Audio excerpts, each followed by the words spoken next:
Chapter 1364.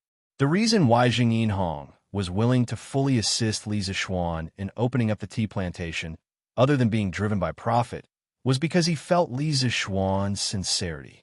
He had interacted with many officials in Jiangnan and Chang, but Li Zixuan was the first official to talk business with him as an equal. This moved Zheng Yinhong and gave him a good impression of Li Zixuan. Looking at Chao Wendong and the others' attitude towards Li Zixuan, it wasn't hard to understand why Zheng Yinhong swore loyalty to Li Zixuan and would never betray Li Zixuan.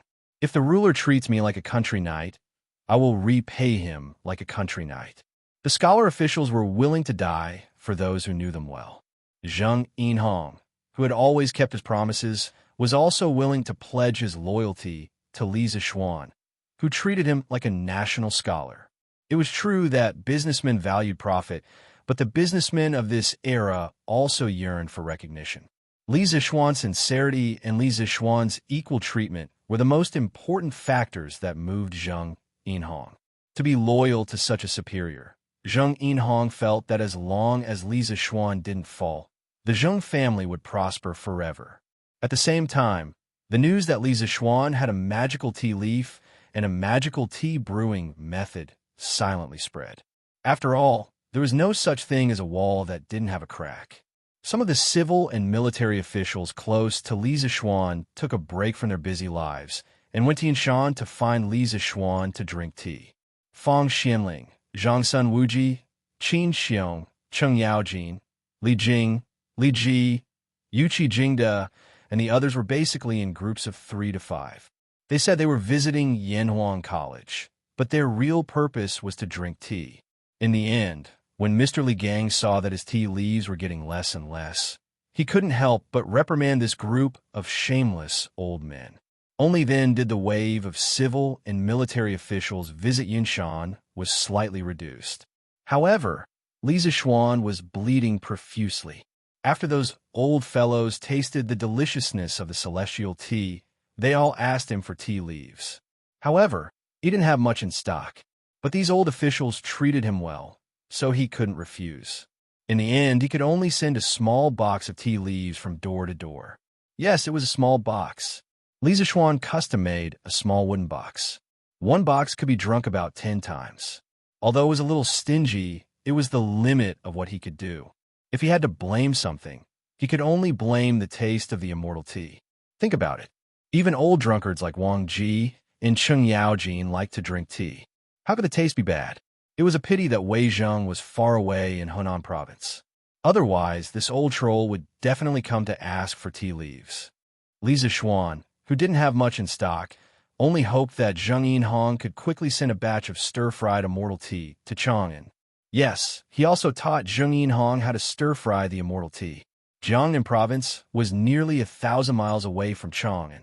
If fresh tea leaves were to be transported to Chang and then processed, the transportation cost would be too high. Therefore, Li Zixuan asked Zheng Yinhong to pick, stir-fry, and process the tea leaves on the spot. When the time came, the finished product will be directly sent to Chang'an. Early in the morning, Li Zixuan had just finished his sword practice and was about to go to Yanhuang College. However, at the gate of the college, he met someone he didn't expect to see. Sanbao. Li Zixuan looked at the disheveled, dirty, and ragged beggar in front of him. Seeing that the beggar's face was very familiar, Li Zixuan thought seriously for a moment before he suddenly cried out in surprise. "Young master, Sanbao is back. Sanbao is finally back. Woo-woo." Sanbao looked at Li Zixuan in a daze. Seeing that Li Zixuan recognized him, he immediately knelt on the ground and hugged Li Zixuan's thigh, crying and wailing. The few soldiers behind him also quickly knelt down. These people were sent by Li Zixuan to follow Sanbao to search for ores. Get up quickly. What happened to you? Didn't I send you to Sichuan to search for ores? Why are you in such a sorry state?" Sanbao's miserable cries alarmed the people in the courtyard. Han Yushi and Lan came out one after another. The guards outside the courtyard, Pang Feiji, Lu Feng, Lu Yun, and the other guards also looked over. Li Zixuan quickly pulled Sanbao up from the ground and asked. It would have been better if he didn't ask. The moment he asked, Sam Bao cried even harder. With snot and tears, he said, "Young master, Sam Bao is back." Sam Bao almost couldn't make it back, but Sam Bao found a vanadium mine for you. Li Zishuan could feel the sadness from Sam Bao's words, so he quickly asked, "Why did you almost not make it back? Did someone in Sichuan make things difficult for you?" At this point, Li Zishuan's tone became very unfriendly. Someone actually dared to bully the people he sent out. Wasn't this a slap to his face? Sam Bao slightly controlled his emotions and replied, "Young master, we found a vanadium mine on a mountain in Feng province, but we were caught by a group of people from the Chang tribe. They said that we offended their sacred mountain and wanted to kill us. Later, we revealed our identities and met the leader of the Chang tribe. He asked us why we were digging for ores on the sacred mountain. I told him the truth and said that I was helping you find the vanadium mine, but he didn't believe me. He said that he had never heard of a vanadium mine on a mountain and wanted to kill us. Later, the local county magistrate came with people in time and saved our lives. However, the Chang tribe didn't allow us to take the ore away from the mountain. Later, we took advantage of the darkness to steal a few pieces of ore, but we were discovered by the Chang tribe. They sent people to chase us all the way until we left Yiyang County. At that time, we completely got rid of them, but at that time we lost all our travel expenses and fishing talismans. We could only beg along the way and relied on the help of a few kind-hearted people to finally make it back." Li Zishuan was silent for a while after hearing this. He had expected that there might be some twists and turns in this trip. Although the Sichuan region had long been included in the political system of the Central Plains dynasty, due to the geographical isolation and distance from the political center, and the fact that there were many Di, Chong, Man, Liao, and other ethnic groups in the Sichuan region and around the basin, the land of Sichuan had become the border of the dynasty. There were many noble clans and tribes, and the various forces were also tangled and complicated. Therefore, he had previously told Sam Bao to try his best not to have any conflicts with the local forces. However, he didn't expect Sam Bao to be in such a miserable state, almost starving to death on the way. After a moment of silence, Li Zishuan patted Sam Bao's shoulder and said, "Sam Bao, you've suffered. Don't worry. I'll help you get back at the Chang tribe for all the grievances you've suffered." "Yes, yes." Sam Bao nodded vigorously. Then he scratched his head and said, Young master, is there anything to eat?" Sam Bao is hungry." The few soldiers behind him also rubbed their stomachs and looked at Li Zishuan with an embarrassed expression. Li Zishuan hurriedly ordered, "Xiao He, quick, go get some food and drinks for Sam Bao and the others." "Yes, young master." Xiao He hurriedly ran into the house. Li Zishuan said to Sam Bao, "And the rest of you, come in and sit down to eat and drink slowly. You've all worked hard along the way." "Yes, young master." "Yes, Marquis." After a while, Xiao He and Xiao Shi brought in a bowl of freshly cooked noodles and a large bowl of chopped green onion and egg soup. This was commonly known as minced meat noodles. Each of them had a bowl of noodles and some minced meat on top. Sam Bao and the rest sat on the stone table in the courtyard and wolfed down the noodles. Sam Bao, eat slowly. No one is going to snatch it from you. Don't choke." It was Lan Er's first time seeing someone wolfing down food like that. She was shocked and hurriedly tried to persuade him, which was rare of her. "Oh, thank you for your concern. Sam Bao won't choke." Sam Bao replied to Lan as he ate. In his heart, he was thinking that it was better to choke to death than starve to death. He hadn't eaten such delicious noodles in a long time. "Lan don't disturb them." Li Zishuan patted Lan Er's head and said softly. Although he had many questions to ask Sam Bao, he knew that now was not the time to ask. It was more important to let Sam Bao and the rest eat their fill first. "Oh," Lan nodded and stood for a while before going out to play. This little girl wasn't the type to stay idle. After more than 15 minutes, Sam Bao and the rest finally put down their bowls and chopsticks. The few of them had actually finished the bowl of noodles and mincemeat. They were like reincarnated hungry ghosts. "Burp!" Sam Bao and the rest burped and stood up from the stone bench. They bowed to Li Zishuan and said, "Thank you, young master." "Thank you, Marquis." Li Zixuan waved his hand and said, All of you can go back. Wash up and have a good rest. I will reward you later. San Bao, stay. The few soldiers quickly bowed and said, Yes. Marquis. With that, they left. Li Zixuan looked at San Bao and asked, San Bao, you said that the local Chong people see the mine as a sacred mountain. Why is that? San Bao thought for a while and replied, Young master, I think I heard a farmer mention this before. That mountain is called the Lan family volcano. It is said that this mountain can attract soldiers from all over the world. As long as someone passes by it with a sword, he or she will feel that the sword is being pulled by some kind of force. Later on, people think that this mountain has the power of the gods and won't let anyone go up it. Lan family volcano. Li Zixuan frowned. He suddenly felt that this name was somewhat familiar. He quickly searched for relevant information in his mind. A moment later, his eyes widened as he said in disbelief, You're saying that the mountain is called the Lan clan's volcano? Is there a mountain called the Sharp Mountain next to it? San Bao was stunned and looked at Li Zixuan as if he was looking at God. She said, Young master, how did you know that there is a sharp mountain next to it? You are really amazing. There is indeed a sharp mountain next to the Lan family volcano, but San Bao hasn't gone up there yet. Li Zixuan's face was filled with excitement. He said, That's great. That's great. He could basically conclude that the place that San Bao and the rest went to was the modern-day Sichuan Panza. The Lan family volcano and the Sharp Mountain were the largest natural vanadium titanium magnetite mine in the modern day.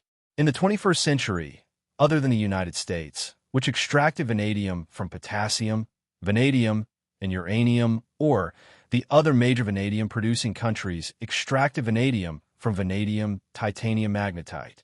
San Bao and the rest had really found a treasure this time. The local Chong people mistook this mountain for a divine mountain. Li Zixuan thought that this was ridiculous because the magnetite in vanadium titanium magnetite was very strong. It was normal for it to attract iron swords. It had nothing to do with divine force at all. Oh, right. Young master, these are the ores that we stole from there. We dropped a lot of them when we were running for our lives. There are only 2 left.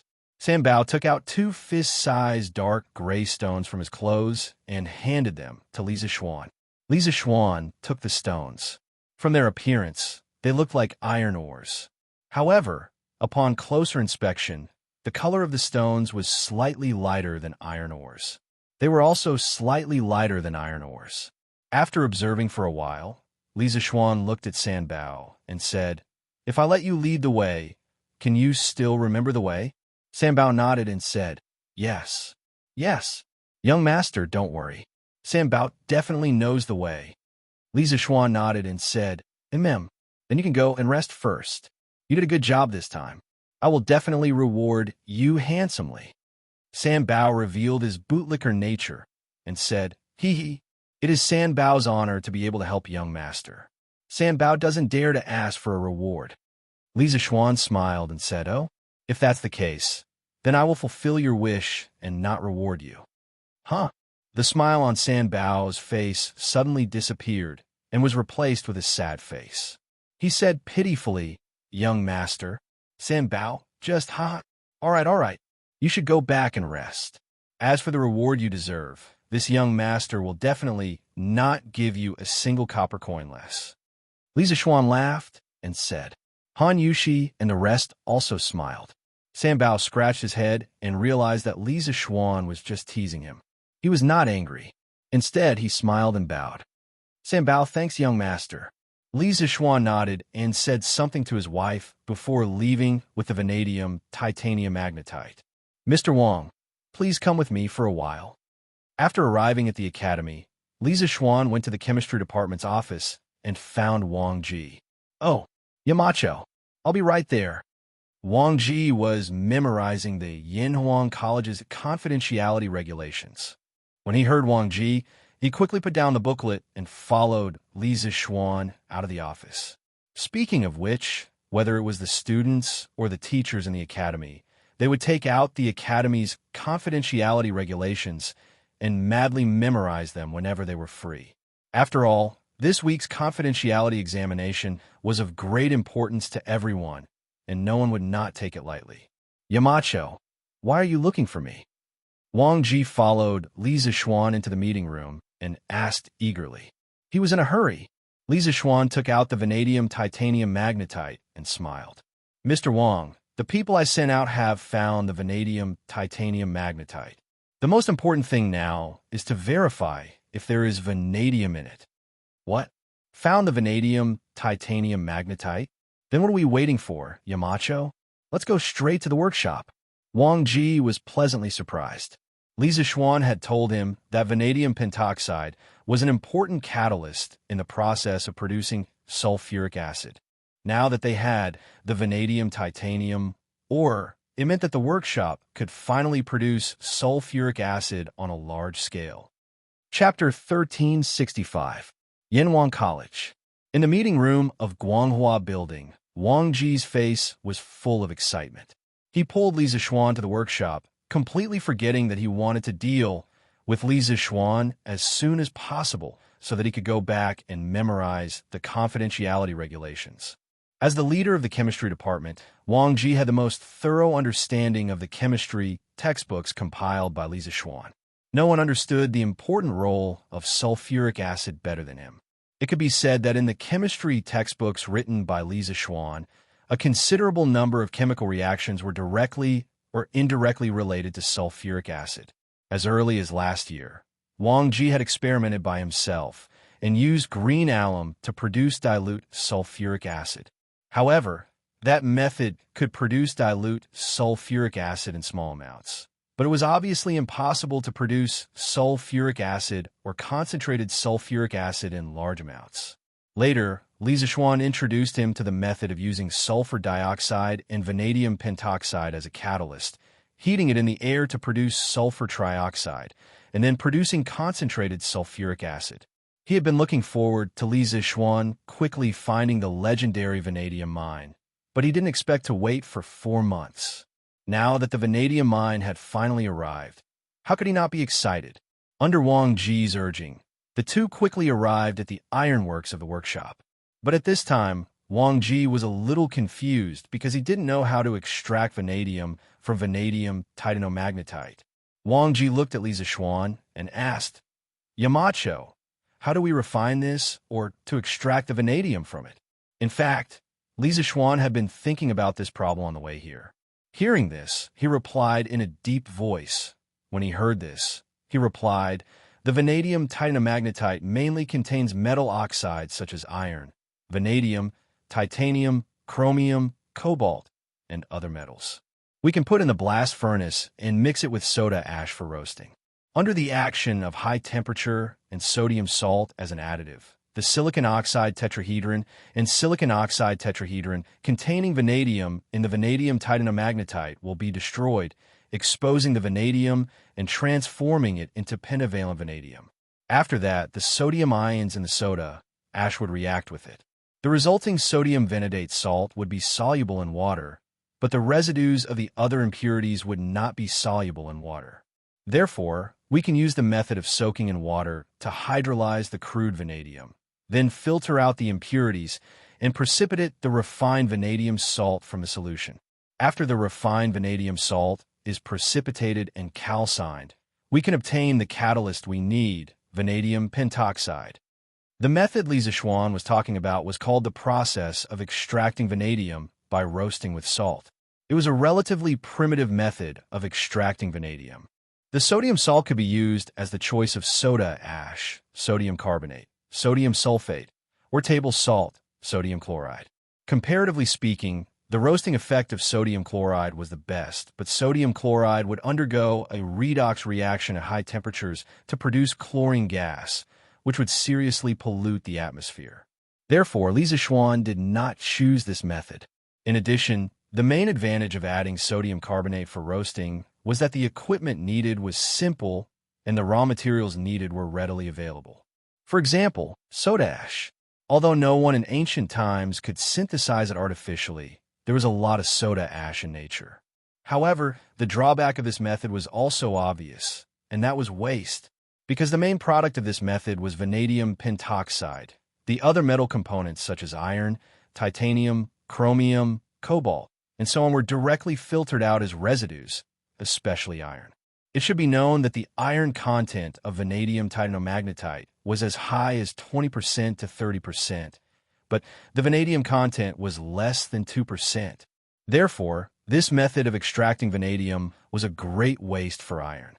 However, Li Zixuan did not care about this now. What he needed was vanadium, not iron. Wang Ji now had a good foundation in chemistry, but after listening to Li Zixuan's theory of the vanadium extraction process, he still could not quite catch up. He stood there for a long time before he finally reacted. Then, he nodded and said, "Since Yamacho has a method, then I will do it. However, I still need Yamacho's guidance from the side." An old man in his 40s or 50s asking for guidance from a young man in his teens. This scene was strange no matter how one looked at it. However, when Wang Ji said this, his tone was natural and there was no awkwardness at all. He admitted that he was far inferior to Li Zixuan in chemistry. Good, then let's begin. Li Zixuan nodded and said. While Li Zixuan was immersed in scientific research, in Chang and City, in the palace, old Li, who had just finished the morning court, was enjoying tea with his family in the garden of the West Court. He was now completely in love with the taste of the immortal tea. If someone were to bring him a cup of the same tea as before, he would definitely ask someone to pour it away, because compared to this immortal tea, the old tea was simply rubbish. In addition, old Li clearly remembered that when Li Zixuan delivered the divine tea to him that day, he also gave him a note. On the note, it was clearly written, "Drinking it can refresh one's spirit, reduce fatigue, aid digestion, and slow down aging." Yes, that was what he valued the most about the slow down aging part. Last year, when Li Er asked Li Zixuan if there was a way to live forever in the world, Li Zixuan mercilessly refuted him.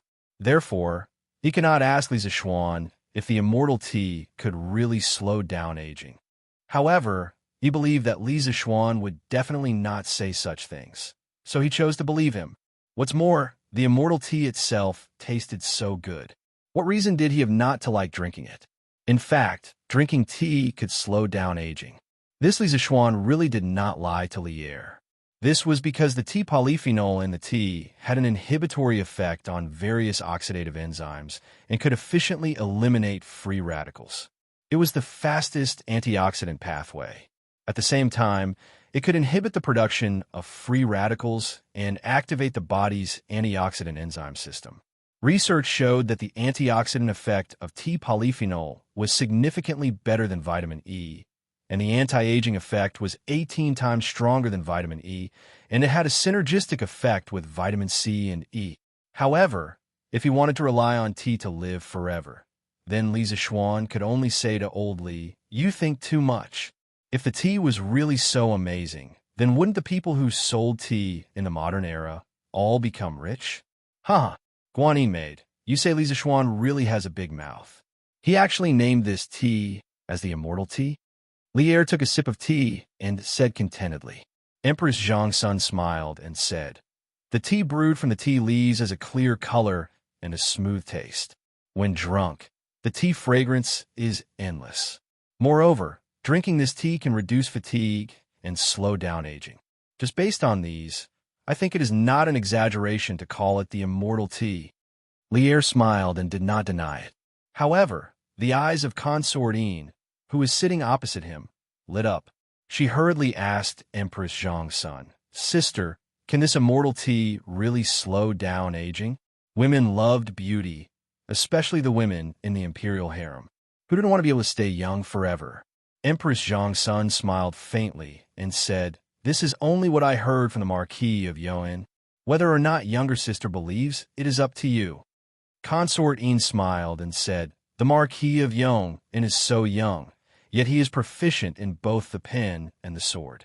Since he said so, it must be true. I just don't know when he can supply large amounts of this immortal tea to the imperial harem." Changle, who was at the side, smiled and said, "After Brother Xiao Xian supplies the immortal tea to the imperial harem, Changle will definitely drink tea every day." Li Chengxian was speechless and said, Changle, how old are you? You're already thinking of slowing down aging? Lier also looked at his daughter with a face full of amusement and adoration. Changle smiled sweetly and said, Changle doesn't want to grow up. This way, I can always accompany Imperial Father, Imperial Mother, and Imperial Brother Crown Prince. As soon as these words were said, it immediately caused laughter everywhere. For a moment, the garden was very warm. After a while, Zhao Song walked over and whispered a few words into Lier's ear. Lier's eyes flashed, and then he stood up and said, I have some matters to deal with. Changle, Chengxian, accompany your mother to drink tea. Yes, Imperial Father. Changle and Li Chengxian hurriedly stood up and acknowledged. Lier nodded and led Zhao Song out of the West Court. Li Zishuan's servants came back from the land of Sichuan, right? You said they looked very miserable? After exiting the West Court, Lier asked as he walked. Zhao Song bowed slightly and said, Yes, Your Majesty. At the beginning of the year, the Marquis of Yong and sent his servants to Sichuan to search for ores. Many people knew about this matter. This morning, his servants returned to Lantian with a few soldiers. Their clothes were tattered and they looked very miserable. Lier frowned and said, Did they encounter bandits on the way? Or did they encounter an accident in Sichuan? But they have Li Zishuan's fish talismans. What kind of accident could they encounter in Sichuan? Could it be that the situation in Sichuan has changed? Thinking of this, Lier's expression became incomparably grim. After all, the Tang Empire had just experienced a rebellion. He had to be cautious. Zhao Song's face darkened, and he did not dare to reply. Lier continued to ask, Where's Li Zishuan now? His subordinates have suffered such grievances. How can he sit still? Zhao Song replied, Your Majesty, the Marquis of Yong, and is currently in the workshop. He must be refining the ores that his servants brought back. Oh, Lier could not help but heave a sigh of relief. This was because if there was really a situation in Sichuan, Li Zishuan should have come to the palace to report to him immediately and not go to the workshop to refine ores. Li Zishuan was a person who knew his priorities. All right, you can leave. That kid will definitely enter the palace to look for me. Lier waved his hand and smiled. On the other side, after nearly 6 hours of painstaking refining, Li Zishuan finally obtained a grayish-black flake of vanadium pentoxide. Yamacho, is this the catalyst that we need, the vanadium pentoxide? At this time, Li Zishuan and Wang Ji had already put on their masks. Wang Ji pointed at the grayish-black flake and asked. Li Zishuan grabbed Wang Ji's hand and said, Don't touch it with your hands. This thing is not only harmful to the respiratory tract, it is also harmful to the skin. Go put on a pair of rubber gloves and put it into a bottle. This thing is basically confirmed to be the vanadium pentoxide that we need. The rest of the experiments can be done later. I have to go to the palace now. Chapter 1366. Your Majesty, the Marquis of Yong, and requests an audience. In the afternoon, in the Suite du Hall, a servant came in and bowed. Speaking of which, Li Zishuan didn't even have time to eat lunch after leaving the workshop and came to the palace to look for Lier. He was quite hardworking. Let him in. Lier smiled faintly and said. After a while, Li Zishuan walked in from outside and bowed to Lier. Your subject greets Your Majesty. Rise. Lier nodded and said, You have been holed up in the Cloud Mountain all day. How come you have the time to come to the palace to see me today? This was asking the obvious. However, he had to ask the obvious. If he directly said the purpose of Li Zishuan's visit, Li Zishuan would definitely think that he was being monitored, and there would be hostility between the ruler and his subject. Old Li wasn't that stupid.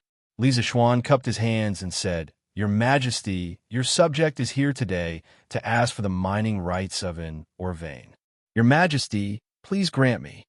A while ago, when Guan City was breached and the Chui family's rebel army was annihilated, Lier not only promoted Li Zishuan to an official position, but also rewarded Li Zishuan with the mining rights of 3 mineral veins. However, at that time, Li Zishuan did not specify which 3 mineral veins they were. It was basically equivalent to only giving him a blank check that he could fill in at will. Today, Li Zixuan wanted to write the name of the Lan family's volcano mineral vein on this check. When Lier heard this, he couldn't help but laugh. He said, "Yo, are you here to collect a debt from me? Tell me, what vein do you want? Gold mine, silver mine, or the copper mine?" Li Zixuan bowed and said, "Your Majesty, your subject doesn't want gold, silver, or copper mines. Your subject only wants a vanadium titanium magnetite or vein in Jiannan province. Your Majesty, please grant me this." After the Qin dynasty destroyed Ba and Shu, they implemented the county system in Sichuan and established Ba County and Shu County in the former Ba and Shu regions. In the first year of Jingguan, Li Er abolished the state and county system and changed Yi province to Jiannan province. Jiannan Dao was one of the 10 Daos under the heavens. It mainly referred to the 30-plus prefectures and hundreds of counties in the Sichuan region. Li Er was puzzled. Vanadium titanium magnetite? What kind of mine is this? What was its use? Why have I never heard of it? Although he had heard from Zhao Song that Li Zixuan had sent people to Sichuan to look for ores, he did not know what kind of ores Li Zixuan was looking for, let alone what vanadium titanomagnetite was. Li Zixuan cupped his hands and said, "Your Majesty, your humble servant's workshop needs a catalyst called vanadium pentoxide. With it, your humble servant's workshop can mass-produce sulfuric acid. As one of the 3 acids and 2 bases in engineering, sulfuric acid has a wide range of uses. It wouldn't be an exaggeration to call it the cornerstone of Great Tang's industrial industry. And the catalyst can be extracted from vanadium titanium magnetite." Although Lier had not done any in-depth research on chemistry, this was the first time he had seen Li Zixuan introduce something to him so seriously. Thus, he could not help but pay more attention to this vanadium titanomagnetite. "Your Majesty does not know much about engineering. Can you tell me what the sulfuric acid is used for? And that vanadium mine, other than producing sulfuric acid, what else can it be used for?" Asking questions when he did not understand was what made Li Er different from other monarchs. In terms of magnanimity, there were very few monarchs who could compare to him. Furthermore, in the Sichuan region, there were many noble clans and tribes. The various powers were tangled and complicated. Old Li had to get a clear understanding of the matter so that he could weigh whether the vanadium mine in Sichuan was worth mining or not. Li Zixuan thought for a while and picked out some things that Li Er could understand. He answered, "Your Majesty, sulfuric acid has a wide range of uses. In the future, it can be used to make more powerful gunpowder, extract stone paint, and make fertilizer that can increase the yield of crops. In the future, sulfuric acid can be used to refine copper and increase the purity of copper. In the future, the generators in the Bar River hydropower station will require refined copper. Furthermore, with sulfuric acid, your humble servant can also make batteries. As for the stone paint, it was petroleum. Before Shen Kua's Dream Creek writings, there were records of petroleum in the book of the former Han." Hearing this, Li Er's face was filled with shock. He muttered, "More powerful gunpowder? There's more powerful gunpowder in this world. Fertilizer that can increase the yield of crops? Also, where are the batteries that you mentioned just now?" The things that Li Zixuan said were all inconceivable to Li Er.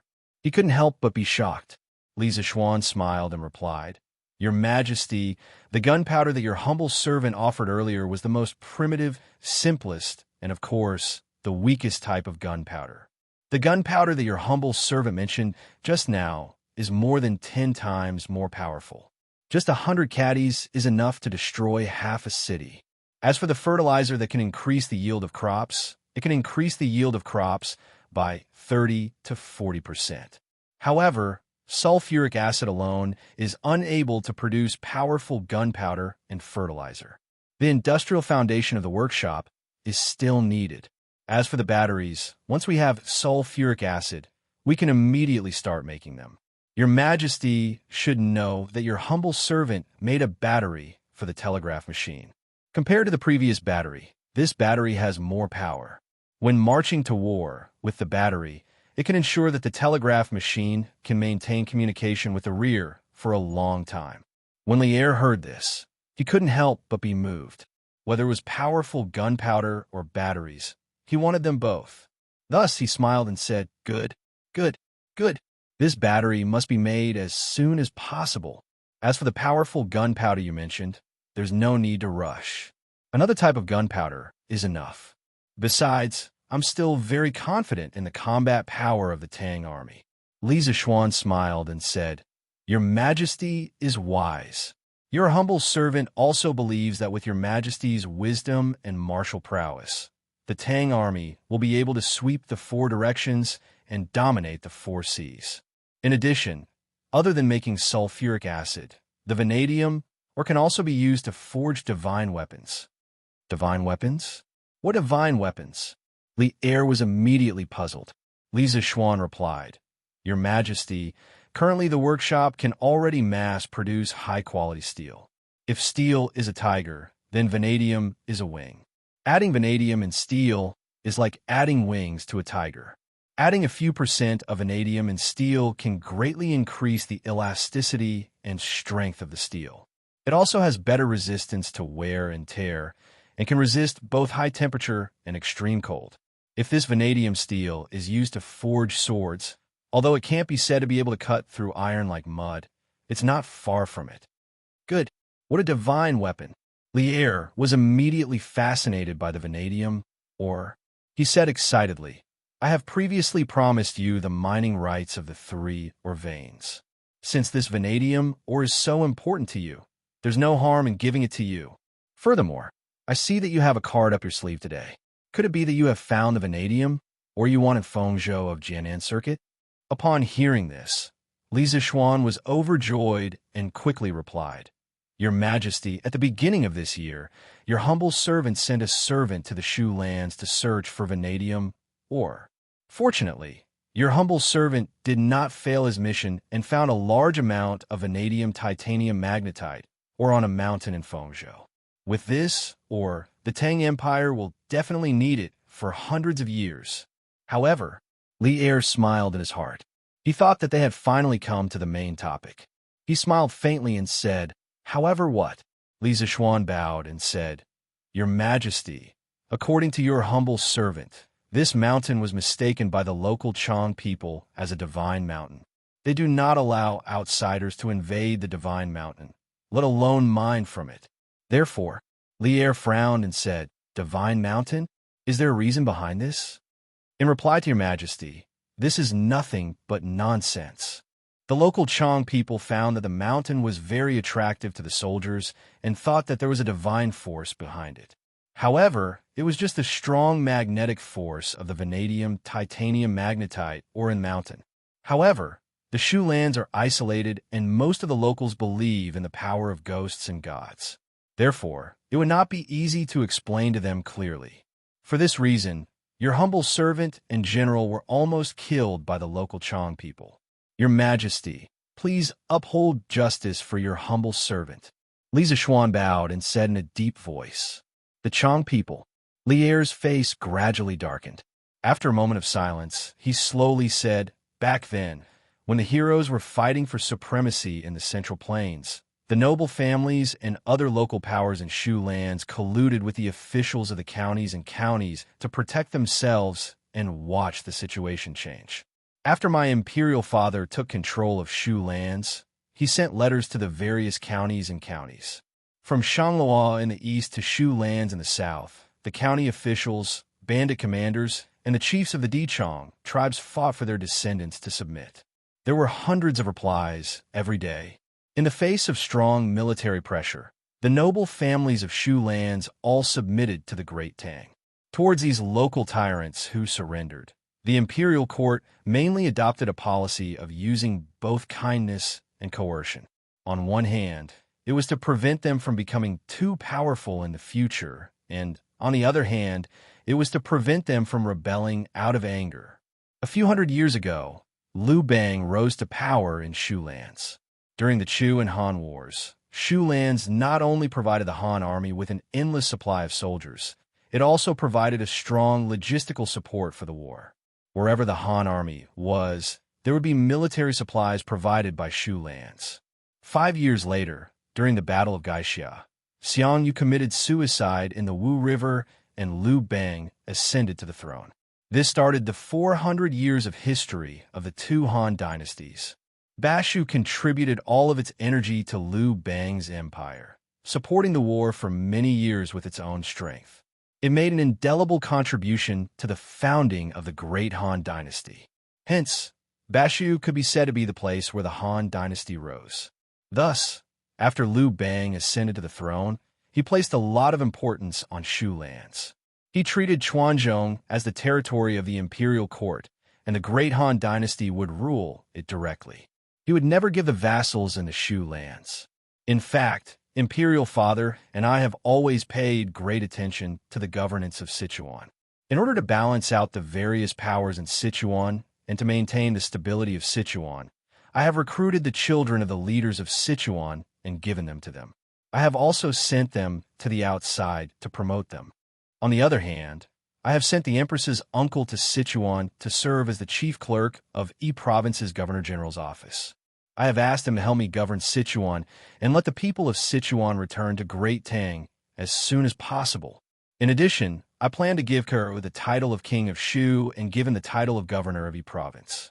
He will be in charge of Yi Province, Mian Province, Jian Province, Jia Province, Ling Province, Yi Province, Mei Province, Ming Province, Jian Province, and Chang Province.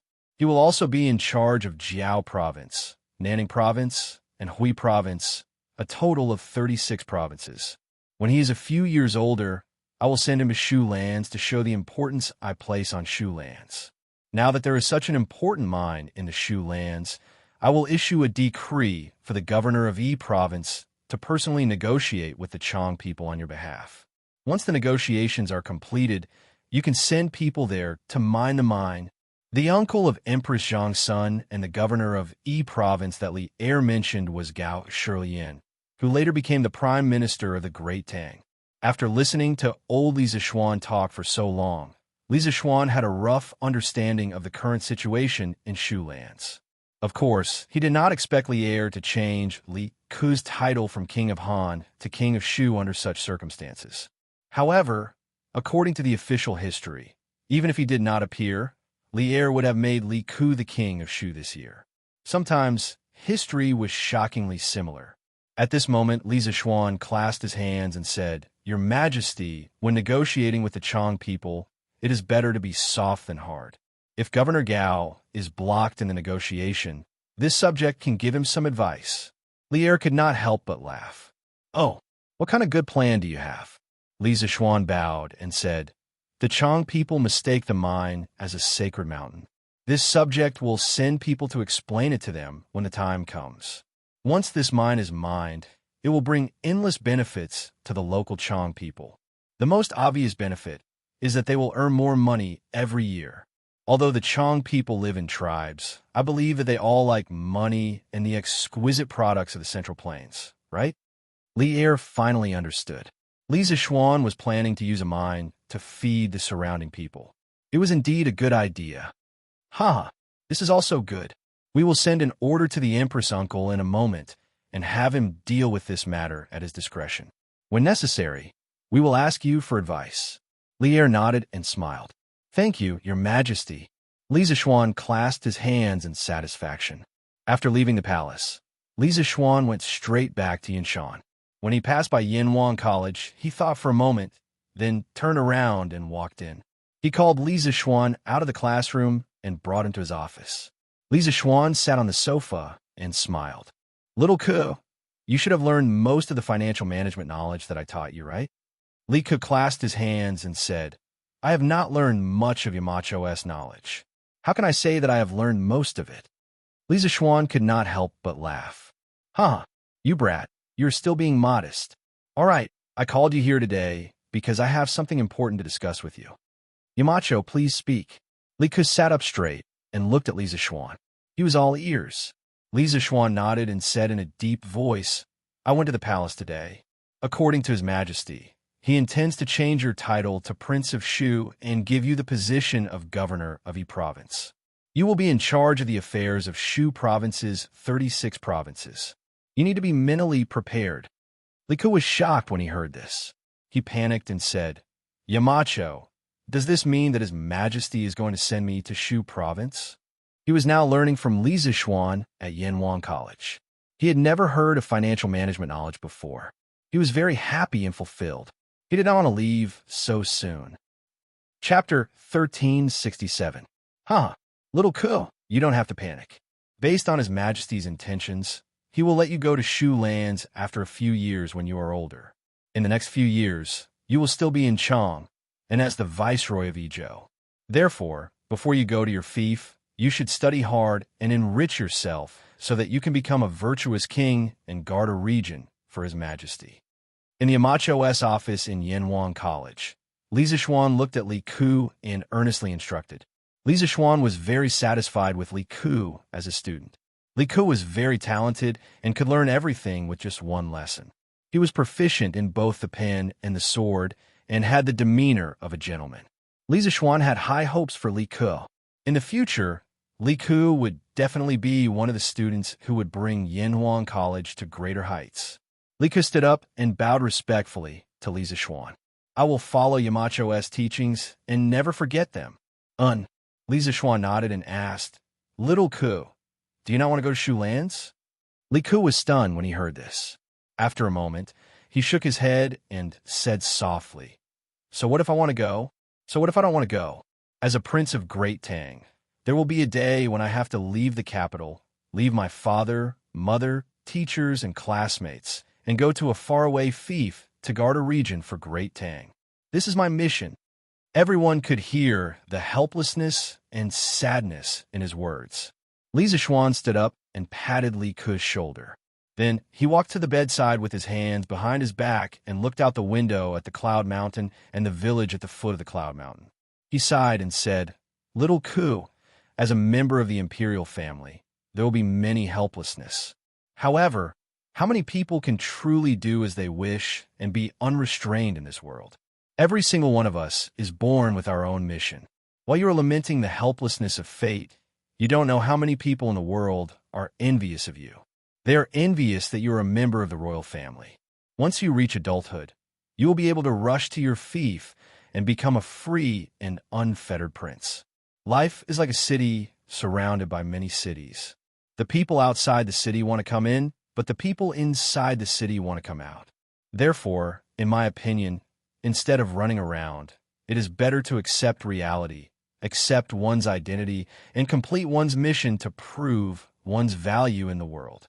The land of Sichuan was surrounded by mountains on all sides, and there were many rich families and tribes there. If the management was not careful, it would cause internal strife. The lives of the people in Shu are relatively closed and poor. In the future, you will bring what you have learned from Yanhuang College and His Majesty's decree to Shu to take charge of the noble families and tribes there. You will make the people in Shu as rich as the people in Chang, and His Majesty and Her Majesty will definitely be very pleased, and I will also be very pleased. This was an inheritance of hope that wasn't limited by space or region. Moreover, don't you think that this kind of life is more meaningful? At this point, Li Zixuan turned around and looked at Li Ku with a burning gaze. In fact, he understood Li Ku's feelings very well. Anyone who was chased out of their hometown by their parents at a young age to a strange place would feel helpless. Li Ku was a member of the royal family. Although he was mentally prepared, he couldn't help but feel sad when he knew that he would have to go to Sichuan in a few years. Li Ku's eyes gradually became clear. He bowed deeply and said, Thank you, Yamacho, for your guidance. Ku will definitely bring the knowledge from Yamacho to the people of Shu. Ku, I won't blame the heavens or accuse others anymore. When he was at a loss, Li Zixuan helped him see the fog and pointed out the direction. He was really grateful to Li Zixuan. Hearing this, Li Zixuan smiled and said, Haha, that's good. Then from today onwards, you can take some time to practice at Yanhuang Bank. The things I taught you are only limited to theory. Little Ku, you have to combine theory and practice. In the future, if you use these economic methods in Shu, you will definitely reap miraculous results. Yes, Yamacho. Li Ku nodded. Suddenly, he asked curiously, may I know why Yamacho came to the palace to see my father? Oh, your master is here to ask his majesty for a mine in Sichuan. It's like this. Hearing Li Ke's question, Li Zishuan briefly explained the matter of the vanadium titanium magnetite mine in Feng province. Hearing this, Li Ke cupped his hands and said, Mountain Elder, don't worry. When I go to Shu Lands to take up my post, I will definitely take care of the people there, so that Mountain Elder can mine in Shu Lands without worries. Li Zishuan laughed and said, Ha ha, then your master will thank your Highness King of Shu first. Ha! Sure enough, in the afternoon, a group of soldiers brought Li Er's imperial edict out of Chang and city and headed toward Sichuan. In the evening, a few eunuchs came to Yunshan and invited Li Ke back to Chang and from Yanwang College. They said that Li Ke had to attend the morning assembly tomorrow. Li Zishuan guessed that tomorrow morning, old Li would definitely announce that Li Ke was going to be the king of Shu. At night, in the palace. In the Ganlu Palace, Li Er looked at the map of Sichuan on the dragon table and was in a daze. At this moment, Zhao Song walked in from outside and stood beside Li Er. He whispered, Your Majesty, the spy sent to Jiangnan Yuezhou a few days ago has returned. Hearing this, Li Er could not help but be shocked. He quickly recovered and asked, How was it? Did you finally use biological father and mother? Zhao Song bowed slightly and answered, Your Majesty, according to the spy's report, Miss Li Yu's father is called Fu Lingyan, and her mother is called Lu Yixue. It is said that Fu Lingyan was originally a rich family in Taiyuan. In the third year of the Sui dynasty's day, the world was in chaos and Taiyuan was also affected. In order to avoid the war, Fu Lingyan brought his wife and daughter and fled to Chuyun village in Yuezhou. They stayed there for more than 10 years. However, Fu Lingyan and Lu Yixue passed away last year. Miss Li Yu came to Chang, and from Yuezhou alone. By chance, she met Meng Wenhao. After that, she became friends with the Marquis of Yong, and became a reporter in Detong Daily's editorial department. 3 years of day. Li Er frowned and seemed to have thought of something. Then, he asked doubtfully, She's just a young girl. After losing her parents, why would she come all the way to Chang'an? Zhao Song bowed and said, I heard from an old woman in Chuyun village that Li Yu is not Fu Lingyan and Lu Yixue's biological daughter. She is an adopted daughter. Li Yu must have come all the way to Chang and to find her biological father and mother. However, the other villagers in Chuyun village do not know about this. Only the old woman said so. No one knows if it is true or not. Not biological. She is definitely not biological. Li Er stood up and began to pace back and forth with his hand behind his back. After a while, Li Er waved his hand and said, All right, I know everything. You may leave first. Yes, Your Majesty. Zhao Song bowed and left. In the hall, only Li Er's soft sigh was left. Li Yu, are you related to him or not? On Yinshan Mountain, Li Zishuan was thinking about making light bulbs. Previously, when Mo Lingwei had made the microscope, Li Zishuan had said that he wanted to make a light source that was more convenient and stable than the sun. He was talking about light bulbs. Otherwise, relying solely on the reflected sunlight to provide illumination for the microscope would greatly limit the application of the microscope. Therefore, Li Zishuan planned to start making light bulbs. It just so happened that the hydropower station would be completed in a few months. At that time, the first electrical appliance would definitely be light bulbs. After all, it was easier to make these things. Li Zishuan quickly fell asleep as he pondered over the method to make light bulbs in his heart. The next day, early morning, Li Zishuan woke up from his sleep and found that Han Yushi had woken up earlier than him. Wife, what are you planting in this flower pot? Han Yushi was using a small shovel to loosen the soil for the flower pot. Li Zishuan was curious and quickly went forward to ask, Husband, you're up? When Han Yushi heard the sound, she quickly turned around and replied with a smile, Husband, I'm planting Baidizi. In our yard, there are orchids, peonies, and azaleas, but only Baidizi is missing. I asked someone to buy this flower seed from a merchant in Shi City. It's already April now, so it's just right to plant this. Baidizi? What flower is this? When Li Zishuan heard this, He was puzzled and couldn't help but walk forward. Husband, don't you know about Baidizi? The Baidizi flower is snow white and looks like a silkworm cocoon. The silk in the cocoon is as fine as silk. It's especially beautiful when it blooms. Han Yushi looked up at Li Zixuan and said with a smile, It's snow white and looks like a silkworm cocoon? Wife, let your husband take a look at this Baidizi seed. Li Zixuan still didn't understand what Baidizi flower was. He went forward and asked Han Yushi for some Baidizi flower seeds. He put them in his hand and examined them carefully. He saw that the seed coat of the seeds was black, and there was a layer of white hair on the seed coat. When he peeled off the seed coat, there was a layer of milky, white membrane-like endosperm attached to the seed coat. Seeing this, Li Zixuan suddenly exclaimed, Cotton? Baidizi is actually cotton? In his previous life, he wasn't a spoiled, rich second generation who lived in seclusion. He was a village boy through and through. Of course, he had seen cotton seeds before, which was why he was able to recognize it at a glance.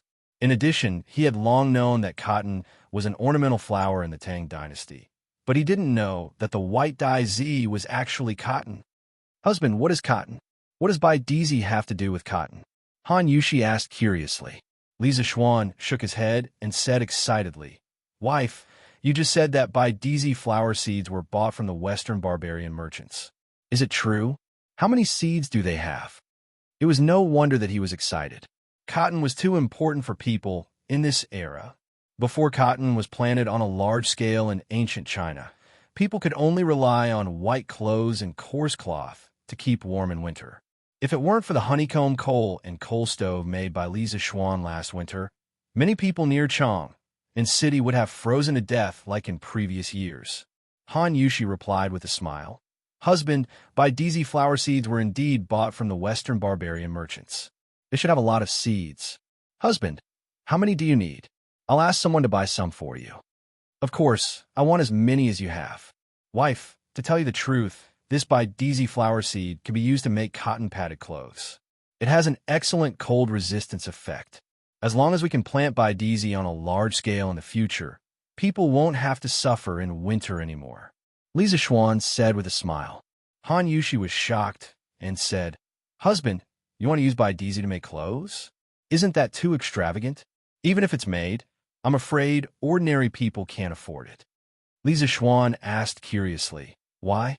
Is this Baidizi flower very expensive? Han Yushi nodded and said, Of course it's expensive, husband. This Baidizi flower costs at least a few dozen copper coins. If it's used to make clothes, how many Baidizi flowers would it cost? There were such clothes among the commoners, but they were only worn by wealthy merchants who were worth a lot of money. I heard from mother and father that we used to have clothes made of Baidizi in our residence, but we didn't take them out last winter because we had heating in our house. It was generally believed that cotton spread to the Central Plains from the north and south. The South Road was the earliest Asian cotton from India.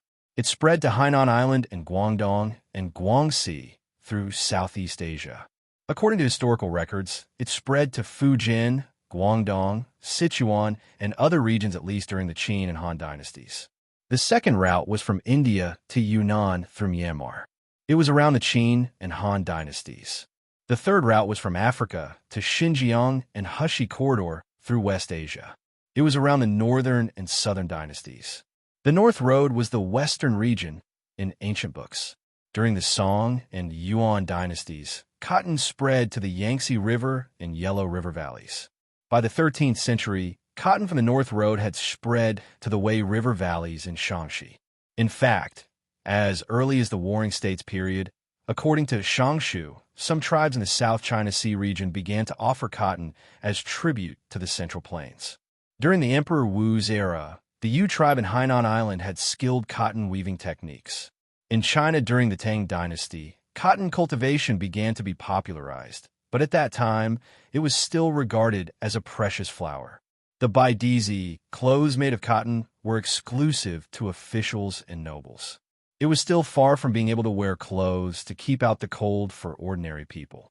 Therefore, although cotton had already spread to China before the Ming dynasty, it only entered millions of households in the later part of the Ming dynasty. Before that, The terrifying no cotton in winter thing was the real suffering of the ancient people in China. So expensive? Li Zixuan heard and frowned.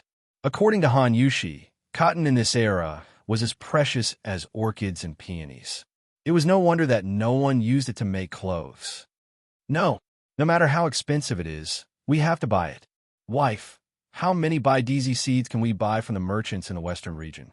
Li Zixuan gritted his teeth and said, the reason why cotton was expensive now was that it had not been widely planted. Once it was planted on a large scale and then bred, he would definitely have a lot of cotton in 2 to 3 years. The price of cotton would also be quickly suppressed by him. Chapter 1368. Husband, you want to plant a large number of white dye seeds. In the Yinshan residence, Han Yushi looked at Li Zixuan and asked with a smile. Li Zixuan smiled and said, yes. Wife, you're right. I want Lantian County to be filled with white dye seeds. So many? I'm afraid the Hum merchants don't have enough seeds, right? However, other than the Hum merchants, the Nanyang Sea merchants will also have seeds. As the right commissioner of the Department of Shipping, you can ask someone. Han Yushi was shocked when she heard that. She frowned and said, Nanyang Sea merchants. That's right. Wife, if you didn't mention it, I wouldn't have thought of it. You're really my lucky star. Huh. Li Zixuan scratched Han Yushi's nose and laughed. After breakfast, Li Zixuan immediately sent someone to invite Feng Zhihua. At 5 in the morning, Feng Zhihua arrived at Yinshan. Marquis, you summoned me here today. Do you have something important to instruct me? Feng Zhihua cupped his hands respectfully and said, although he was originally a wealthy merchant in Chang and City, and his family was rich and did not have to worry about food and drink, it was precisely because of Li Zixuan that his wealth had risen to another level. Not only did he have money now, but he also had a status, the title of righteous merchant of the world, given by the imperial court. Even if he met the local officials, he did not have to be as humble as before. Feng Zhihua knew in his heart who had given him all this, so he had always been grateful and respectful to Li Zixuan. Li Zixuan smiled and said, Boss Feng, please take a seat first. Xiaohe, quickly serve Boss Feng tea. Yes, young master. Xiaohe received the order and left. Feng Zhihua was instantly flattered and said, Hey, Marquis, you don't have to do this. Li Zixuan waved his hand and said with a smile, Boss Feng, you don't have to be so courteous. You're a guest from afar. Besides, this Marquis called you here because I have something to ask of you. Feng Zhihua said seriously, This Feng's glory, splendor, and wealth were all bestowed upon me by Marquis. If Marquis has any orders, this Feng will definitely do his best. Mr. Feng is so righteous. Come on, have some tea first. Li Zixuan nodded to himself. At this moment, Xiaohe brought 2 cups of immortal tea, so he greeted her with a smile. Thank you, Marquis. After you, Marquis. Feng Zhihua extended his hand and said politely, There's no need to be so particular about that. Please, let's go together. Speaking of immortal tea, only Li Zixuan or officials close to Li Zixuan in the vicinity of Chang and City had some. It was not easy to get a cup. Although Feng Zhihua held shares in the immortal tea garden, he had already finished the stock. Now that he came to Cloud Mountain to discuss matters with Li Zixuan, he could freeload a cup of immortal tea to drink. The two of them drank a few sips of tea. Li Zixuan went straight to the point and said, Boss Feng, this time I'm looking for you to ask if you could get a batch of white stack flower seeds from the Nanyang Sea merchants as soon as possible. Feng Zhihua looked puzzled and asked, Marquis, if you want white stack flower seeds, the barbarian merchants in Chang and City West have them. Why do you have to buy them from the Nanyang Sea merchants? Li Zixuan shook his head and said, Of course I know that the barbarian merchants have them, but the amount of white stack flower seeds I need is too large. The barbarian merchants can't satisfy me, so I want to buy more from the small Nanyang Sea countries.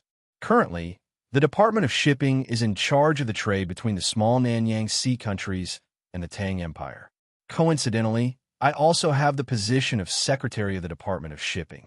I believe it will be more convenient. Feng Zhihua asked carefully, May I ask Marquis, how many white stack flower seeds do you need? Li Zishuan calculated in his heart and said, "Naturally, the more the better. I don't think it's too much, even if it's a few thousand or 10,000 caddies." Lantian County had a few 100,000 mu of fertile land. Moreover, there were many mountain ranges in Lantian County. The people could be encouraged to cultivate the barren mountains. Cotton did not need too much water to grow. It could survive in the barren mountains. According to Li Zishuan's experience in his previous life, 1 mu of land required about 1 to 2 kilograms of cotton seeds. Even if Feng Jihua bought 10,000 caddies of seeds, it could only be planted in a few thousand mu of land. There was no need for fertile land at all. A few thousand to 10,000 caddies. Feng Jihua was so shocked that his wrist trembled, and he almost threw the teacup away. He could not help but exclaim, "Marquis, this is the first time I've heard of flower seeds being bought by caddies. Forgive me for asking, but Marquis, why are you buying so many white stack flower seeds? You must know that this thing is not cheap. In the Western market, 1 tael of white stack flower seeds is sold for 400 copper coins. This 1,000 caddies is 8,000 strings of cash. 10,000 caddies is 80,000 strings of cash. 1 caddy in the Tang dynasty was equal to 16 taels of silver. 80,000 strings of cash? Li Zishuan calculated in his heart. Although 80,000 strings of cash was not a small sum, it was still within the range that he could afford. Therefore, he smiled and said, "Boss Feng, I'm buying these flower seeds to grow flowers. I want Lantian County to be filled with white stack flowers." Spending 80,000 strings of cash just to grow flowers? At this moment, Feng Jihua's heart was crumbling. He was speechless. With such a rich and willful boss, what else could he say? If it was someone else, he would probably have scolded him. Seeing Feng Jihua's speechless expression, Li Zishuan did not intend to continue beating around the bush with him. Therefore, he smiled and said, "Hee, to be honest, I intend to introduce a large number of white stack flowers in Lantian County. After a few generations of cultivation and planting, Tang Dynasty's white stack flowers will no longer need to be bought from the Hu merchants or Nanyang Sea merchants. The harvested white stack flowers can be used to make cotton-padded clothes. This way, the people of Lantian County will no longer suffer from the cold during winter." When Feng Jihua heard this, his heart trembled. He never expected that Li Zishuan's purpose of buying white stack flower seeds was so that the people could wear clothes made of white stack flowers in winter. This was crazy. Marquis' benevolence. I am deeply impressed. For the people of Lantian County to be able to become Marquis' people, it is a blessing that they have cultivated for several lifetimes. I envy them from the bottom of my heart. If it weren't for the mundane affairs in Chang'an City, I would also want to move to Lantian County. When the time comes, under Marquis' leadership, my family will also be able to wear clothes made of white stack flowers. Feng Jihua stood up, bowed, and said in a heartfelt manner. As for the last 2 sentences, they were both a joke and also the truth. If he was asked to come to Lantian County before he had made a name for himself, he would definitely be more than willing. Hee, Boss Feng, stop joking. Li Zishuan waved his hand and said, "Then about the Nanyang Sea merchants, can Boss Feng help me to contact them as soon as possible? I can give you a warrant and inform Commander Prince Hejin to make things convenient for you." Feng Jihua clasped his hands and said, "I am willing to do anything for Marquis. Last year when I went out to sea, I did not die and got to know many sea merchants. Today, I will go back to my residence to make some arrangements. Tomorrow, I will lead the fleet down south to the Guangdong port to buy white stack flower seeds from the sea merchants." Li Zishuan stood up and said, "In that case, thank you very much, Boss Feng. If Boss Feng can send back a batch of white stack flower seeds as soon as possible, I will definitely reward you handsomely." "I don't dare to accept your reward. It is my honor to be able to serve Marquis." Feng Jihua's eyes suddenly flashed and said, "Marquis, the amount of white stack flower seed you need this time is too large. I'm afraid it will be inconvenient to carry copper coins for the transaction. In my opinion, why don't you bring a batch of porcelain, colored glass, and divine mirror and other valuable items for the transaction?" These items are very popular with the merchants from the small Nanyang countries. The price they offer is usually several times more expensive than what we sell in Tang Dynasty. This way, Marquis, you can also save a lot of money. Li Zishuan's eyes lit up, and he clapped his hands and said, "That's right. Why didn't I think of this? How about this? I will let the workshop take out a batch of colored glass cups, and divine mirror worth 80,000 strings of coins, and give them to Boss Feng to exchange for 10,000 caddies of white stack flower seeds. If it is not enough, I will make up for it. If there is any extra, it will be Boss Feng's hard work fee. Of course, no matter what, I will remember this favor from you." These glass products were worthless to Li Zishuan, but to the aristocrats of the small Nanyang countries, they were priceless treasures. This time, they could be used to exchange for cotton seeds. Li Zishuan felt that this business was really worth it. Feng Zhihua wanted to reject, but Li Zishuan waved his hand and said, "Boss Feng, you don't have to reject. You have spent a lot of money on this trip to Guangdong. How could a businessman suffer a loss?" Although Feng Zhihua took the waterway this time, the cost of the journey was not small. The maintenance of the boat and the hiring of craftsmen, laborers, and sailors all cost money. Since Li Zishuan had said so, Feng Zhihua could only helplessly cup his hands and say, "All right, I will try my best to bring back more white stack flower seeds for Marquis Chang and City Imperial Palace." In the morning court, Li Er announced a major event. He appointed Li Ku as the king of Shu and appointed him as the governor of Yi province. He would be in charge of the affairs of the 36 provinces in Jiannan province. For years later, he would be appointed to the Shu lands. The protectorate of Yi province, which had been empty for a long time, finally had a highest-ranking officer today.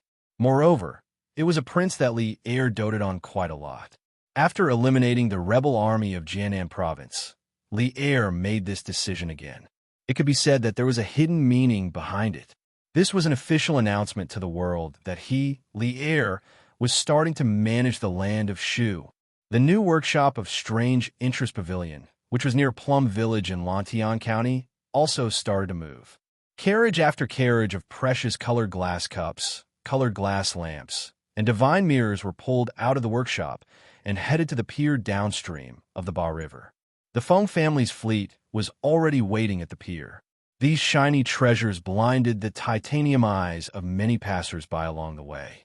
People were naturally amazed by Li Zishuan's generosity, but Li Zishuan did not care at all. This was because these shiny things were made of sand.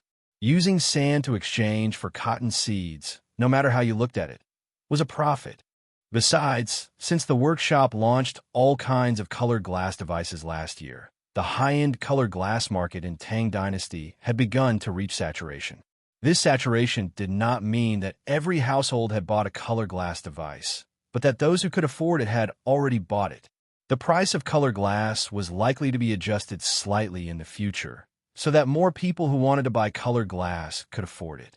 Therefore, by selling such a large batch of colored glass products to a small country in Nanyang, they could still earn a large premium.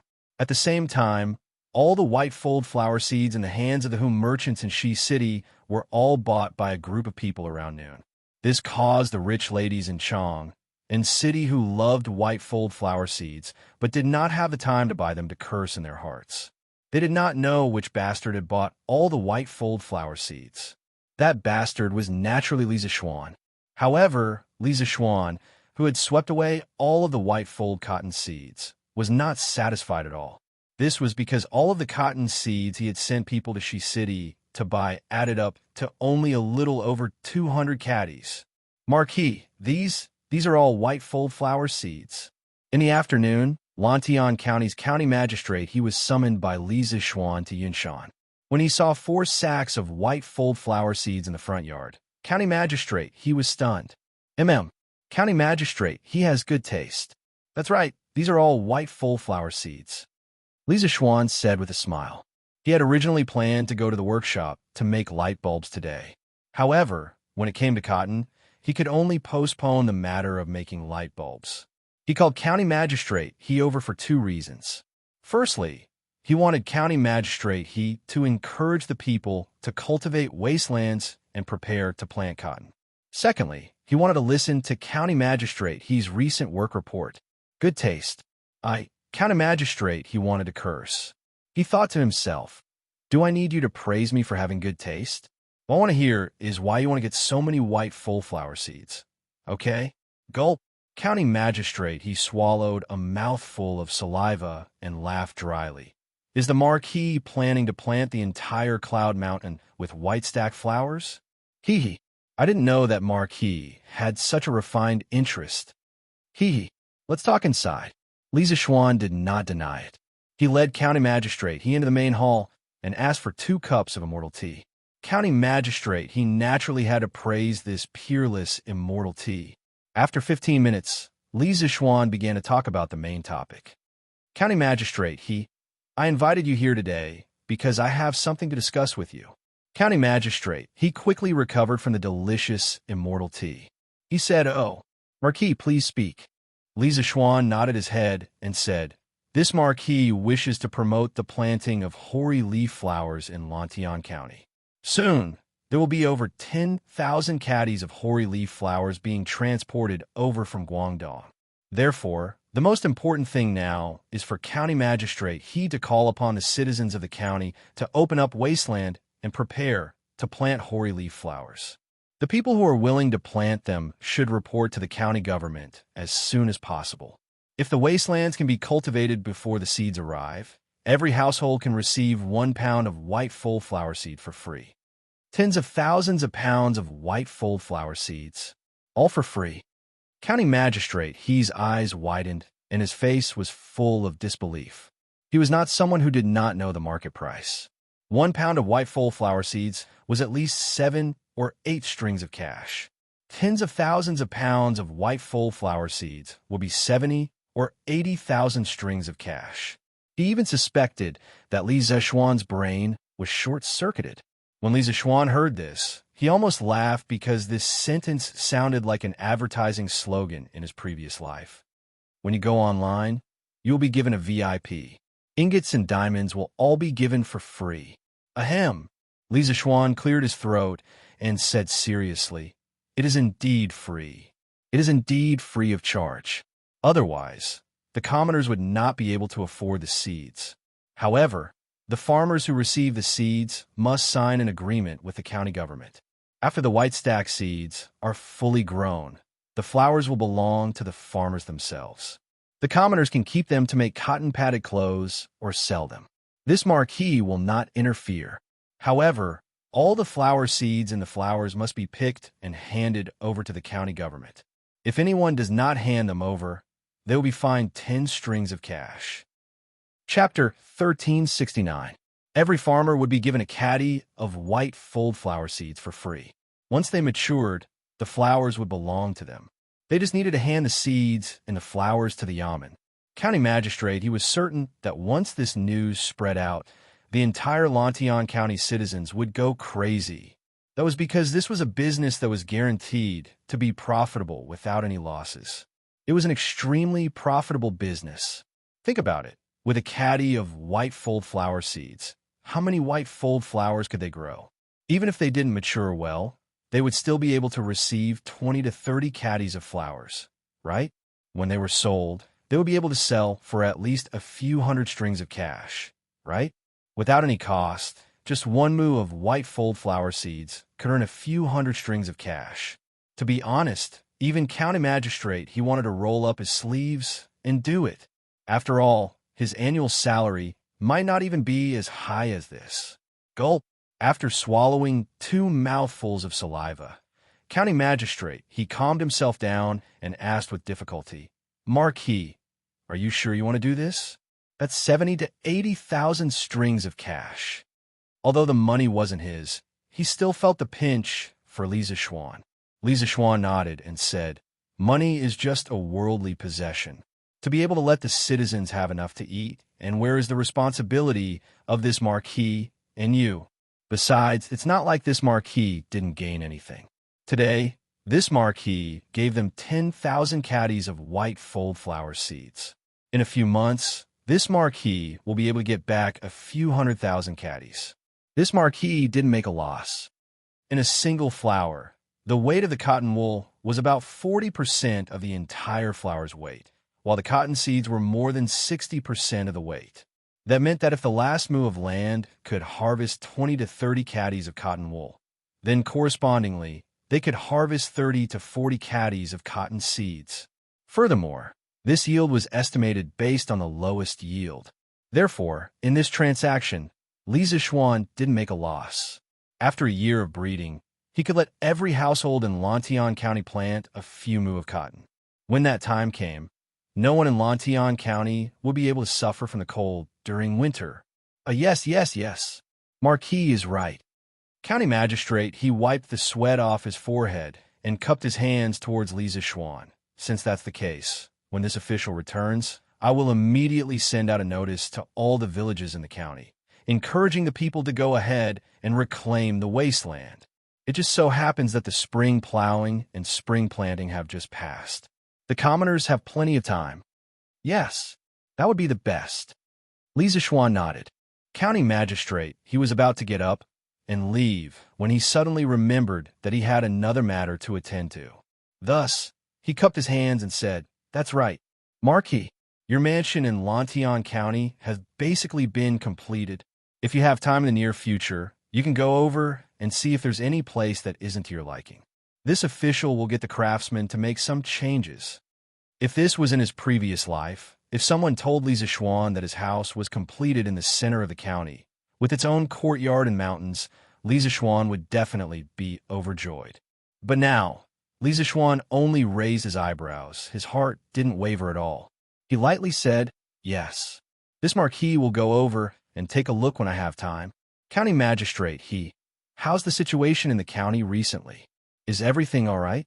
Although the mansion in Lantian County was the true marquis residence of Yong, and Li Zishuan didn't plan to completely move there for the time being because of Yanhuang College. At most, his father and mother would go over to oversee the mansion. Thus, Li Zishuan didn't care much about the mansion. What he cared about was the development of his fief. Hearing Li Zishuan ask about his job, County Magistrate, his face immediately turned serious. He cupped his hands and said, "Marquis, everything in Lantian County is fine. Because of the football field in the county, there have been more and more pedestrians and merchants coming to Lantian County recently. Also, because of the Drunken Immortal House, Strange Interest Pavilion, and Treasure House, these famous shops and big shops have moved in. It has indirectly increased the business of the other shops. Now, our Lantian County has become the most prosperous county within a radius of 100 miles, excluding Chang'an City. If the people and gentry of the other counties in the east want to buy something, they wouldn't go to Chang'an City. More and more merchants want to open a shop in Lantian County. Therefore, the prices of the shops in the county have been increasing. I predict that the business tax collected by the county government this year will be at least 3 times more than the previous years." "Yes, that's good." Li Zishuan nodded, feeling very satisfied in his heart.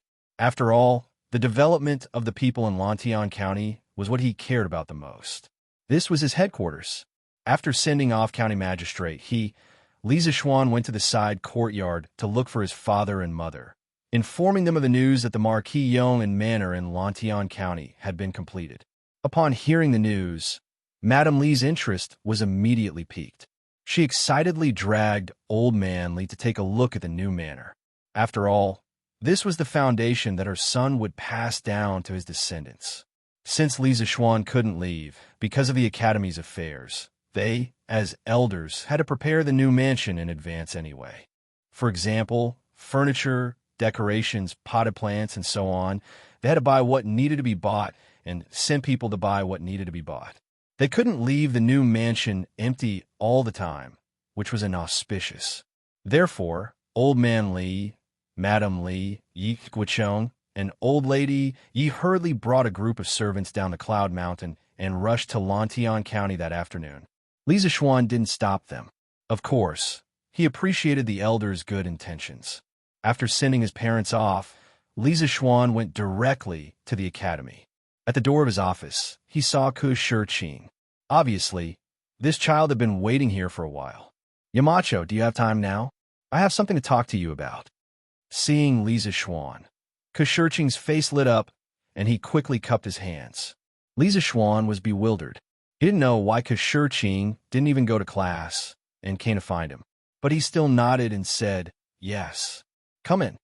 Li Zishuan didn't rashly blame Ke for skipping class. He planned to wait until Ke finished talking about what he wanted to say before making a decision. The two of them entered the office. Li Zishuan poured 2 cups of tea and handed one to Ke. Ke was flattered. Recently, when the teachers of the academy taught, they would usually bring a cup of tea into the classroom in advance. The fragrance of the tea made all the students in the classroom drool. He heard from Li Tai, Chang Chumo, and the other nobles that this tea was called immortal tea. It was created by Li Zishuan and was currently not sold outside. Ke didn't expect Li Zishuan to be so generous and directly give him a cup of immortal tea. How could he not be flattered? Thank you, Yamacho. Ke took the tea and cupped his hands in thanks. Hee. Now you can tell me why you're looking for me. Li Zishuan's expression didn't change. He had always been very generous to his students. What was a cup of tea to him? Ke quickly put down the teacup and said with a serious face, Yamacho, I heard from Mr. Wang that you found a vanadium mine on the Lan family's volcano in Pingzhou. However, the local Chang people stopped you from mining it. Is this true? Li Zishuan was stunned and said with some doubt, It is true. But Shurqing, why are you asking this? Ke cupped his hands and said, Yamacho, I'm from Bashu. My parents left their hometown to bring me to Beijing to study. My family is also from Chang. Li Zishuan heard this and was shocked. He said with some disbelief, Shurqing, you're saying that you're from Chang? Ke nodded and said, That's right. I grew up in the Chang tribe. The Chang people live in poverty and rely on the mountains to survive. Due to geographical reasons, the Chang tribe has been isolated from the outside world for generations. Although everyone's life is poor, there is no oppression and no corrupt officials. The people are happy and content. However, the Chang people only pursue food and clothing for generations. No one knows how to read or study. My father is not from Chang. He was a scholar in Kaifeng. Because he was in love with my mother, he lived with her in the Chang tribe. My father taught me to read and write since I was young. He wanted me to be a scholar in the future. When I was 12 years old, I was recognized by a scholar in Bashu. He recommended me to the Imperial College. I didn't disappoint him. I passed the Imperial College's examination and entered the School of Mathematics. Later on, I met Yamacho. My parents were worried about leaving me alone in Chang, and so they followed me. I know the Chang tribe that Yamacho's servant met in Bashu. Their leader is called Xiaofeng. This tribe is the largest Chang tribe in Bashu. If Yamacho wants a mine there, I could go to Shu and persuade their leader. Xiaofeng. When Li Zishuan heard the name of the Chang tribe in Bashu, he almost jumped up. He wanted to ask Ke if Xiaofeng knew the 18 dragon subduing palms. That's right. His name is Xiaofeng. Does Yamacho know this Chang leader? Ke asked curiously when he saw Li Zishuan's big reaction. Ahem. Li Zishuan shook his head to get rid of the nonsensical thoughts in his head and asked, I don't know him. I don't know him. Shurqing, which Xiao and Feng is this Xiaofeng?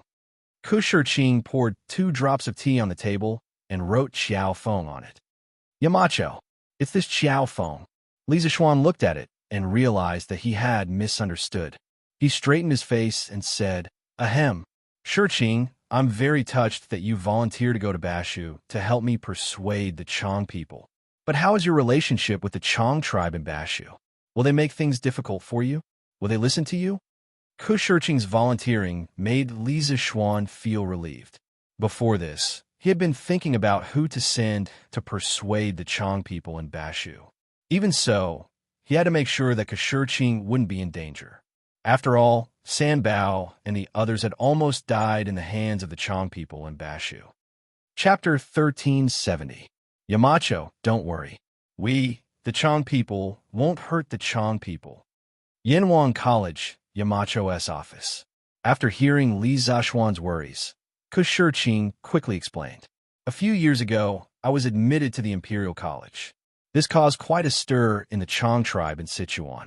Ever since the Imperial Court started the Imperial examinations and established the Imperial College, no one in the Chang tribe has ever been admitted to the Imperial College. Therefore, if I can persuade them and explain to Chief Xiao Feng why the Lan family's volcano can attract soldiers, they will not stop you from sending people to mine. Li Zixuan couldn't help but smile. So, Shi Qing, you have been the pride of your tribe since you were young. Not bad, not bad.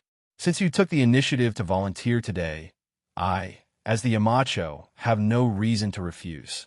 However, this is an important matter. I still need to get your parents' approval. Otherwise, you still can't go to Sichuan. Shi Qing cupped his hands and said, Of course. Yamacho, don't worry. I will definitely be able to persuade my parents.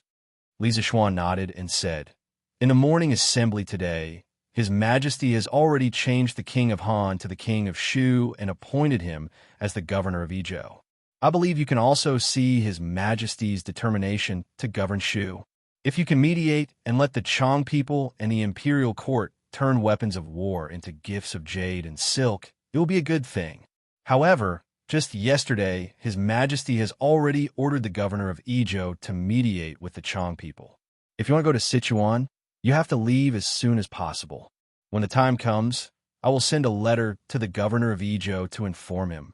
Shi Qing's eyes lit up and said, Yamacho, are you talking about Governor Gao? Li Zixuan nodded and said, Yes. Is Governor Gao? Shi Qing, do you know him? Shi Qing nodded excitedly and said, Although I have never met him, Shi Qing has heard of Governor Gao's name. In the past few years, I have been studying in Chang and have not returned to Shu County. However, I've been paying attention to the news there. The people of Shu County were frivolous. They were afraid of ghosts and hated the sick. Most of them did not personally serve their sick parents. Instead, they used sticks to pick up food and passed it to them from afar. It was said that after Chief Gao took office, due to his influence, the customs were changed. Furthermore, Elder Gao had also dug a new canal outside of the one river that Li Bing had dredged during the Qin dynasty, allowing the people of the Shu lands to benefit greatly. In addition, he also used his free time to organize poetry and prose meetings. He also let the Confucian scholars discuss the classics of Confucianism and encouraged the young students. As a result, the study style in Sichuan gradually became stronger. Today, Elder Gao is widely respected by the people in the Shu lands. This time, with him stepping forward to mediate, I'm sure Leader Xiao Feng won't not give him face. So, it seems like there's no need to go to the Shu lands before studying. At the end, Shi Qing scratched his head a little embarrassedly. After all, he had skipped class to come to Li Zixuan and volunteered. But now he realized that there was no need for him to go. No matter how he looked at it, it was a little suspicious of fishing in troubled waters. Li Zixuan smiled and did not blame him. After a moment of silence, he asked in a deep voice, Shi Qing, if you were to pass the imperial examinations in the future, what would you like to do the most? Would you like to live high in the imperial court and accompany the emperor, or would you like to be an official and benefit the people? Shi Qing frowned and thought seriously for a long time before replying, Yamacho, if I could pass the imperial examinations, I would like to return to Shu County and become an official. Shu County is the place where I grew up. It's a beautiful place, but the people there live a poor life. Most of them have never left the Shu lands in their lives, so naturally, they don't know how wonderful the world outside the Shu lands is. I want to bring the people of the Shu lands to live a good life. I want the Shu lands to be no longer isolated. I hope that the good things in Chang and city can also be found in the Shu lands, such as the carriages, bicycles, and the celestial mirror of Wonders Pavilion. Although these things have been sold to all the states and counties in the world, I believe that these things are rare in the Shu lands now. As the people of the Tang Empire, I think that the people of the Shu lands are no different from the people of Chang, and they should also live a good life and use the advanced engineering products created by Yamacho. If there's a chance, I will definitely benefit the people of my hometown in the future. Li Zixuan stood up and patted Shi Qing's shoulder. He laughed and said, Haha, good. The most important thing is to not forget your roots. Shurqing, I'm very pleased that you have such thoughts. The Shu lands have been isolated for many years. This is true. This time, I'm mining the vanadium mine in Foam Province. I've thought of using the mine to help the people in the surrounding areas become rich. When the time comes, I'll pay for them to build roads and bridges. If they're willing to help, they'll be able to get a good salary. So, if your parents agree, I still hope that you can make a trip to Shu lands. As a local, you should know the customs of the people there the best. If you can get the tribal power there to be understood, I can even let the people of the Yin Huang Chamber of Commerce open a shop there and bring all the fine good from Chong and city over. This way, the communication between the Shu lands and the Central Plains will become more frequent, and the lives of the people will become better. What? Yamacho, are you serious? Shurqing was pleasantly surprised. If that was the case, then more than half of his dreams had been realized by Li Zixuan. Li Zixuan smiled and said, "A gentleman's promise is worth 1,000 gold. What I said, of course, is true." That's great. That's great. Thank you, Yamacho. I'll go back and discuss with my parents. Tomorrow, I'll leave for the Shu lands. When the time comes, I'll definitely pass on Yamacho's goodwill to Chief Xiaofeng. I'm sure he won't refuse. Shurqing was extremely excited as he cupped his hands towards Li Zixuan. Then, he suddenly thought of something and his face darkened. He said, I don't seem to be able to leave for Shu lands recently. Previously, the headmaster said that for the next 4 weeks, there will be a secret exam every Friday. Those who fail 4 times will be expelled from the academy. No matter what, the students have to wait until the exam ends this Friday before they can leave. Li Zixuan heard this and secretly praised this child's meticulousness.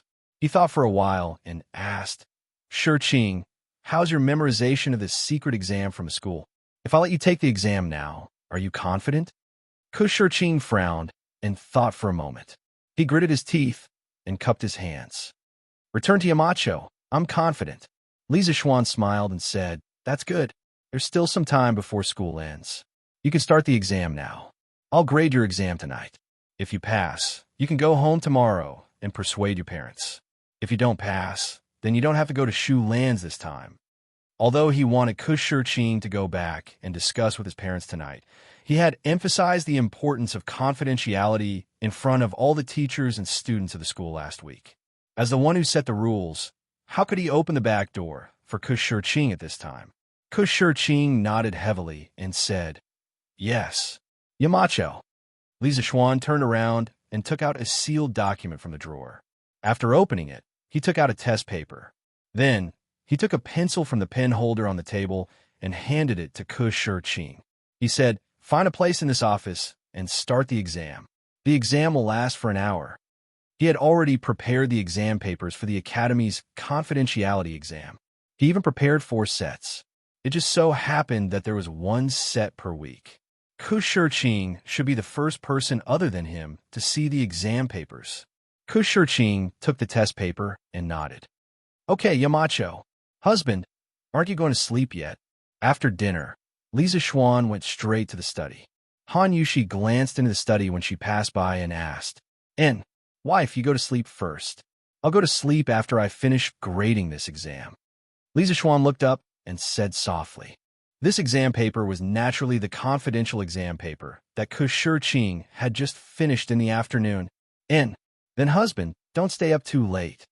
Han Yushi nodded and went upstairs to sleep. Li Zixuan's gaze returned to the exam paper.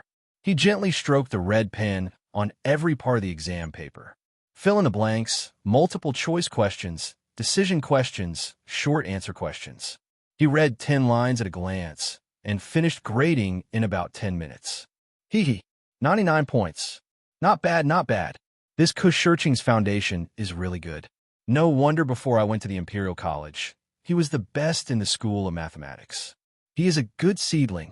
Looking at the bright red 99 points on the exam paper, Li Zixuan praised. In this way, Shurqing could leave the academy tomorrow and go home to discuss the trip to Sichuan with his parents. In fact, letting Shurqing go to Sichuan was not Li Zixuan's plan. It was just added at the last minute. Shurqing had the ability and the dream. As a Yamacho, Li Zixuan naturally had to give his student a stage to realize his dream. What was Li Zixuan's dream when he had just transmigrated? Li Zixuan would definitely answer that he wanted to be a carefree marquis and then rely on his wealth to live a life of luxury with his wife. But now, he was a marquis and a Yamacho of the academy. His dream was to help his student realize his dream. He wanted to be a dream godfather and let his student become the most outstanding person no matter where he went. He wanted to have students all over the world. When that time came, he would become the most powerful person in the world, because by then, any student would be able to hold their own. The next morning, Li Zixuan arrived at Yanwang College. Coincidentally, Ku Shiqing was waiting for him in front of Guanghua Building. It was time for the students to have their breakfast. Yamacho. When Ku Shiqing saw Li Zixuan walking towards him, he hurriedly went up and greeted him nervously. Li Zixuan smiled and said, "Hee, why? Are you worried that you didn't pass the exam?" Ku Shiqing nodded and said, "Although I checked my answers last night when I returned to the dormitory, I still feel a little nervous. After all, I really want to go to Sichuan." Li Zixuan patted Ku Shiqing's shoulder and laughed. "Haha, don't worry. You scored 99 points this time. According to the rules of the academy, you have passed. I will give you special permission not to participate in the next few exams. But I can't give you the exam papers now. After all, the other students haven't taken the exam yet. You can go back and discuss with your parents about the trip to Sichuan. If your parents agree, you can ask someone to send a message to me and then go directly to Sichuan. As for the academy, I will give you some time off. When you return, you can go and study by yourself. Just like Meng Wenhao and Iron Egg, who went to war with the army. As for Chief Gao, I will write a letter to him today. When you are there, he will take care of you." Ku Shiqing said gratefully, "Thank you, Yamacho. Then I will take my leave. Yamacho, take care." Li Zixuan nodded and said, "If you're going to Sichuan, you take care too." After the academy helped Ku Shiqing with his request for leave and handed his secret exam results to Yin Silu, Li Zixuan went down Yinshan and rowed towards the pier at the lower reaches of the Ba River. At the pier, 5 large merchant ships of the Feng family were ready to set off. Because they did not buy a lot of seeds in Guangdong, only a little more than 10,000 jin, Feng Zhihua only sent out 5 merchant ships. "Marquis, why are you here?" Feng Zhihua, who was directing the loading of goods at the pier, inadvertently saw Li Zixuan riding over. He quickly went up and greeted him. Li Zixuan dismounted from his horse and said with a smile, "Boss Feng has acted righteously this time and personally helped this marquis go to Guangdong to purchase the white stack flower seeds. This marquis has to send Boss Feng off no matter what." Feng Zhihua was flattered and said, "Thank you, Marquis, for sending me off." "Huh, it's my pleasure, it's my pleasure." Li Zixuan waved his hand and took out a piece of paper and a painted letter. He handed it to Feng Zhihua and said, "Here, this is this marquis's order and this marquis's personal letter to Jun Wangyi." Thinking that sending someone to deliver the letter would not be as fast as sending it by sea, I will have to trouble Boss Feng to personally deliver this letter to Jun Wangyi. When the royal prince sees this letter, he will definitely make it convenient for you. The convenience he was talking about was not asking Li Xiaogong to open a back door for Feng Zhihua. He, Li Zixuan, was not someone who liked special treatment. For this sea trade, he would not let Feng Zhihua pay any less of the taxes that should be paid in Guangdong. The reason why he still needed to write a letter was because he wanted to borrow the power of the Department of Commerce to get the small countries in Nanyang to ship more white stack flowers to Guangdong to sell. Feng Zhihua took the warrant and the letter with both hands and said, "Marquis, don't worry. I will personally deliver this letter to the Royal Prince of Hejian." Coincidentally, at this time, all the goods on the dock had been loaded. A red sun jumped out of the horizon and shone on the surface of the Ba River, reflecting the clear and crystalline waves. Feng Zhihua cupped his fists and said, "Marquis, the time has come. The fleet should set sail. This Feng will bid farewell here. This time, I will definitely bring back as many white stack flowers as possible for the Marquis. Marquis, may we meet again." Li Zixuan also cupped his fist and said, "See you later." Feng Zhihuan nodded, and then turned to walk towards the big ship. Raise the anchor, raise the sails, set sail. A moment later, the sailors on the big ship shouted, and the fleet of 5 big ships finally set sail towards the east. Chapter 1371. After watching the fleet leave, Li Zishuan went straight to the workshop. His family had bought over 200 caddies of cotton seeds from the Hu people yesterday. These few days, he had to start making arrangements for the servants in the residence to start growing the seeds. And growing the seeds required a type of machine, a nutrient bowl manufacturing machine. If the cotton seeds were directly scattered in the ground, a large portion of them would not germinate. The survival rate was extremely low. In his previous life, Li Zishuan was also a villager. He had experienced the entire process of growing cotton. He remembered that when his family was growing cotton, they had to first plant the cotton seeds in a nutrient bowl. After the seeds germinated, the seedlings would be transplanted into the ground. The so-called nutrition bowl was to load the loose, fertile soil that was easy to retain water and fertilizer, germ-free, and seedless into the machine for making nutrition bowls. Through the machine, cup-shaped nutrition bowls with a diameter of 11 centimeters and a height of 10 to 12 centimeters were manufactured. The cotton seeds were pressed into the nutrition bowls, and the nutrition bowls were covered with a thin film until they sprouted. After the cotton seeds germinated, they would be transplanted into the ground along with the nutrient bowl, and the job would be done. The greatest benefit of this method was that it could greatly increase the survival rate of the cotton seeds. Compared to sowing directly, this nutrient bowl sowing method could save at least 3 times the amount of seeds. If the people of Lantian County were to use this nutrient bowl sowing method in the future, then the amount of cotton seeds they would need to plant per mu of land would not even be 1 caddy. In the modern era, the South used the nutrient bowl sowing method to plant cotton in 1 mu of land. It required about 0.7 caddies of seeds. In the North, the direct sowing method required about 3 to 6 caddies of seeds per mu of land. Therefore, the nutrient bowl sowing method had always been popular in the southern regions. However, there were also disadvantages.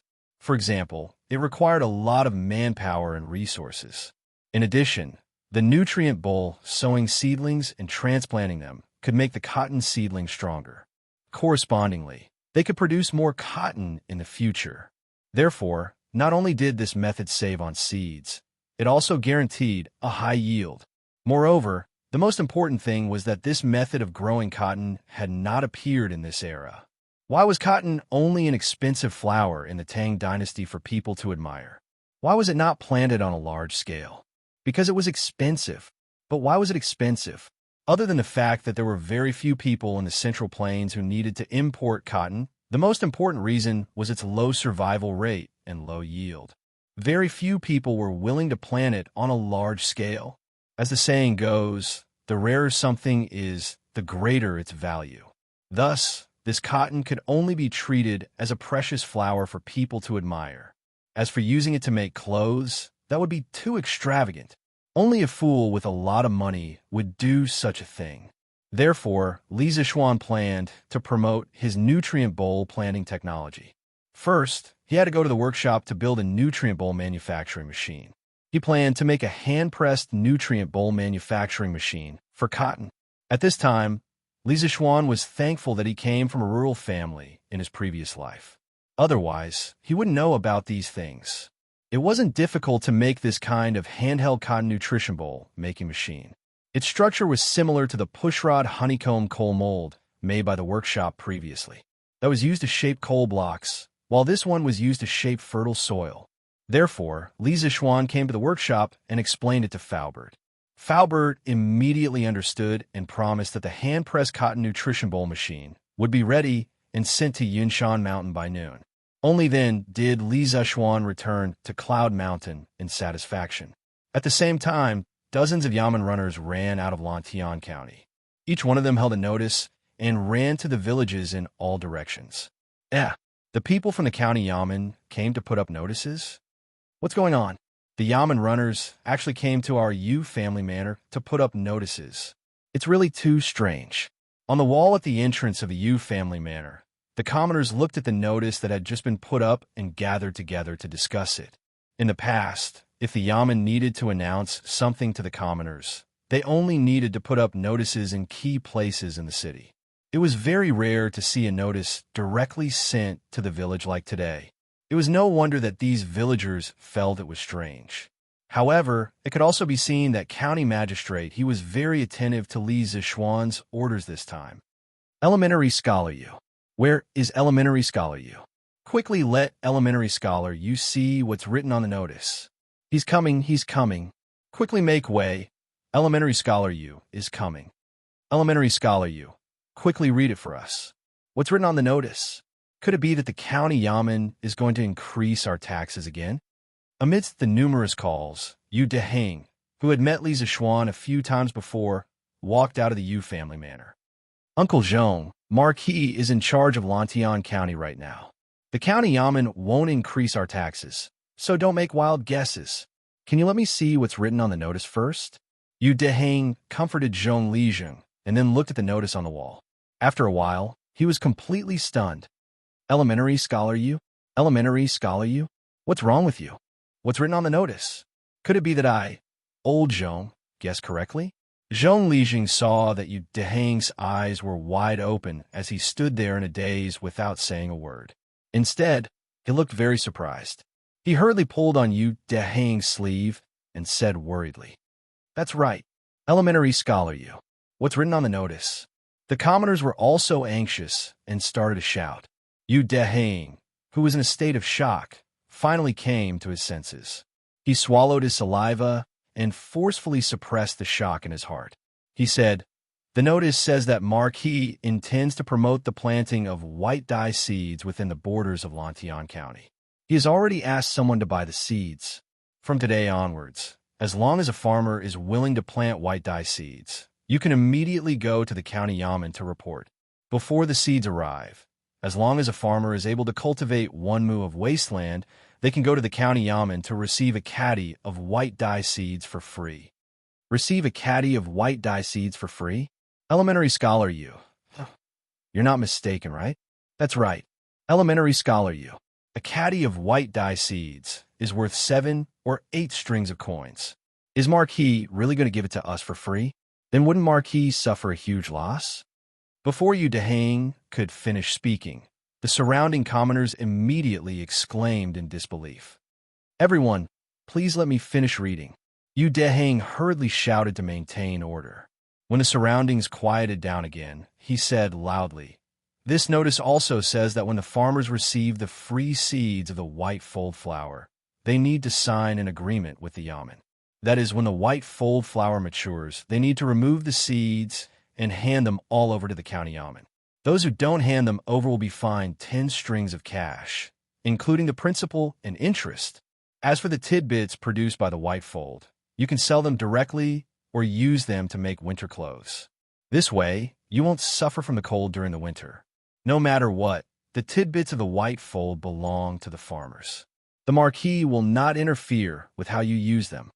As Yu Deheng's voice fell, everyone was shocked. After the shock, there was ecstasy. Marquis is actually giving out white dye seeds for free, and all the white dye seeds that are planted will belong to us. Marquis is really benevolent. If we can receive a caddy of seeds, we can at least earn 10 strings of coins.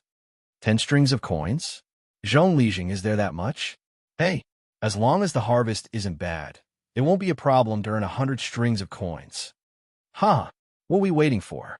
Quickly go to the county yamen to register. Last time, when Marquis promoted the greenhouse vegetables, our Yu family village didn't get to see the white dye seeds this time. No matter what, we can't miss it. That's right. That's right. Quickly go to the county yamen to register. If we're late, we might not get it. Go quickly. Go quickly. Suddenly, the group of people rushed out like a swarm of bees. They didn't even have time to put down the shovels, hoes, and other farming tools on their shoulders as they rushed directly in the direction of Lantian County. Hey, wait for me. Yu Deheng called out twice and hurriedly followed. A similar situation also happened in the dozens of other farmsteads in Lantian County. These farmsteads were all in an uproar at the same time. They went to the county yamen to register and then reclaimed 1 mu of wasteland to get a caddy of white dye seeds for free. In the eyes of the farmers, wasn't this like picking up money? Moreover, they could pick up tens or even hundreds of strings of coins. How could the farmers not be tempted by this? This was especially true for the farmers who were incorporated into Li Zishuan's fiefdom later. When Li Zishuan promoted the greenhouse vegetables, they didn't belong to Li Zishuan's fiefdom. Naturally, they didn't enjoy the first wave of dividends. Now that the second wave of dividends was finally here, of course, they had to desperately grab hold of it. Of course, they weren't the only ones who wanted to grab hold of it. The farmers of the 8 farmsteads who had followed Li Zishuan in the beginning were even more enthusiastic. Because of the greenhouse vegetables incident last time, they firmly believed that following Li Zishuan would bring them benefits. As long as it was Li Zishuan's decision, they would unconditionally support it. They would definitely make a lot of money. Therefore, on all the roads and small paths in Lantian County, farmers could be seen running wildly everywhere. It was like ants returning to their nest. The black mass of ants came from all directions and rushed towards their nest. Lantian County. On the street in front of the Lantian County's Yamen entrance, 3 rows of tables had already been set up. 1 row of tables faced the street in the west, another row faced the street in the east, and another row faced the street in the south. The farmers who came from all directions could line up in 3 different directions to register. This way, they could save a lot of time. County Magistrate. They're here. The commoners are here. But why did they bring their shovels and hoes over? County Magistrate, he led a group of county officials and waited at the entrance of the county yamen. Suddenly, the county official became excited as he hurriedly asked County Magistrate But after seeing the equipment of the farmers, the official was dumbfounded.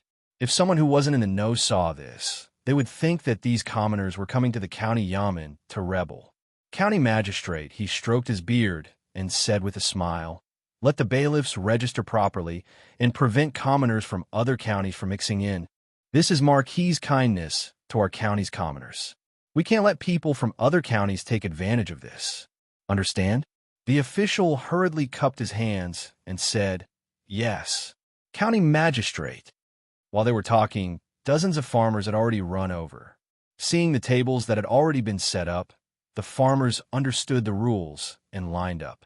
There were 3 tables in each direction of the street. There were a total of 9 tables, which meant that they could line up in 9 lines. "Sir, I want to plant white stack flowers. I want to register. What's your name? Which village are you from?" "My name is Lu Meng, from Liujia village." Good. I've already registered for you. Marquis will be able to buy the seeds back in half a month. Before that, you have to cultivate a mu of wasteland. It's best if it's a hillside that's facing the sun. That way, the harvest will be better. Do you understand? Understood. Thank you for your reminder. Next. The quiet entrance of the county yamen suddenly became lively. It was not an exaggeration to say that it was a boiling cauldron of voices. The commoners in Guangxing County who woke up early saw this scene and couldn't help but be stunned. Hey, what are they doing? Why are they all gathered at the county yamen? It seems that they are all farmers from outside the county. Farmers? What are they doing here at the county yamen? I know. I just saw the notice at the county yamen. It said that Marquis intends to promote the planting of white stack flowers in Lantian County. Those who are willing to plant can register at the county yamen. As long as they can cultivate a mu of wasteland within the stipulated time, they will be able to get a gene of white stack flower seeds for free. What? A gene of white stack flower seeds for free? Is there such a good thing in this world? No, I want to register too. Boss Wang, what are you so happy about? Do you have any fields at home? Don't tell me you want to take the seeds and sell them for money. The notice said that after receiving the seeds, you have to sign an agreement with the county yamen. When the harvest time comes, the white stack flowers will belong to the commoners. However, all the seeds must be removed and handed over to the county yamen. If you don't hand it over, you will be fined 10 strings of coins. Boss Wang, if you receive it now, you will have to pay 10 strings of coins in the future. Oh, so that's how it is. Then this old man won't receive it. I'll leave the opportunity to these farmers. Tis TSK. This time, the farmers outside the city are going to be rich. With a gene of seeds, the white stack flower seeds can be sold for dozens of strings of coins. Sigh, what a pity. Who asked us to not be farmers? At this moment, these city dwellers began to envy the farmers. It was really strange. As time passed, the lines of farmers in the three directions grew longer and longer. The line in the south was about to reach the city gates. Tens of thousands of farmers outside the city suddenly flooded into Lantian County. This city that wasn't considered big suddenly became crowded. Those businessmen who came to Lantian County to do business, or those who came to watch the football match, saw this scene and began to inquire about what had happened. It didn't matter if they didn't ask, but once they did, they were so shocked that their jaws dropped. Everyone couldn't help but sigh at the good welfare of the citizens of Lantian County. From time to time, Lisa Schwan would give red packets to the citizens. Furthermore, it was the kind of red packets that were worth hundreds of strings of coins. And the matter here quickly spread to the other counties. Chapter 1372. Have you heard? The Marquis of Yong, and wants to give every farmer in Lantian County a caddy of white fold flower seeds for free. What? Why is Marquis giving so many white fold flower seeds to the farmers? Seeds? The Marquis said that the white stack flower catkins will belong to the farmers. The farmers can use them to make cotton-padded clothes or sell them for money. When the time comes, we just need to hand in the seeds. Oh my God, there's such a good thing. Can we get the flower seeds if we go? Tisk, in your dreams. We are from Shinfeng County, the Marquis of Yong, and only gives them to the farmers in Lantian County. Lantian County. It's Lantian County again. Last year, Marquis only promoted the greenhouse vegetables in Lantian County. At that time, the farmers who planted the greenhouse vegetables earned hundreds of strings of coins. A few months ago, when Marquis was building the dam, he also prioritized the young adults in Lantian County. I heard that not only are there meat for every meal, but the wages are also high. Now, Marquis wants to plant white fold flower seeds to make winter clothes for the people of Lantian County. Why didn't His Majesty give Shinfeng County to the Marquis of Yong and as a fief? Sigh, who said it wasn't? Last year, matchmaker Zhao recommended a kid from Lantian County to my daughter, but my wife didn't agree. Now it's his turn to disagree. This prodigal woman. Ha! Old Wang, your wife has no taste. It's not that I want to criticize you, but this kind of woman needs to be taught a lesson. Yes, she needs to be taught a lesson. Ha! Serves you right for being unlucky. Look at my two daughters. They married to Lantian County at the beginning of the year. Now, they're living a good life. After the greenhouse vegetables and dam building incident, Lisa Schwan came up with another benefiting the people policy, which caused a huge uproar among the people in the surrounding counties of Chong'an. Although there were no newspapers to promote it, the current momentum of public opinion was even more terrifying than being on the headlines of the newspapers. Not only the people in the surrounding counties of Chong and City were discussing it, the people in Chong and City were also discussing it. At this moment, all the citizens only had one thought in their minds, and that was to regret that they were not Lantian people in this life. If he was also a citizen of Lantian County, then wouldn't he be able to enjoy the benefits of Lisa Schwan's benefiting the people policy? In an instant, countless people had a strong yearning for Lantian County. Of course, the ladies of the prestigious families in Chong and City finally understood who had bought all the white stack flowers in the West Market yesterday. The beauties couldn't help but sigh at Lisa Schwan's generosity. He actually used them as ornamental white flowers to make winter clothes for the people in his fief. What? Little Xian wanted the people in his fief to plant white stack flowers? What's the point of growing this thing? Do you want to watch? Cheng Yaojin had just finished the morning court when he heard the news. He stared at his second son, Cheng Chuyang, and asked. Cheng Chuyang's forehead was full of black lines. He said, Father, even if the Marquis of Yong and wanted to see white stack flowers, he wouldn't go so far as to let his subordinates plant them all over Lantian County, right? I heard that he wanted the commoners to make winter clothes out of white paper. Oh, Cheng Yaoji nodded and suddenly laughed. Hey, This kid's idea is really strange. Using white paper to make clothes for the commoners? That's too extravagant. How many seeds did he say he wanted to buy? 10,000 caddies? TSK. 70 to 80,000 strings of coins. That's really generous. Cheng Chuyang asked tentatively, Father, should we follow this time? Last year, when Li Zixuan promoted the planting of greenhouse vegetables in his fief, Old Cheng's and Old Qin's families also promoted it. Although there was a difference of half a month, their family's farmers earn a lot of money because of it. The Cheng family also gained a good reputation for being benevolent. Now that Li Zixuan wanted to promote the planting of white stack flowers, should the Cheng family follow? Cheng Yaojin frowned and said, White stack flowers are not easy to grow. Since little Xian dares to promote it, he might have a better way to grow it. As for 70 to 80,000 strings of coins, TSK, the Cheng family can't afford it. However, the Cheng family only has 700 farmers, and a caddy of seeds per family is only 700 caddies. After pondering for a moment, Cheng Yaojin gritted his teeth and said, Then we'll buy it. Chuyang, get Butler Liang to tell the barbarian merchants in Shi City to quickly find a way to get me 700 caddies of white stack flower seeds. Otherwise, I'll smash their shops. Li Zixuan needed a large amount of white stack flower seeds, so he could only find sea merchants. However, the Cheng family only needed a few hundred caddies of seeds, so the barbarian merchants could find a way to get it themselves. In order to survive in Cheng, and these barbarian merchants would definitely find a way to get Old Cheng so many seeds. Cheng Chuyang quickly replied, Yes. Father, I'll go tell the butler now. Hey, stop right there. Cheng Yaojin suddenly said, Kid, you have to go back to the study and study. In a few months, Yanwang College will be recruiting students.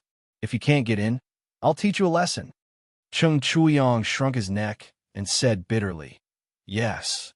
Father. What?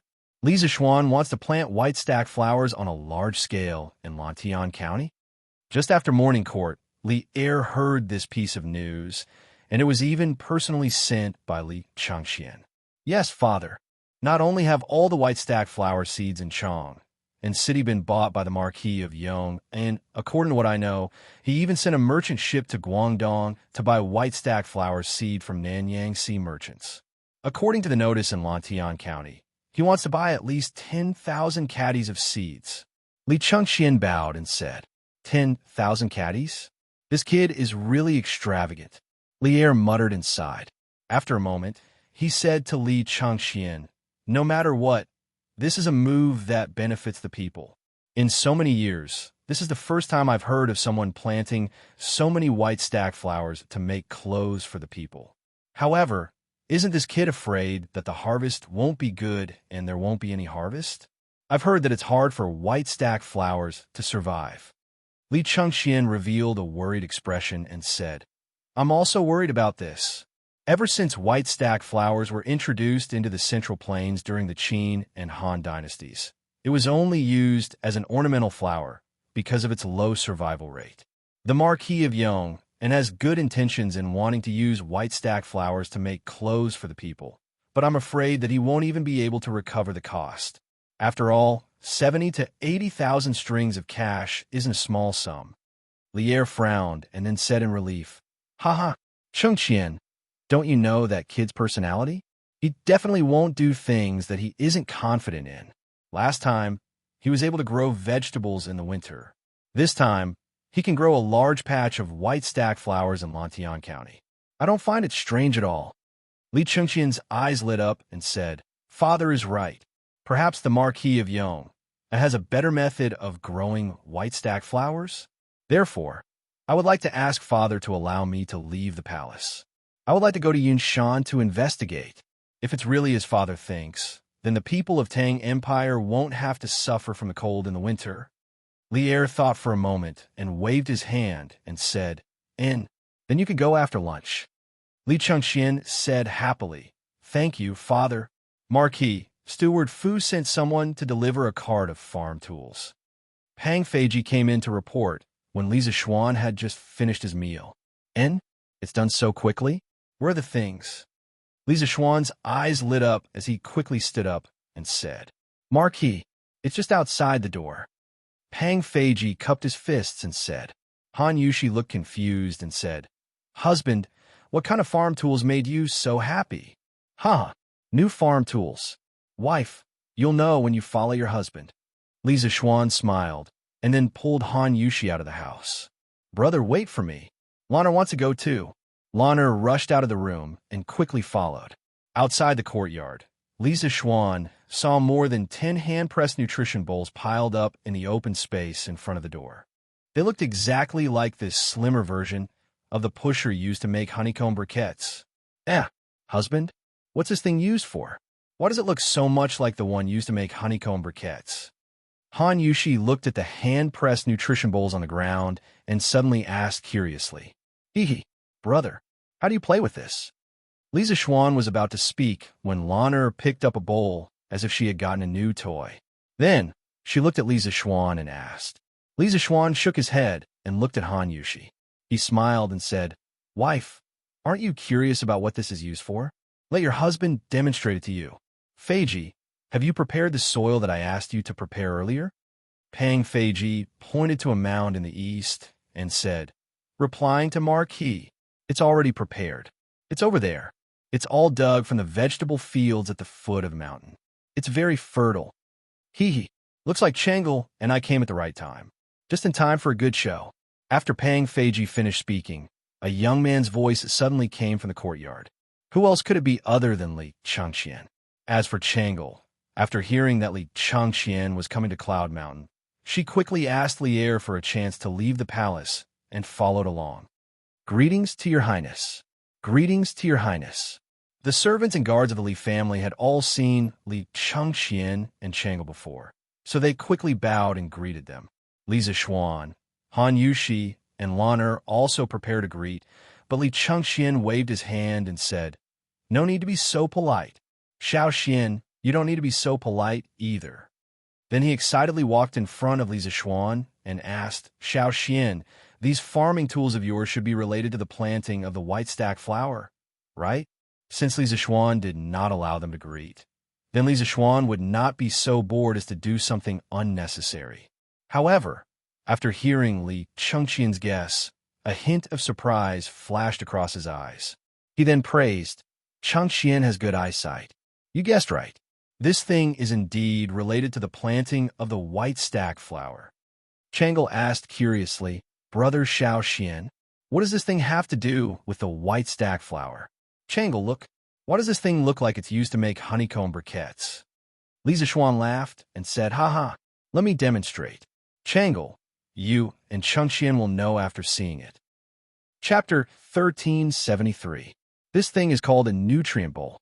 By stuffing fertile soil into it and pushing it out like I am doing, you will get cup-shaped mud cubes. These mud cubes are the nutrient bowls for the white stack flower seeds. If you press 2 seeds into the nutrient bowl, they will sprout in about 7 days. At the mound of soil next to the Yinshan residence, under the gaze of Li Changqian, Changle, Han Yushi, and the others, Lisa Schwan showed himself to explain. First, he poked the alms bowl with all his might into the mound of soil. After it was filled with soil, he stepped on the push rod, and the soil was pushed out in the shape of a cup. This was a nutrition bowl. Then, Lisa Schwan took out 2 seeds and pressed them into the circular pit in the center of the nutrient bowl. The entire process was completed. This is fun. Brother, Lana will help you." Seeing Lisa Schwan easily make a cup-shaped mud cube, Lana's interest was immediately piqued. She excitedly rushed over to give a try. Lisa Schwan was speechless. "You're just a little taller than the alms. How can you play with it? Go to the side and watch. Don't dirty your clothes." Lana pouted. "Oomph, I won't. Brother, you look down on me. Lana, it will make one for you to see." After saying that, the little girl imitated Lisa Schwan's previous actions. She picked up the alms and poked it into the mound of dirt. This thing is indeed interesting. I will give a try too. Perhaps the innocent Lan had awakened Li Changqian's childish nature. This fellow also eagerly picked up the alms and walked towards the mound of dirt. Brother Crown Prince, wait for me. Changle also wants to try. It was rare for Changle to come out, so she naturally wanted to play to her heart's content. She followed closely behind Li Chengxian with the alms and walked towards the mound of dirt with the alms. Your Highness, you can't. The leader of the Eastern Palace guards who followed Li Chengxian hesitated for a moment before stepping forward to stop him. Li Chengxian waved his hand and said, "It's fine. I am just giving it a try. There is no danger." When the guard heard that, he did not continue to stop him. Brother Little Xian, can you teach Changle one more time? Changle carried the alms bowl and walked to Li Zishuan's side, smiling sweetly. Looking at this bright and beautiful smile, how could Li Zishuan say no? He nodded helplessly and said, "All right then. Chengxian, Changle, I'll demonstrate it to you again. First, push the alms bowl into the mound with all your strength. You must use all your strength, or else the soil won't be able to fill the alms bowl, and the nutrition bowl you push out will be incomplete." Bang, bang, bang. Li Zishuan, Changle, and Lanner all followed Li Zishuan and poked the alms bowl into the mound. After a while, Li Zishuan continued, "When you think it's about time, step on this push rod and push the dirt out." "Yes, that's it. It might take some effort." "Wow, I'm done." Brother Little Xian, take a look and see if this nutrition bowl is done correctly. Unexpectedly, Changle had finished it before Li Chengxian. The little girl held the freshly made nutrition bowl in her hands and came to Li Zishuan, asking excitedly, Very well done. The shape is very standard, and the soil is very sturdy." Li Zishuan nodded and praised. Hee. Thank you for your praise, Brother Little Xian." After receiving Li Zishuan's affirmation, Changle's beautiful little face instantly beamed like a flower. At this moment, Li Chengxian's first nutrition bowl was also completed. However, it was a failure with a bumpy bottom and an incomplete exterior. It was obvious that Li Chengxian did not use enough strength when filling the soil inside. Chengxian, this is about the same level as Lanner's. I think you have to find time to train, or else your body will only become weaker and weaker. Look at your physical strength now. It's not even as good as Changle's. Upon seeing this, Li Zishuan immediately teased. Li Chengxian immediately blushed and retorted, Little Xian, what nonsense are you talking about? I just didn't do it seriously just now. If you don't believe me, I'll make another one for you." As a man, he could not tolerate others saying that he was weak. In order to protect his dignity as a man, Li Chengxian resolutely began the second nutrition bowl's production. Bam, bam, bam. This time, Li Chengxian peeled with all his might. From the looks of it, he could not wait to crush the entire cloud mountain. With a clang, a flawless nutrition bowl was pushed out from the bowl-making device. Li Chengxian immediately said proudly, "Hey, Little Xian, how is it? I told you that it was just a coincidence, right?" After saying that, he could not help but secretly take 2 deep breaths. Speaking of which, he had been learning how to rule the country from Li Er all day long in the palace. He indeed lacked training. Li Zishuan saw through him, but did not expose him. He did not refute him. Li Chengxian put down the bowl-making device and asked, "Little Xian, you still haven't said why you want to plant the seeds in this nutrition bowl?" This prince feels that it's more convenient to just directly bury the seeds in the ground. Hearing Li Chengxian's question, Changle also stopped what she was doing and shifted her gaze to Li Zishuan.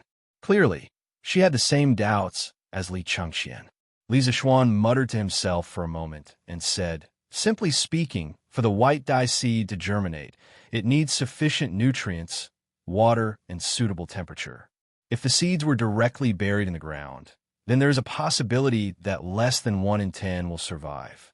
This is because the nutrients in the ground might not be enough. Furthermore, the night is still a little cold. This is why the survival rate of the white dye seed is so low." Li Chengxian nodded his head as if he understood, and then asked, "Little Xian, the reason why this thing is called a nutrition bowl is because the nutrients in the soil are very sufficient, right?" Li Zishuan nodded his head and praised. "That's right. The nutrients in the nutrition bowl are indeed very sufficient. This is because the soil inside is the most fertile soil and can provide sufficient nutrients for the germination of the white dye seed. Secondly, once the seeds are planted, I will instruct people to put the seeds together with a nutrition bowl into the greenhouse. This way, it won't be frozen at night, and the moisture in the soil won't evaporate too quickly. This way, not only will the survival rate of the seeds greatly increase, the germination time will also be greatly reduced. Once it germinates, it can be transplanted into the field along with a nutrition bowl. There were two advantages to using this method.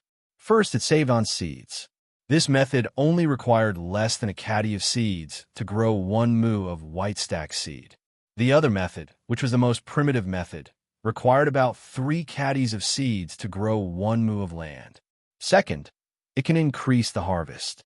Because using this method, the seeds can absorb sufficient nutrients during the germination stage, so the buds will generally be thicker. In the end, for the same white dye seed, this method of growing white dye seed will increase the flower catkins by at least 30%. When Li Chengxian heard this, he widened his eyes in shock and said, "Before coming here, my imperial father guessed that Xiao Xian might have grasped an even more powerful planting method. I didn't expect it to be like this." According to Xiao Xian, this year's white dye seed harvest in Lantian County will definitely give everyone a huge surprise. Changle also nodded her head and said, "Brother Xiao Xian, if your method is feasible, then it will completely solve the problem of the low survival rate of the white dye seed. In the future, the other provinces and counties in Great Tang can also follow this method. This way, the white dye seed will be popularized in Great Tang and become the 3rd most important crop after rice and wheat. When that time comes, the commoners really won't lack clothes to wear and won't suffer from the cold in winter." When she finished speaking, Changle's eyes sparkled as if she was looking at a hero. She looked at Li Zixuan with a face full of worship. Li Chengxian clapped his hands and said, "That's right. Once there are more white dye seed, it will naturally not be as expensive as before. When that time comes, the commoners will be able to buy some white dye seed catkins to make cotton-padded clothes. Xiao Xian, if this method is successful, your merit will be immeasurable." Li Zixuan smiled faintly and said, "Whether it will succeed or not, we will only know after we try it. But the final effect will definitely not be too bad." After saying that, Li Zixuan distributed the alms bowl utensils that Faubert had sent over to the servants and guards to make the nutrition alms bowls. Of course, this labor was not free. The wages were added to their monthly allowance. Speaking of which, he now had 200 jin of white dye seed. If he planted all of them, he could plant at least 2 to 300 mu. Therefore, the servants and guards of the Li residence would be very busy this time. AI, Xiao Xian, did you notice that Changle's physical strength is really much better than before? Li Zixuan called everyone into the house. Li Chengxian dragged Li Zixuan to the back. At this moment, he suddenly said sneakily. Li Zixuan looked carefully and saw that although Changle had personally made a few nutrition alms bowls, her complexion was still normal. Her face was not red, and her heart was not out of breath. Indeed, as Li Chengxian said, her physical strength was much better than before. He turned his head to look at Li Chengxian and joked, "What? Chengxian, do you admit that your physical strength is not as good as Changle's?" Generally, a weak body means a weak kidney. This kidney deficiency is not scary, but you have to pay attention to recuperation and exercise. Stop. Li Chengxian almost vomited blood. He hurriedly said, "Xiao Xian, you are the one with a weak kidney. AI, I'm talking to you about serious matters. Don't interrupt. Get to the point." Li Zixuan put away his smile and said seriously, "Changle has my Taoist qi in her body now. Although she has not learned fighting moves, her physical strength is naturally much stronger than ordinary people. This is not surprising. A few months ago, Changle's qi disease flared up. Li Zixuan used his own qi to cure it. In addition, Changle usually practiced Tai Chi very seriously, so she had already cultivated qi. With Li Zixuan's help, she unexpectedly succeeded in drawing qi into her body. This was the main reason why her physical strength was much stronger than before. Li Changxian suddenly understood. Oh, so that's how it is. Xiao Xian, is internal qi really so miraculous? Li Zishuan glanced at him and said with a smile, miraculous or not, Changxian, won't you know once you practice it? It can also cure your kidney deficiency. AI. Who has kidney deficiency? Who has kidney deficiency? Xiao Xian, stop right there. Li Changxian said angrily. Chapter 1374. Li Changxian and Changle stayed on Cloud Mountain for less than 2 hours before returning to the palace. After all, they could not leave the palace for too long. Li Zishuan called Pang Feiji over and said, Feiji, bring some men and call all the farmers in Lantian County over. When the time comes, bring them along and learn how to make the nutrition bowl. After they learn it, go back and teach it to the farmers in the village. After a while, the white-fold seed flower will be planted. All the farmers who receive the seeds must use this method to plant the white-fold seed flower. Pang Feiji cupped his fists and said, Yes, Marquis. After saying that, he brought a dozen personal guards and rode down Cloud Mountain. Not long after Pang Feiji left, a woman came to the courtyard of Cloud Mountain and said that she wanted to see Li Zishuan. Li Zishuan brought Han Yushi out to meet her. Only then did he know that this woman was Ku Shiqing's mother. She was here to send a message to Li Zishuan, saying that Ku Shiqing had already left for Bashu in the afternoon. Ku Shiqing's father, because he was worried, also followed along. Li Zishuan and Han Yushi comforted Ku Shiqing's mother, telling her that Ku Shiqing will be taken care of by Gao Shilian when he arrived there, so she did not have to worry. Ku Shiqing's mother stayed on Cloud Mountain for a while before leaving. Her back view looked very bleak. After all, her husband and son had gone far away and might even encounter danger. Of course, she was worried. Husband, you sent your students so far away. Aren't you worried that they will encounter danger? Back in the house, Han Yushi looked at Li Zishuan and asked. Li Zishuan was stunned, then sighed and said, Of course I'm worried, but what's the use of worrying? These children have to bear what they should bear. If they don't experience some things, they will never grow. Evening, Sweet Dew Hall. Li Zishuan really said that? Li Changxian told Lier everything he saw and heard on Cloud Mountain in the afternoon.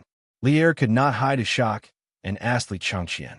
Li Changxian clasped his hands and said, Absolutely true.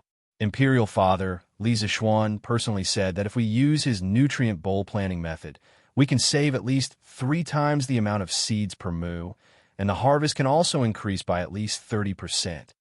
Hearing this, Lier nodded his head. Although he did not show it on his face, his heart was in turmoil.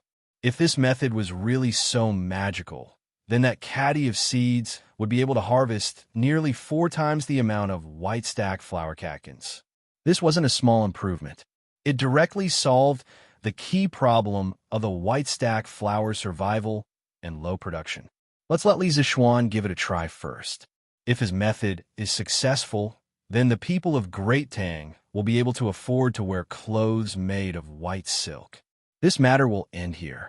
Chengxian, you don't need to worry about this. Yes, Father.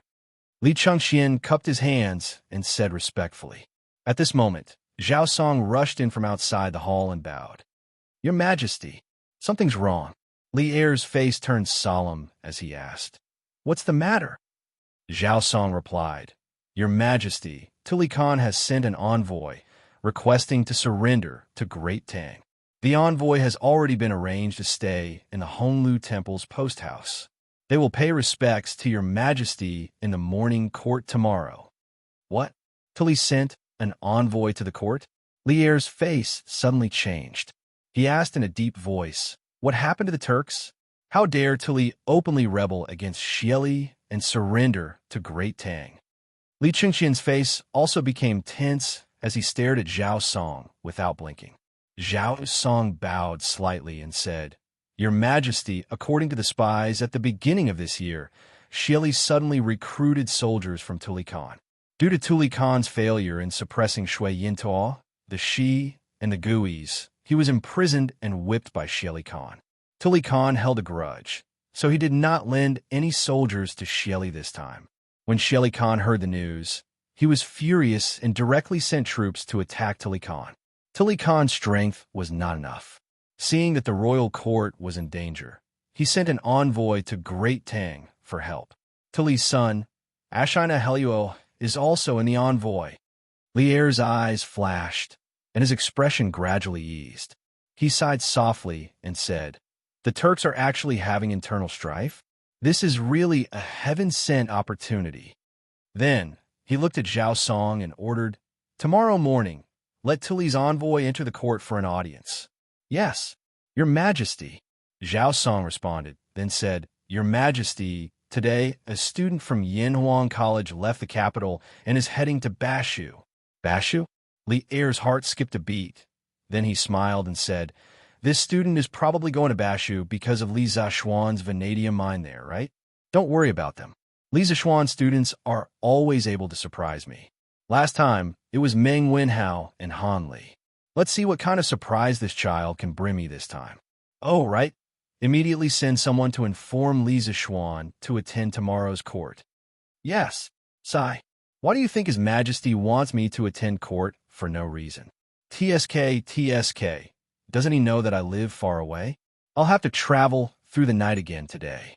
The next morning before dawn, Li Zishuan was already dressed and washed up with Han Yushi's help. Although he wasn't sleepy, he had to leave before dawn. Li Zishuan couldn't help but grumble softly. When Han Yushi heard that, she couldn't help but giggle. She helped Li Zishuan comb his hair and said with a smile, "Husband, other people have studied hard for decades in hopes of being able to enter the imperial court one day. But why do you look like you have a deep grudge when you hear that you have to attend morning court?" Li Zishuan pinched Han Yushi's fair fingers and said with a naughty smile, "What does the poem say? Oh, it's the harem of 3,000 beauties. From then on, the emperor won't attend morning court. As for your husband, he only needs you, my wife. So he's too lazy to attend morning court. How can those fame and fortune be more important than the wife in my arms? My wife, don't you think so?" Han Yushi's tender face turned red. She hurriedly shook off Li Zishuan's big hand and said angrily, "Husband, you're talking nonsense again. Don't move. Let me help you comb your hair quickly. Don't miss the time." Okay. I'll listen to my wife." Li Zishuan knew that Han Yushi couldn't resist teasing. After saying that, he was no longer naughty. At this time, Han Yushi suddenly said, "Husband, you should think of it this way. With your current rank and status, you should attend morning court every day. It's His Majesty who saw that you have multiple positions and that the Yunshan residence you live in is quite far from the imperial palace. That's why he specially allowed you to not attend morning court every day. So, you should be grateful to His Majesty." My wife's words make sense. Li Zishuan's eyes lit up and said with a smile, "If that's the case, then I have the motivation to attend morning court." Confucius was right. Behind every successful man, there's a good woman.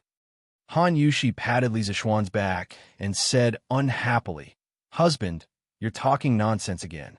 When did Confucius say that?" "Okay, husband, your hair is done. Go and have some food. Otherwise, you'll definitely be hungry after standing in court for so long."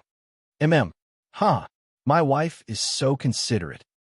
After coming out of the gentle home, Li Zishuan and Pang Feiji rode together and became a pair of brothers in distress. They held torches and rushed through the night. Oh, strictly speaking, this wasn't called the night road. Perhaps it should be called the dawn road, the last trace of darkness before dawn. Fortunately, the road from Yunshan to Chang and had been paved with cement. Otherwise, no matter how good one's horsemanship was, they wouldn't dare to ride on the rugged mountain road like before. Otherwise, they would definitely fall into the ravines. After rushing for a while, they finally arrived at the east gate of Chang and city before the city gates opened.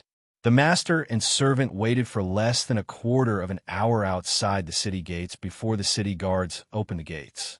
Li Zishuan and Pang Feiji hurriedly urged their horses to enter and then galloped towards the imperial palace. "Yo, Xiao Xian, why are you here for morning court today?" After entering the palace, They arrived at Taiji Hall. There were already many people gathered here, including Cheng Yaojin and Qin Xiong. Seeing Li Zixuan, this rare guest, Cheng Yaojin walked over with a face full of surprise. He patted Li Zixuan's shoulder and laughed. Speaking of which, old Cheng was able to come to court so early because of his bicycle. Cheng Yaojin could be considered an expert in bicycles now. He could even ride a bicycle with one hand. Sometimes, he could even use both hands to leave the handlebars. What's more, when Cheng Yaojin rode his bicycle, it was even more ferocious than when he rode a horse. Everyone was afraid of him. Actually, he was not the only one who rode a bicycle. Among the civil and military officials, those who were slightly wealthier had almost all bought bicycles. After all, bicycles were faster and more convenient than horse carriages. They could go wherever they wanted with just a pedal. Moreover, they did not have to feed the horses. It was worth mentioning that the palace was also keeping up with the times. They had specially built a parking lot outside the palace gates for the officials. When Li Zixuan found out about this, he felt a sense of accomplishment and was overjoyed for a long time. This was because he had brought a little change to this era. "Good morning, Uncle Cheng." Li Zixuan greeted Cheng Yaojin and replied, "Yesterday, His Majesty sent someone to Yunshan to inform me that I must attend today's court meeting. I dare not come." "Oh, His Majesty sent someone to inform you?" Cheng Yaojin's eyes flashed, and his expression became serious as he asked. Li Zixuan nodded and said, "Yes." "Oh, right, Uncle Cheng. Did something big happen in the court these 2 days? Is that why His Majesty asked me to come? Can you tell me what happened in the imperial court?" Cheng Yaojin hesitated and said, "It's both a good and bad thing. Sigh, you'd better ask second brother Qin." Li Zixuan was baffled. He turned to look at Qin Xiong and asked, "Uncle Qin, what happened? Why is Uncle Cheng being so secretive?" Qin Xiong sighed deeply and said, "Shili Khan sent troops to attack Tuli. Tuli came as an envoy and asked Tang Empire to send troops to help. He is also willing to surrender to Tang Empire." Li Zixuan was stunned when he heard this. He was puzzled and said, Then isn't this a good thing? Why does Uncle Cheng say that it's both a good and bad thing?" Chapter 1375. Little Xian, this Tuli Kaghan is the son of Shibi Kaghan, known as the Little Kaghan of the Eastern Turks. But his Kaghan title is just a title, and his strength is not strong. The power has always been in the hands of his father and uncle. In the second year of Wuda, Shibi Kaghan died of illness. The one who took the throne was not Tuli, but Tuli's uncle Silifoshi, Chuluo Kaghan. In the fourth year of Wuda, Chuluo Kaghan died, and Tuli's other uncle took the throne aggressively. He is the current Shili Kaghan. Shili appointed Tuli as the Little Kaghan, in charge of the Khitan, Swanni, and other departments. Because Tuli Kaghan did not have a fixed tax on his subordinates resented him. Because of this, many tribes submitted to the Great Tang, such as Shui Yinta, Shi, and Swanni. Shili Kaghan sent Tuli Kaghan to suppress these tribes. Tuli Kaghan was defeated, and his soldiers were scattered in disorder. It is said that Shili Kaghan was furious and imprisoned him, whipping him for a long time before releasing him. Tuli suffered such a great humiliation, so he naturally harbored a grudge against Shili. From then on, the uncle and nephew of the Eastern Turks entered a state of open strife and covert struggle. Tuli suddenly sent an envoy to the court to beg for peace. He must be unable to withstand Shili's offensive and wants the Great Tang to send troops to help him out of the siege. But in this situation, if my Great Tang were to rashly dispatch soldiers, it would be tantamount to declaring a full-scale war with Shili. The Eastern Turks are currently at the height of their national strength, possessing 1 million soldiers. If the Great Tang wanted to declare a full-scale war with them and win, how could it be so easy? We must make sufficient preparations before we can start this war. Otherwise, defeat is certain. But there is not much time left for the Great Tang. Today, Tuli sent an envoy to the court, proving that his forces can no longer withstand Shili Kaghan's attack. Being destroyed and annexed is only a matter of time, and the Great Tang cannot sit by and watch Tuli be annexed like this. Otherwise, Shelley will become even stronger. So it is difficult, very difficult. Let's see what decision His Majesty will make today. In front of the Taiji Palace, Qin Xiong estimated that there was still some time before the court, so he told Li Zixuan about Tuli's envoy. Oh, I see.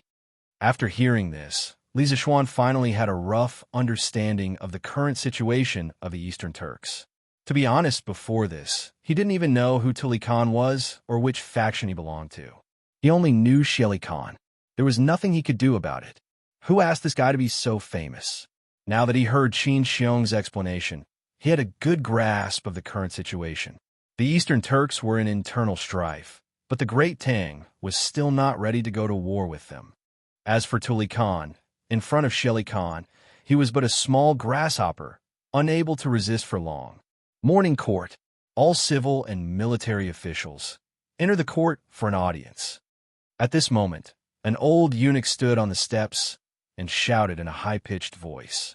The civil and military officials at the foot of the steps immediately fell silent. They straightened their clothes, hugged their tablets, and walked up the steps toward Taiji Palace. Entering the Taiji Palace, after a round of greeting, a Turk stepped out from the crowd and bowed to Lier. His Majesty the Emperor of the Great Tang, Shelley Khan has disregarded my late Khan's feelings, disregarded the relationship between uncle and nephew, and openly sent troops to attack my father Khan. I beseech His Majesty the Emperor of the Great Tang to send troops to aid my father Khan. Ashina Ilhind will be staying in Chang, and as a hostage. Hearing this, the civil and military officials looked at each other in dismay. Lier asked in a deep voice, "You are Tuli Khan's second son?" The Turk cupped his fists and said, "Your Majesty, this one is indeed my father's son. I have come to the Great Tang to request assistance and surrender. In order to express my father's sincerity, Ashina Heluo is willing to remain in Chang, and as a hostage to express my father's sincerity in surrendering to the Great Tang, sending a son into the court as a hostage." All the civil and military officials sucked in a mouthful of cold air, thinking that Tuli was really going all out this time. At the same time, this also meant that Tuli Khan had been forced into a corner by Shelley. Otherwise, he wouldn't have staked everything and wholeheartedly submitted to the Great Tang. After a moment of silence in the hall, Lier said, "Since I ascended the throne, I have ruled the country with benevolence and righteousness, and I have treated my friends well. Ashina Heluo, you don't have to mention the matter of a hostage again. My Great Tang doesn't need anyone as a hostage. This is really detrimental to my Huaxia's prestige. Furthermore, I have some friendship with Tuli in the past. How can I take advantage of this and take his son as a hostage?" Speaking of which, Ashina Heluo was also a straightforward person. How could he say, "I am here to be your hostage," in front of the emperor? Normally, this kind of thing was tacitly understood, and no one would directly say it. Old Li was the ruler of Huaxia, so how could he not care about his face? However, Lier saying that he had some friendship with Tuli Khan was also true. In the 7th year of Wuda, the Turkic Great Khan Shelley Khan and Tuli Khan gathered all their forces and invaded the Great Tang's borders. At that time, the Great Tang Emperor Li Yuan sent Lier out to defend against the Turks on the 21st day of the 7th month. On the 12th day of the 8th month, the two sides clashed at Wulongbin, which was known in history as the Battle of Wulongbin.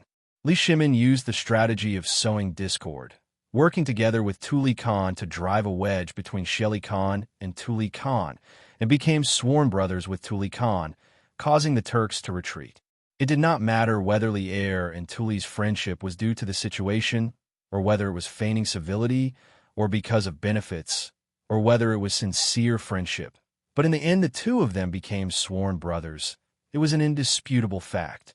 Although this kind of thing sounded inconceivable to other people, hearing Lier's words, Ashina Heluo was first stunned, and then he immediately wanted to refute.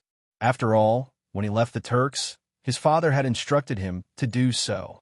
He had to complete the task his father had given him. Who knew that Lier seemed to know what he was going to say next, and spoke first. Ashina Heluo, you don't need to say anything more. We will not take you as a hostage. However, if you like the prosperity of Chong and want to stay in Chan for a while, we naturally have no reason to refuse. Ashina Heluo's wooden brain finally reacted at this moment. He hurriedly cupped his fists and said, "Many thanks to the great Tang Emperor for taking me in. Ashina Heluo is willing to stay in Chong and for a while. I only hope that the great Tang Emperor can send troops to rescue my father. When the time comes, my father will definitely remember your majesty's kindness and lead his troops to surrender to the great Tang Empire, joining the court and submitting to your majesty." Li Er's eyes narrowed as he said in a deep voice, "In the past, the Turks had internal strife and relied on the power of the Sui dynasty to stabilize. However, Sheli Khan did not know how to cherish the situation left behind by his ancestors. Instead, he relied on his own strength to indulge his own desires. He was licentious and tyrannical, and his uncle and nephew killed each other. This is truly against the laws of nature. However, sending troops to the Turks is a matter of great importance. We need to discuss it with the court officials before we can make a decision. Ashina Heluo, you have traveled a long way from the Turks and must be exhausted. Why don't you return to the inn and rest for a while? After we have discussed with the court officials, we will send someone to inform you." Hearing this, Ashina Heluo thought seriously before finally cupping his fists and saying, "Yes, your majesty." Ashina Heluo will take his leave. After that, he clenched his fists in front of his chest and bowed to Li Er. Then, he brought the two Turk emissaries and left the hall. After Ashina Heluo left, Li Er's eyes darkened as he looked at the court officials and asked, "Dear officials, do you think that our Tang Empire should send troops to aid Tuli?" Regarding Tuli's request for help, Li Er himself was both happy and fearful. He was happy that the internal strife of the Eastern Turks had caused the Tang Empire's northwest border to have a rare moment of peace. However, he was fearful that if Tuli was destroyed and Sheli became the sole ruler, then it would be difficult for the Tang Empire to destroy the Turks in the future. The court officials were silent for a long time. Finally, Zhang Sun Wuji could not help but step out and say, "Your Majesty, this old official thinks that it is not suitable to send troops now. 2 years ago, our Tang Empire had just signed an agreement with Sheli not to attack each other. Now, without Sheli Khan's invasion, if we were to go back on our word and send troops, not only would it be a waste of manpower and resources, but it would also not be the army of a king." Hearing this, Li Er's face instantly fell. Indeed, the Wei River alliance back then was the biggest obstacle for him to send troops to the Turks. The Tang Empire, as a dynasty in the Central Plains and a country of etiquette, had to have a reason for doing things. They could not be like the Turks, who could fight whoever they wanted to fight. Even if they killed their brothers, no one would blame them. The Tang Empire was particular about sending troops with a reason. Most of the court officials would not allow Li Er to do something as treacherous as going against the agreement. Duke Zhao is right. It is indeed not suitable to send troops now. This old official agrees. This official agrees. After Zhang Sun Wuji said that, there were immediately voices of agreement in the court. Bullsh asterisk T. Bullsh asterisk T. What Bullsh asterisk T agreement? Let me, old Chung, ask all of you, if Sheli is free now and has sufficient provisions, do you think he will care about the agreement back then? Will he send troops to invade our Tang Empire? Although Chung Yaojin also knew that now was not the best time for the Tang Empire to send troops, but seeing so many officials talking about the Wei River Alliance back then, he could not help but stand up and scold. The Wei River Alliance was not only the shame of Li Er's life, it was also the shame of Chung Yaojin's life. Duke Liu, why are you spouting such vulgar words in the court? Furthermore, our Tang Empire is a country of etiquette and etiquette. When we go to war, we have a reason for sending troops. How can this be a game? Zhang Sun Wuji pulled a long face and reprimanded Chung Yaojin. Chung Yaojin immediately snorted and said, "Bullsh asterisk T, sending troops with a reason. According to what you said, we can only wait for that brat Sheli to bring troops to Chong in city before we can retaliate? Chung Jijia, don't be unreasonable in the imperial court." Zhang Sun Wuji's eyes were dark as he said coldly.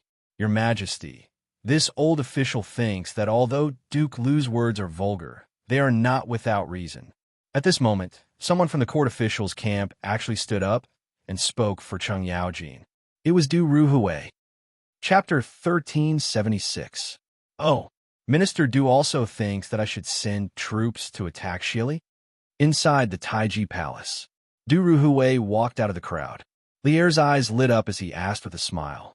Lier knew better than anyone that the Tang Empire was not ready for a full-scale war with the Turks. But it was one thing to not be ready and another to not dare to fight. As long as the decision was made to fight, the entire Tang Empire would take action and prepare for war very quickly. Du Ruhui cupped his hands and said, Your Majesty, I think what High Duke Lu said is reasonable. The Tang Empire does not need to be honest with Shili because he will violate the treaty sooner or later. Now that the Turks are in chaos, it is the best time to attack. Moreover, attacking countries with civil strife has been the custom since ancient times.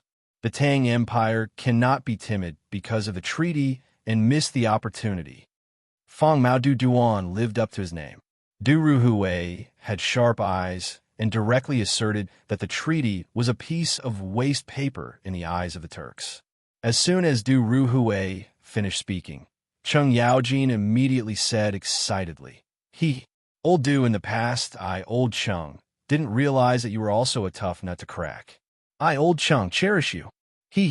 Today, Old Cheng, would like to apologize to you for my blind eyes. When you get better, Old Cheng, would like to treat you to a drink. After saying that, he patted Du Ruhui's shoulder gently, looking very intimate, as if they were good brothers who had known each other for many years. Du Ruhui's mouth twitched slightly and then moved 2 steps to the side imperceptibly to keep a safe distance from Cheng Yaojin. Then, he cupped his hands and said expressionlessly, High Duke Lu, I'm just talking about the matter. It has nothing to do with personal friendship. Please conduct yourself with dignity. Hey, good. I conduct myself with dignity. Cheng Yaojin was rebuffed. He could only rub his nose and laugh dryly before returning to his original position. This was just a small episode. At this time, seeing that Cheng Yaojin was no longer making a fuss, Feng Xinling stepped out from the crowd and cupped his hands. Your Majesty, I think that Kemming's words are reasonable. Now that the Turks are in internal strife, it is a heaven-sent opportunity for the Tang Empire. When Shili's army was at the city gate, the reason why he signed the treaty with the Tang Empire was that he could not figure out the real situation of Chong and did not dare to attack the city rashly. He definitely did not want to be friends with the Tang Empire forever. The Turkic foreigners have been eyeing our central plains for many years. Once they are ready, or our great Tang falls into internal strife, they will definitely disregard the treaty and attack the great Tang. Therefore, instead of waiting for Shili to attack us, it would be better to immediately organize our forces and attack Shili. Right now, our great Tang has many soldiers and generals. We have sufficient provisions and fodder. After 3-4 months of serious preparation, we will definitely have the strength to fight Shili.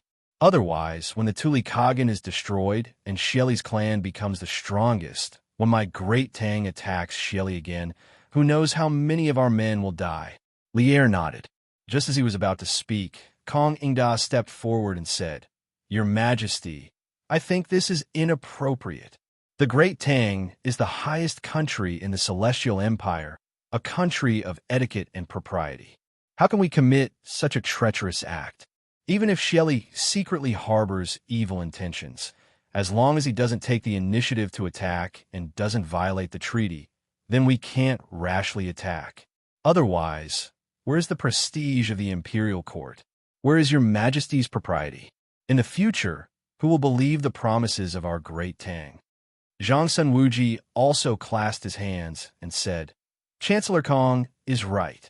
Since the great Tang is a country of gentlemen, it must have the demeanor of a gentleman.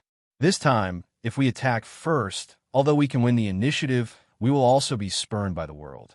At that time, the righteous army will become an unreasonable army, and the other neighboring countries will no longer believe in the promises of our Great Tang.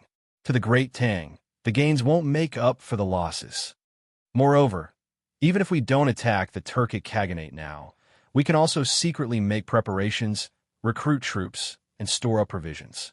Once the Turkic Khaganates break the treaty or do something that violates the treaty, it won't be too late for us to attack them then. Even if the Tuli Khagan is destroyed and Shelley's clan becomes the strongest, we have sufficient preparations and may not lose to them. Buzz, I second the motion. The Great Tang cannot lose its face. Your Majesty's propriety cannot be lost.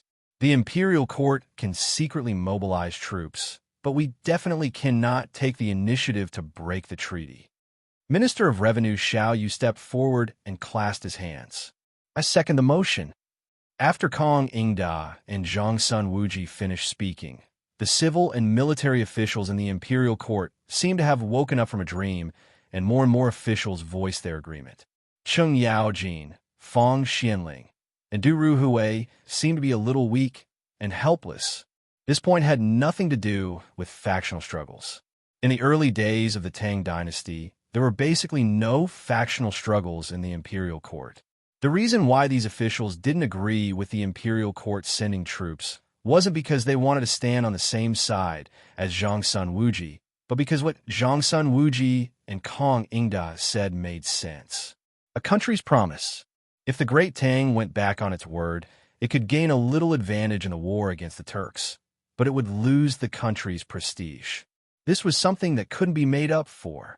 Li Zishuan, who was in the civil official camp, couldn't help but frown. Although he was also in the pro-war camp, he had to admit that what Zhang Sun Wuji and Kong Ingda said made sense. As a country in the Central Plains, they naturally had to pay attention to the country's prestige and couldn't go back on their words. Otherwise, if they lost their prestige and caused other countries to no longer believe in the Great Tang, this loss would be too great. After all, although the Great Tang was strong now, it wasn't strong enough to contend against all the countries in the world and didn't need any allies. How could Li Er, who was sitting high above, not see the current situation in the Imperial Court? He knew that the Great Tang couldn't send troops to reinforce Tuli in the current situation. He frowned and pondered for a long time. Just as he was about to announce that they wouldn't send troops, a guard ran in from outside and bowed with cupped fists. Reporting, Your Majesty, the envoy sent by the Khitan chieftain has arrived outside the palace. At the same time, the envoy sent by Khan Shelley has also arrived. The moment he finished speaking, all the civil and military officials in the Imperial Court were dumbfounded. What?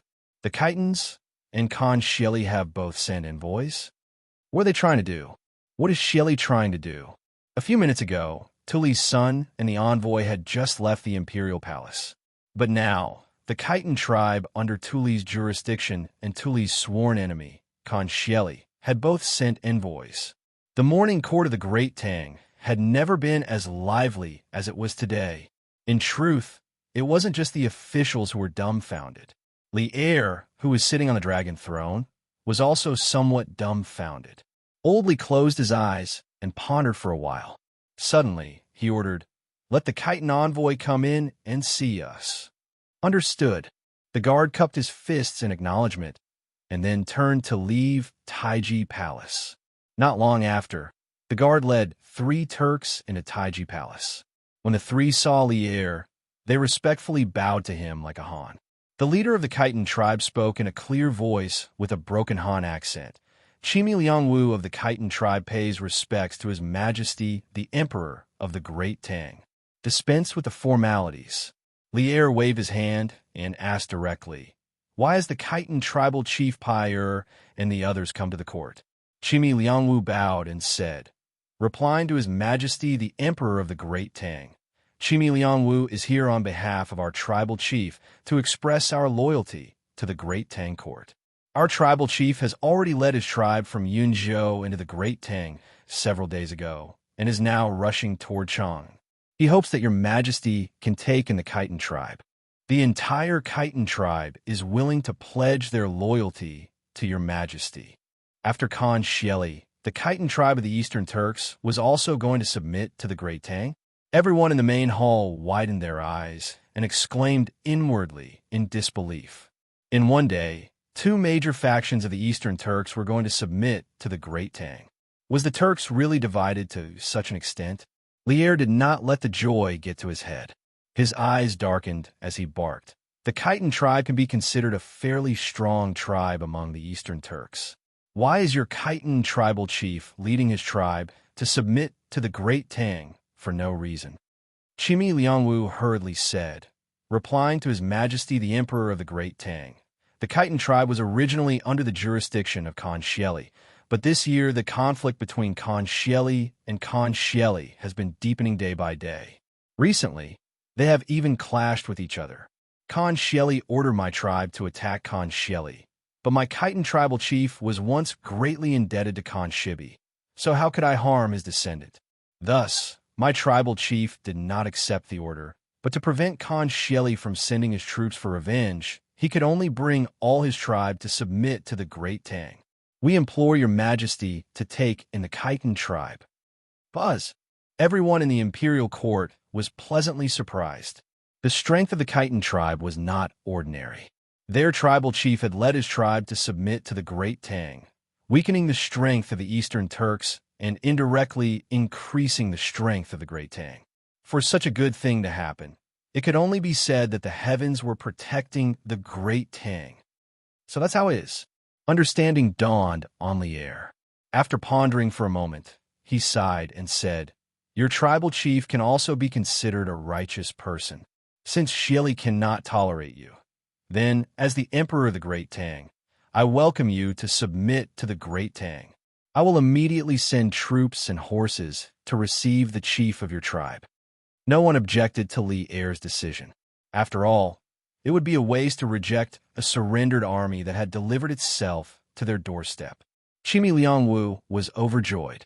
Thank you, His Majesty the Emperor of the Great Tang. Lier nodded in satisfaction and said, all of you must be tired from the journey. Return to the post house to rest first. I will immediately send men to receive your tribal chief in a moment. Thank you, His Majesty the Emperor of the Great Tang. Chimi Liangwu will take his leave. Chimi Liangwu bowed and then left the hall. Lier narrowed his eyes and ordered, summon Shieli's envoy into the hall. Summon Shieli's envoy for an audience. Summon Shieli's envoy for an audience. The eunuchs passed on Lier's decree one by one. Not long after, a burly Turkic man walked into the hall with two Turkic men of medium stature. Before that burly Turkic man could announce his identity, Lier couldn't help but exclaim, it's you? Chapter 1377. Inside the Taiji Palace, seeing the burly man leading the Turkic envoys, not only did Lier look surprised, but many of the officials in the palace also lowered their heads in discussion. Your subject, Ashina Simo, greets your majesty. The burly man, leading the Turkic envoys, bowed to Lier. The two Turks behind him raised their fists and bowed to the burly man, but they didn't say anything. They probably didn't know how to speak the Han language. Your subject. Lisa Schwann's heart skipped a beat.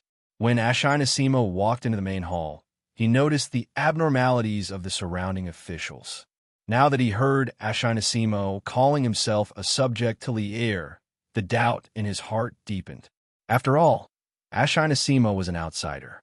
How could he call himself a subject to the Emperor of Great Tang? As he was on the side of the civil officials, he wasn't familiar with most of the people around him. He was familiar with Fang Xianling, Du Ruhui, and Zhongsun Wuji, but these three were already standing at the front talking to Lier. Thus, he could only suppress the doubts in his heart and quietly watch the situation develop. Huh, Simo, there's no need to be so polite. Quickly rise. Lier, who was sitting on the dragon throne, said amiably.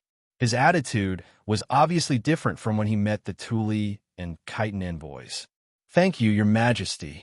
Ashina Simo straightened his body.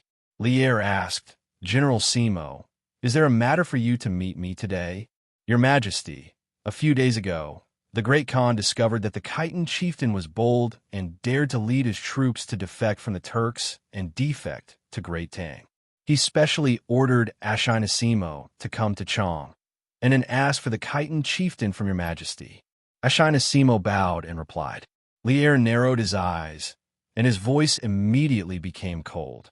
He said indifferently, the Khitan tribe has always been under Shieli's jurisdiction. I have never seen him before. How can I hand him over to you?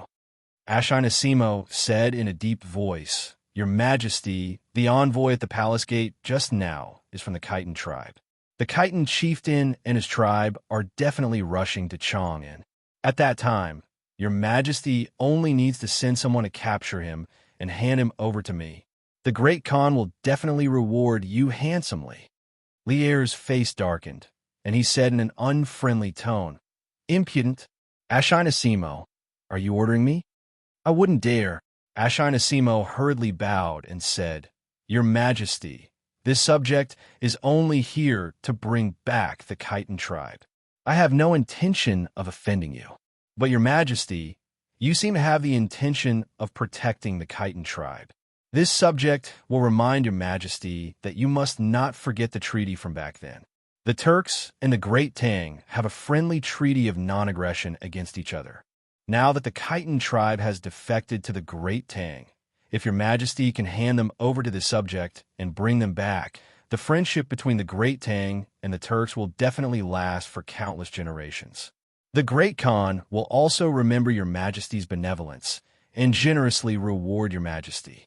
How dare you? As soon as Ashinasimo's voice fell, Chung Yaojin could no longer remain calm. The old man jumped out from behind and pointed at Ashinasimo's nose as he scolded. Bastard, how dare you criticize His Majesty? His Majesty treats you with courtesy today only because of the previous emperor's high regard for you and the past friendship. You actually don't know what's good for you, offending your superiors and threatening His Majesty? Humph. If you have the guts, then come out and have a good fight with me. Old Chung. Ashinasimo frowned and said, High Duke Liu, Ashinasimo did not threaten His Majesty. I only want to complete the mission given by the Great Khan and promote the eternal friendship between the Turks and the Great Tang. If I have offended you, I hope Your Majesty and High Duke Liu can forgive me. Chung Yaojin glared at Ox Eye and said angrily, Humph. Don't use Khan Shieli to pressure this old man. I, Old Chung, am not afraid of him. Enough. Jijia, go down. Quarreling in the imperial court, what a scandal. Lier, who was sitting high above, frowned and scolded. Yes. Unwillingly, Chung Yaojin immediately stopped and retreated. Lier looked at Ashinasimo and said in a deep voice, We indeed have a non-aggression treaty with Shieli. The Khitan tribe is in the Turks, and we can't do anything about it. But now that they have surrendered to the Great Tang, they are our people. We will not hand our people over to other countries, much less to Shieli. So, Ashinasimo, you should go back. Ashinasimo still clasped his hands and said unwillingly, Your Majesty, if you can hand over the Khitan tribe to me, the Great Khan is willing to use Liang Shidu in exchange. Your Majesty, please reconsider. How can a mere Khitan tribe be compared to the eternal friendship between the Turks and the Great Tang? Liang Shidu. Everyone in the imperial court was first stunned. Then they burst into an uproar. Many of the officials and generals were tempted by the news. Li Zishuan was also tempted, because he had heard of Liang Shidu before. Liang Shidu was originally a general in the Sui dynasty's Inyang prefecture. At the end of the Sui dynasty, he was removed from his position and returned to his hometown. Later on, he took advantage of the chaos in the world to rebel and take control of the Shuafang. Later on, Liang Shidu officially declared himself emperor and submitted to the Turks. He was conferred the title of Magnanimous Vijay Khan and Son of Heaven. Later on, with the support of the Turks, Liang Shidu attacked the Great Tang several times, but he was defeated by the Great Tang army, and his power declined day by day. Especially after the Tang dynasty destroyed the other separatist factions, Liang Shidu was in even more danger. Thus, Liang Shidu decided to rely on the Turks, relying on them to prolong his feeble existence. Because the Eastern Turks were very strong at the start of the Tang dynasty. After the Tang dynasty destroyed, most of the separatist factions, they decided to rest and recover their strength. When they could defeat the Eastern Turks, they would deal with Liang Shidu. Thus, Liang Shidu was able to survive under the protection of the Eastern Turks for more than a decade, and he was the longest-lasting separatist faction at the end of the Sui dynasty. Today, in order to capture the Khitan tribe members who had betrayed him, Shili was actually willing to use Liang Shidu in exchange. Hearing this, Li Zishuan's eyes flashed as he thought of a plan. Lier, who was sitting on the seat of honor, was obviously shocked by Ashinasimo's words, but he quickly reacted and directly refused. It's not a big deal. Impossible. No matter what conditions Shili gives, I will not hand over the people who submitted to the Great Tang. The Great Tang is a country of nobles and will not do such despicable things. Thus, Ashinasimo, you should give up on this idea as soon as possible. Lier was not stupid. Although he also wanted to get rid of Liang Shidu, he would not use the Khitan tribe in exchange. Otherwise, who would dare to submit to the Great Tang in the future? Lier would definitely not do such a thing that damaged the prestige of the country. When the officials heard this, they all breathed a sigh of relief. Clearly, they all understood the current situation very well. Ashinasimo's eyes darkened, and after a moment, he unhappily clasped his hands and said, "Since that is the case, this official will take his leave. After returning, this official will report to the Great Khan. I hope that your majesty will not regret today's decision." I have never regretted it. Men, send Ashinasimo out of the palace.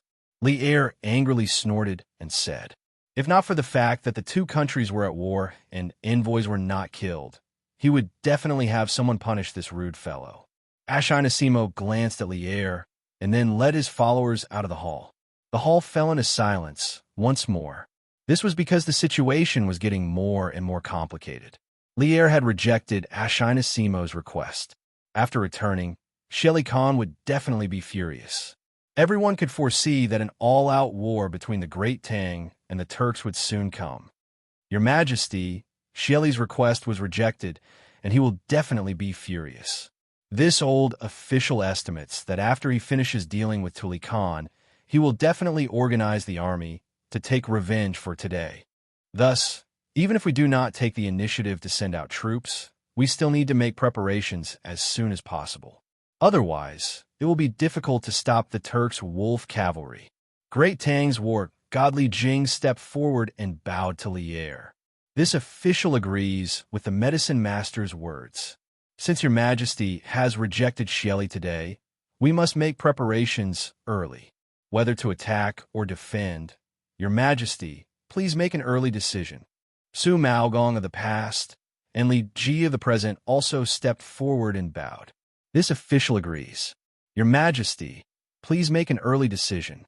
Qin Xiong, Cheng Yaojin, Fong Xianling, Duru Hui, and the other officials also bowed. Lier nodded, and then he said, my beloved officials are extremely correct. Although the Great Tang and the Turks have an alliance, the Turks' ambitions are known to all. It is only a matter of time before they break the alliance. However, our Great Tang, as the Celestial Empire and a nation of gentlemen, cannot commit such a treacherous act. Thus, we have decided to postpone sending out troops. However, the generals of the various camps of the capital's 16 guards need to urge the soldiers to prepare for war and strengthen their training. The Ministry of Works, Ministry of Revenue, and Ministry of Works need to prepare weapons, armor, war horses, and provisions. Once the Turks violate the alliance, we will immediately send out troops to capture Shili alive. In the face of a national crisis, all officials must do their best. This official obeys your majesty. The civil and military officials all bowed and accepted the order.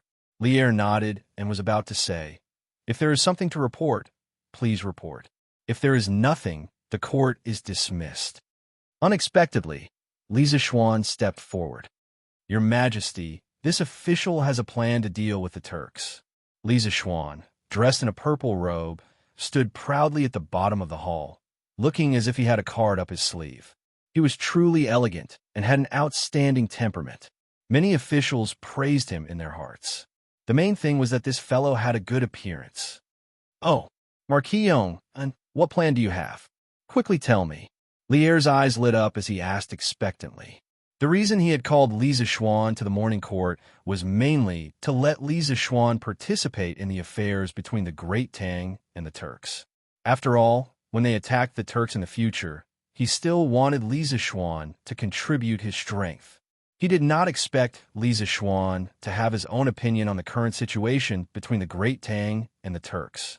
When Ashinasimo left the hall, Li Zishuan had already been brewing a plan in his heart. At this moment, he had a card up his sleeve. Hearing Lier's words, he clasped his hands and said, "Your Majesty, this official suggests that we immediately send troops to attack Liangshidu to get rid of the last obstacle in the Great Tang." Hearing this, Lier was slightly disappointed and said, "Send troops to Liangshidu? What does this have to do with the Turks?" Li Zishuan said in a deep voice, "Your Majesty, this time, the Turks sent an envoy to exchange Liangshidu for the Khitan division. It is clear that the Turks are in a state of chaos and are unable to protect Liangshidu. Why don't we take this opportunity to take him down?"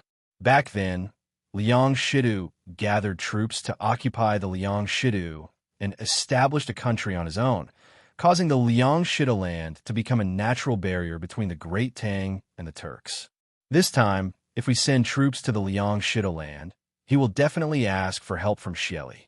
Xieli cannot bear to lose this barrier and will definitely send troops to help. Once Xieli sends troops to help Liangshidu and fight with the Great Tang army, he will have violated the alliance agreement from back then. This will undoubtedly give Your Majesty a reason to send troops to the Turks. Since he violated the alliance agreement first, why can't we take the initiative to attack the Turks? Therefore, the symbolic meaning of this battle is far greater than its practical meaning. It is not as simple as obtaining territory, because during this battle, once the Eastern Turks rescue Liangshidu, it will directly give our Great Tang a reason to attack the Turks. If Xieli sees through our plan and does not rescue Liangshidu, it is also fine. Being able to get rid of the separatist forces that have occupied the Liangshidu land for many years will also be beneficial to maintaining the stability of our Great Tang's rear. Coincidentally, we can also train our troops in advance for sending troops to the Turks in the future. Therefore, once this plan is out, no matter how Xieli responds, we will be in an invincible position. In the hall, Li Zishuan spoke with fervor and assurance. A perfect plan to deal with Xieli Khan was narrated from his mouth.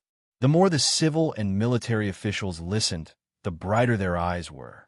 Lier was also pleasantly surprised and nodded repeatedly.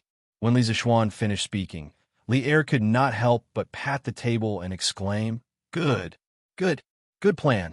Dear officials, do you think that the Marquis of Yong's plan is feasible?" Cheng Yaojin immediately walked forward and said with a smile, "Hee, Your Majesty, this old official thinks that the Marquis of Yong's plan is very feasible. Liangshidu, that old man, has occupied the Liangshidu land for so many years. He should have scrammed out of our Great Tang long ago. If Your Majesty fights, I, Cheng Jijia, am willing to lead troops to take Liangshidu's head." Speaking of which, as long as there was a battle, this old fellow would be excited. Previously, he did not even have enough fun fighting Wancheng County. Now that he was going to fight Liangshidu, he was even more excited. Furthermore, he also felt that the plan proposed by Li Zishuan was very reliable. Qin Xiong also walked forward and clasped his fist. "Your Majesty, this old official thinks that the Marquis of Yong's plan is feasible. Even if we cannot force out the Turks' reinforcements, we can still reclaim the Liangshidu land and completely unify the Central Plains." Li Jing also spoke at this time. "Your Majesty, the Marquis of Yong's plan is brilliant. To us, we can attack or retreat, but to Xieli, it is a dilemma. This official also thinks that this plan is feasible." This official concurs.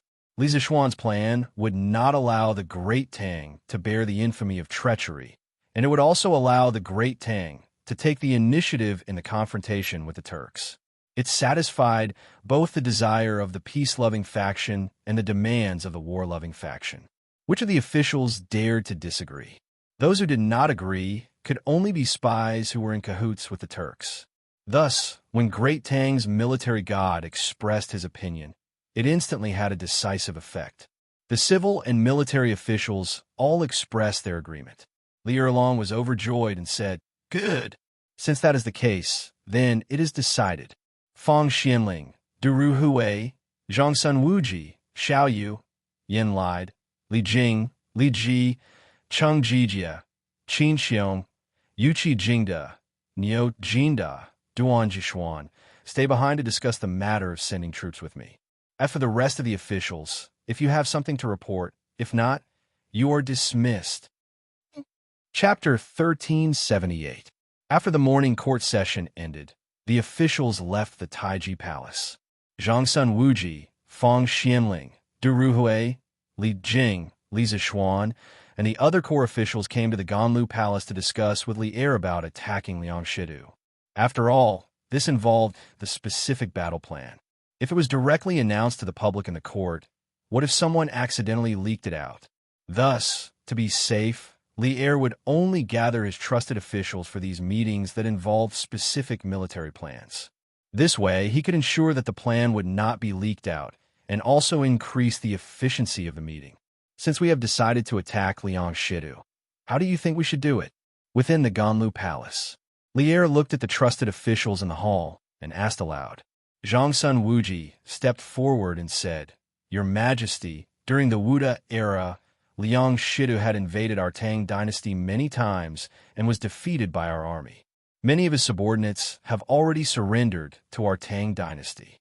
Furthermore, the 18 rebellious kings have all been wiped out. Today, Liang Shidu is unable to join forces with the rebellious kings and is weak. Internally, the Turks have political problems and it is hard for him to withdraw. Thus, I feel that Liang Shidu is no longer a threat. Why don't we send someone to ask him to surrender?" Xiao Chuan nodded and echoed, "What Duke Zhao said is right. Now that Master Liang's fate is exhausted, he can't make any waves. If we could take him down without losing a single soldier, it would be for the best." Li Er nodded, but did not say anything. Li Ji spoke. "Your Majesty, I feel that this plan is not appropriate. In the court session, according to Marquis Yong'an's plan, the best result would be to force Liang Shidu to ask for help from Xieli and lure him to break the alliance. If we do as Duke Zhao said and send a messenger to persuade Liang Shidu to surrender, what if that person really surrenders? Wouldn't Xieli not be able to react in time?" Du Ruhui clasped his hands and said, "General Li is right, but that's only one of the reasons. More importantly, Liang Shidu is a vicious person. Ever since the Sui dynasty, he has been seizing power from the Yu County. He's been at odds with our Great Tang for more than a decade now. If he really wanted to surrender, he wouldn't have waited until now. Therefore, sending an emissary to persuade them to surrender is really a waste of time and effort." Li Zishuan nodded. Suddenly, he noticed Li Zishuan, who was lowering his head to count ants. His heart stirred as he asked, "Marquis of Yong, and you were the one who came up with this plan. Do you have any brilliant ideas about attacking Liang Shidu?" Li Zishuan could not help but curse in his heart. He thought to himself, "Why are you calling me when the two big shots are arguing so fiercely? What do you want me to say?" Agreeing with one side would definitely cause the other side to be unhappy.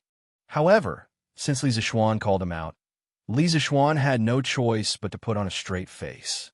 Replying to Your Majesty, this subject has no wise opinion, only a foolish one. In this subject's opinion, the opinions of Duke Zhao, General Li, and Master Du do not conflict with each other. We can bring our army to persuade them to surrender. For example, before the army besieges the city, we can send an emissary into the city to persuade Liang Shidu to surrender to Great Tang. Of course, Master Du also said that with Liang Shidu's character, he would definitely not surrender. At that time, when the emissary comes out, the army will surround the city and force Liang Shidu to seek help. This is called using peaceful means before resorting to force. This way, they would not offend either side. Li Zishuan added in his heart. in the royal court. Only those who did not offend others would be able to live longer. After being an official for so long, Li Zishuan felt that his emotional intelligence seemed to have increased. Good. What a good. Using peaceful means before resorting to force. However, in this old man's opinion, why don't we call this killing the heart? Zhang Sun Wuji chuckled. This is good. To deal with that old scoundrel Yang Shidu, we should kill the heart. Cheng Yaojin agreed with a smile. Li Zishuan nodded and finally said, Good. We will do as Marquis of Yong and says. Order Chai Xiao and Shui Wanjun to lead 50,000 right guards and 30,000 Xia province soldiers to besiege Liang Shidu.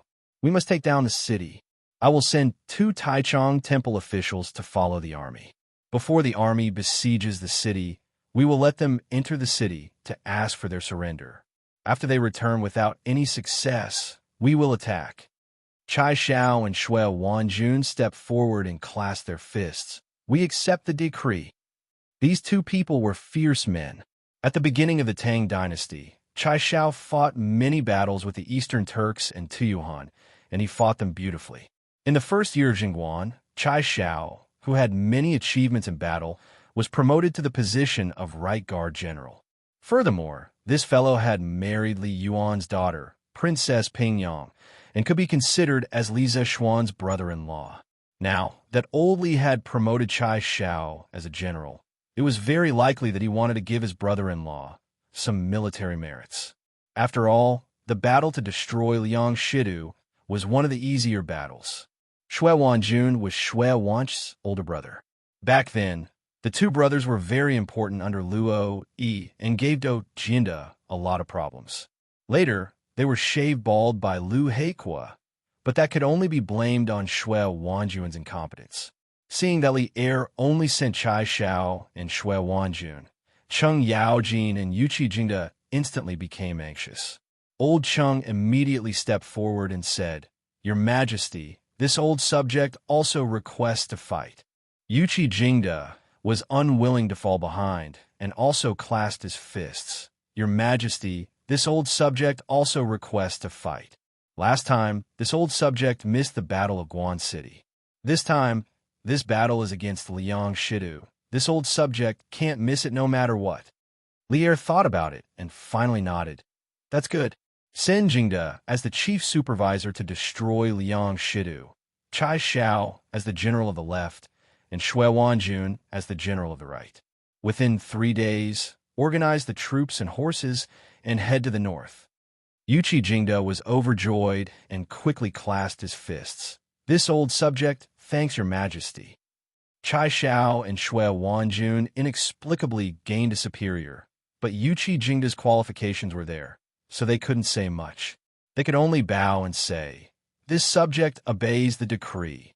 But this way, Cheng Yaojin was completely displeased. Old Cheng said unwillingly, Your Majesty, there's still this old subject. Li Er said unhappily, Liang Shidu's fate is already exhausted. Jingda, Chai Xiao, and Shui Wanjun are enough. Why use a butcher's knife to kill a chicken?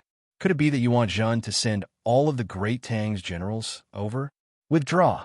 To be honest, the currently heir really didn't put Liang Shidu in his eyes. According to his initial thoughts, he only wanted to send Chai Xiao and Shui Wanjun, these 2 generals. Adding Yuqi Jingda behind them was already the limit. If Cheng Yaojin was also added, then Old Li could only say to Liang Shidu, You're not worthy. Cheng Yaojin was deflated and didn't dare to resist, silently withdrawing. Li Er continued, The Ministry of Revenue needs to quickly mobilize the army's provisions. The Ministry of Works needs to prepare the army's weapons and armor. Beloved official Xiao, beloved official Yin, I'll have to trouble you these 2 days. Xiao Yu and Yin lied hurriedly bowed and said, Your Majesty is too kind. This is our duty.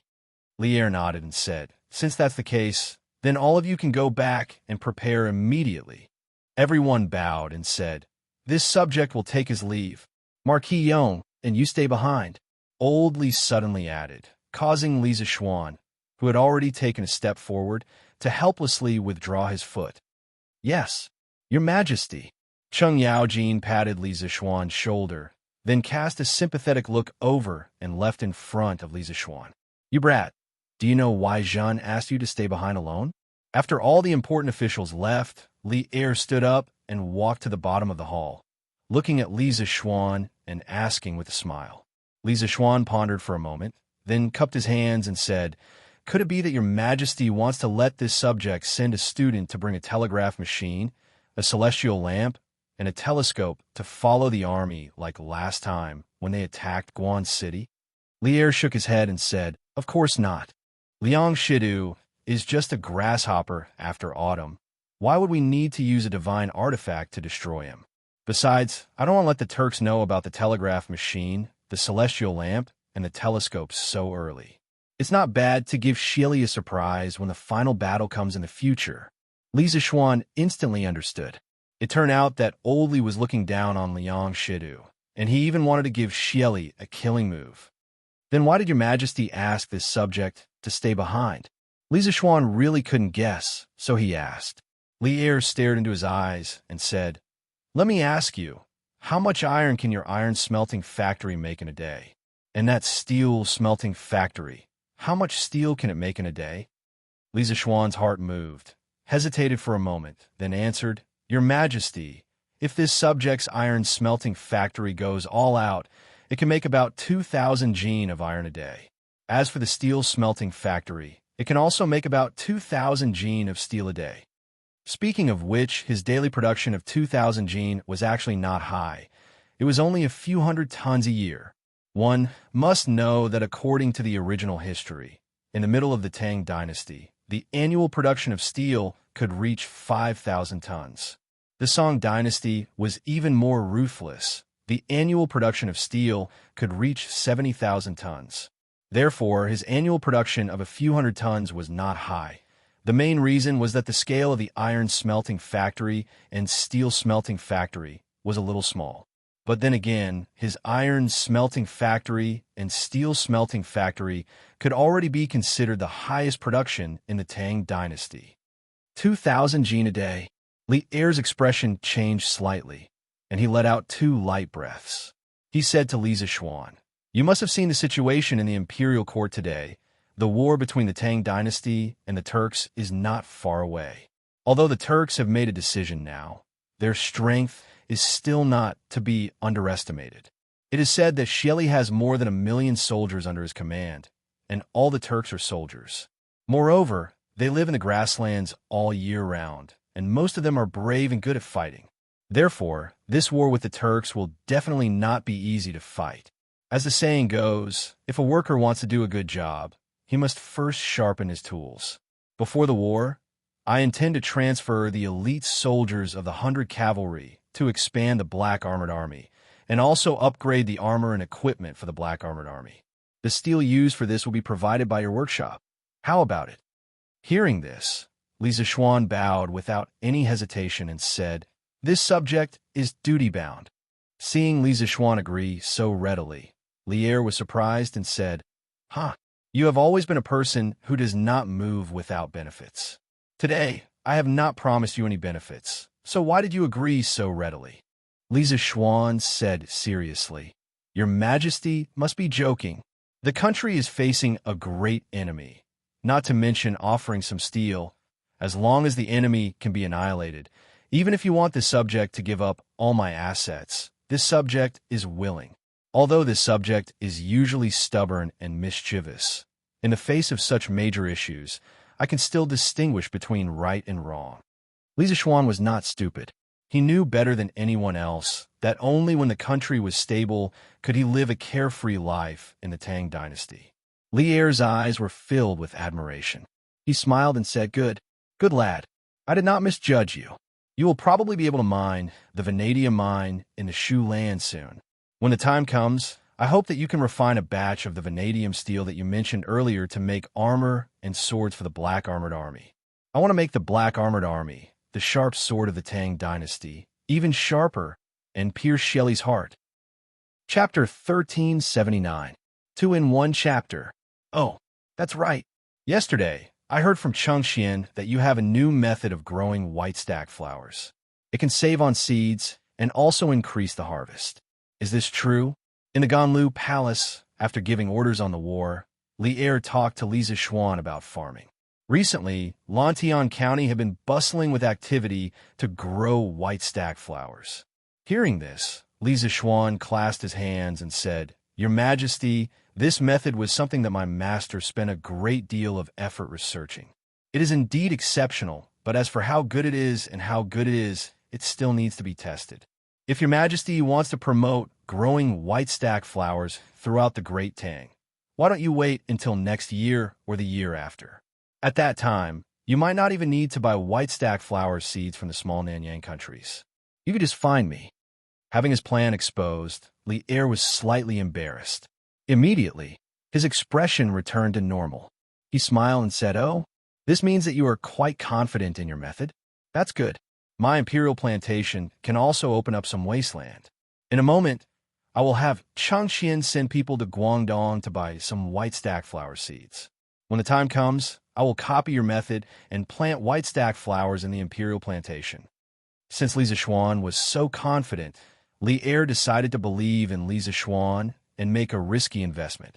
When the time came, the white stack flowers he received could be used to make winter clothes for the imperial concubines and princes and princesses. Speaking of which, it was quite sad.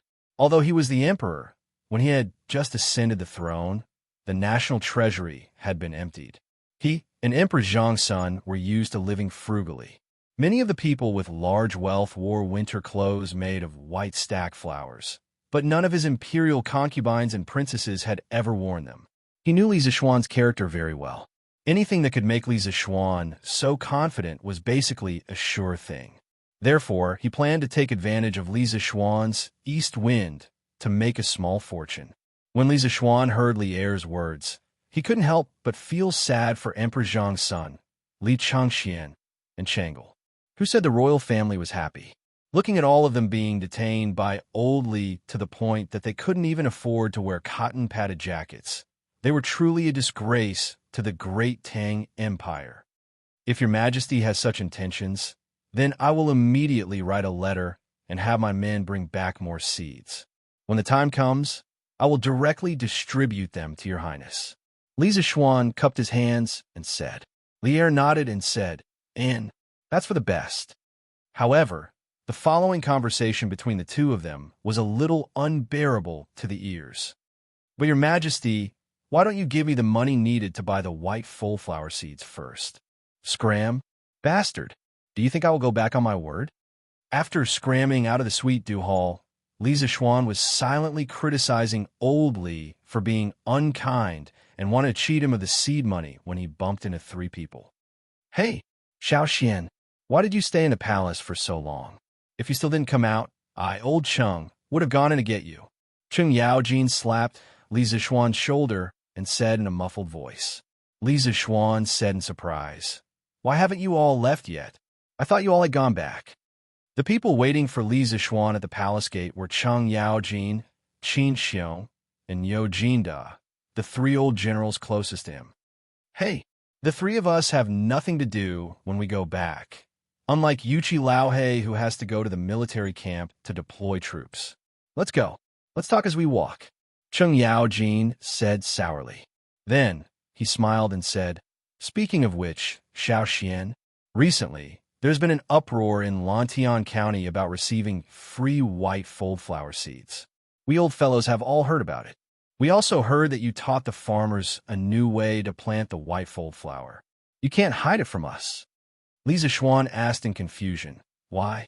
Uncle Cheng, Uncle Qin, Uncle Nyo, are you also planning to plant the white fold flower in your fief?" Qin Xiong smiled and nodded. "We heard that Xiao Xian has a way to increase the survival rate and production of the white fold flower. We old fellows also want to join in. Actually, it was mainly because the greenhouse vegetables last time had let them taste the sweetness.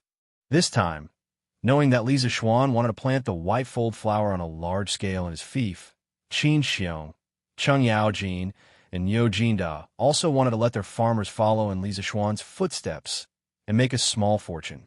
Speaking of which, they were all born in war. Usually, they did not have as many good ideas as Li Zishuan to make the farmers' lives better. Therefore, they could only follow whatever Li Zishuan did. Basically, it was as if Li Zishuan was indirectly helping them take care of the farms. Li Zishuan smiled and said, "Since the three uncles have this idea, then when I go back, I will send people to teach the new way to plant the white fold flower to the three uncles' farmers. At the same time, I will also send some new farming tools over. Moreover, to tell you the truth, His Majesty also mentioned this matter to me just now." In the end, His Majesty decided to plant the white fold flower in the imperial plantation. When everyone heard that even Li Zishuan wanted to use Li Zishuan's method to plant the white fold flower in the imperial plantation, they could not help but be filled with confidence in Li Zishuan's method. Niu Jinda smiled and said, "Then this time, we will have to bask in your glory again." Li Zishuan hurriedly waved his hand and said, "Uncle Niu, please don't say that. All of you have taken good care of this nephew on a daily basis. What does this small matter count as?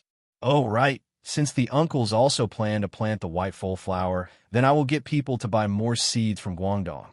"Hey, Xiaoxian, no need, no need. The number of farmers in our families can't compare to yours, and we don't need much seeds. I have already asked the merchants in Shi City to think of a way to get them. Xiaoxian, you don't have to worry." Cheng Yaojin hurriedly said. A hint of awkwardness appeared on Qin Xiong and Niu Jinda's faces. Then they took 2 steps to the side at the same time, creating some distance between them and Cheng Yaojin. Li Zishuan asked doubtfully, "Uncle Cheng, I have already sent people to buy all the seeds from the merchants in Shi City. Where else can you go to buy more?" Cheng Yaojin chuckled and said, "Hee hee, those merchants naturally have their own methods. I have already told them that if they do not hand over 1,800 jin of seeds within half a month, I will go and smash their shops. They can go to the Abbasid Caliphate to transport more seeds, or they can send ships to Guangdong to buy from the Nanyang merchants. In any case, I, Cheng Yaojin, only need to pay for the seeds. Furthermore, the merchants in Shi City have all agreed. How about it, Xiaoxian? Isn't my method better than yours?" "Good. Cough, cough. Uncle Cheng's method is indeed good." Li Zishuan was instantly speechless. He could not help but observe 2 seconds of silence for those merchants in Shi City. They were truly unlucky to have met this old hoodlum, Cheng Yaojin. Abbasid Caliphate and Great Tang were separated by 1,000 li. If those merchants did not want their shops to be smashed by Cheng Yaojin, they would most likely have to travel through the sea to find their enemies in the business world, the Nanyang merchants, to buy seeds. Truly lamentable. After leaving the palace and passing through the Vermilion Bird Avenue, Qin Xiong and Niu Jinda, because they were taking different paths, returned home. Cheng Yaojin, on the other hand, was still able to follow Li Zishuan for a while longer. At this moment, Li Zishuan recalled the doubts he had in the royal court today. Thus, he asked, "Uncle Cheng, what is the background of that envoy Shili sent, Ashinasimo? It seems like many officials in the royal court are familiar with him, and he even addressed himself as a subject to His Majesty. What is going on?" Cheng Yaojin was stunned. After pausing for a moment, he sighed and said, "Ashinasimo, this person is actually also a man. He was originally an Eastern Turkic noble, the son of Ashina Tulish. In the 19th year of founding Emperor, Chimin Khagan of the Turks fled to the Sui dynasty. The tribes of Mabe supported Ashinasimo as the Eastern Turkic Khagan. After the internal affairs of the Turks stabilized, Chimin Khagan returned to the Eastern Turkic Khagan, and Ashinasimo took the initiative to give up the position of Khagan. However, as Ashinasimo looked more like a Hu and not a Turk, Chuluo Khagan suspected that he was not from the Ashina race. Simo had been through the 2 generations of Chuluo Khagan and Shili Khagan, and he was often a Jianbi. However, in the end, he was unable to manage the military and set up a Jianbi. In the first year of Wuda, Ashinasimo had been an envoy to Great Tang many times. Currently, many old officials in the royal court were familiar with him. In the 8th month of the 7th year of Wuda, Shili Khagan and Tuli Khagan led their troops to invade Tang. The current emperor led his troops to defend against the Turks and explained the pros and cons to them. Thus, Shelikagan sent Simo and Tulikagan to meet the emperor and ask for peace. The emperor agreed to their request. In the 8th month of the same year, Ashinasimo came to Chang and to meet the emperor of that time, who is the current emperor emeritus. The emperor emeritus summoned him to the front of the imperial bed and praised his sincerity and gave him the title of Hashuan Commandery Prince. Thus, in today's morning court session, Ashinasimo called himself an official, which is reasonable. After hearing this, Li Zishuan nodded his head in realization. He then sighed and said, "I didn't expect Ashinasimo to have such a deep relationship with Great Tang. Furthermore, from what Uncle Chung said, he can be considered a righteous man." What Li Zishuan did not know was that according to the original development of history, in the 4th year of Jingguan, after the Tang army destroyed the Eastern Turks, Ashinasimo and Shelikagan were both captured by the Tang army. Later on, Li Er recognized Simo's loyalty and appointed him as the right Marquis General and Governor of Huazhou. Thus, Ashinasimo became one of the few Turks in the history of Great Tang. After bidding farewell to Cheng Yaojin, Li Zishuan brought Pang Feiji and rushed toward Mount Yan. Along the way, Li Zishuan could not help but sigh in his heart as he looked at the commoners who were struggling to make a living, the merchants who were hawking their wares, and the children who were playing around in the streets. The war between Great Tang and the Turks was about to arrive. The current peace would probably be gone soon, right? The Turkic Khaganate had over 1 million soldiers. The information he had obtained from Li Er had given Li Zishuan a huge amount of pressure. Millions of soldiers might not be much to modern people, but in the ancient times where there were few people, they were basically an invincible existence. One had to know that the total population of the Great Tang was only about 20 million, not to mention that the Turks lived on the grasslands and on horseback all year round. The physical strength of their soldiers was more or less better than that of the Great Tang. This war was really going to be a fierce one. Although in the original history, the Great Tang had completely defeated the Turks, there were no absolutes in the world.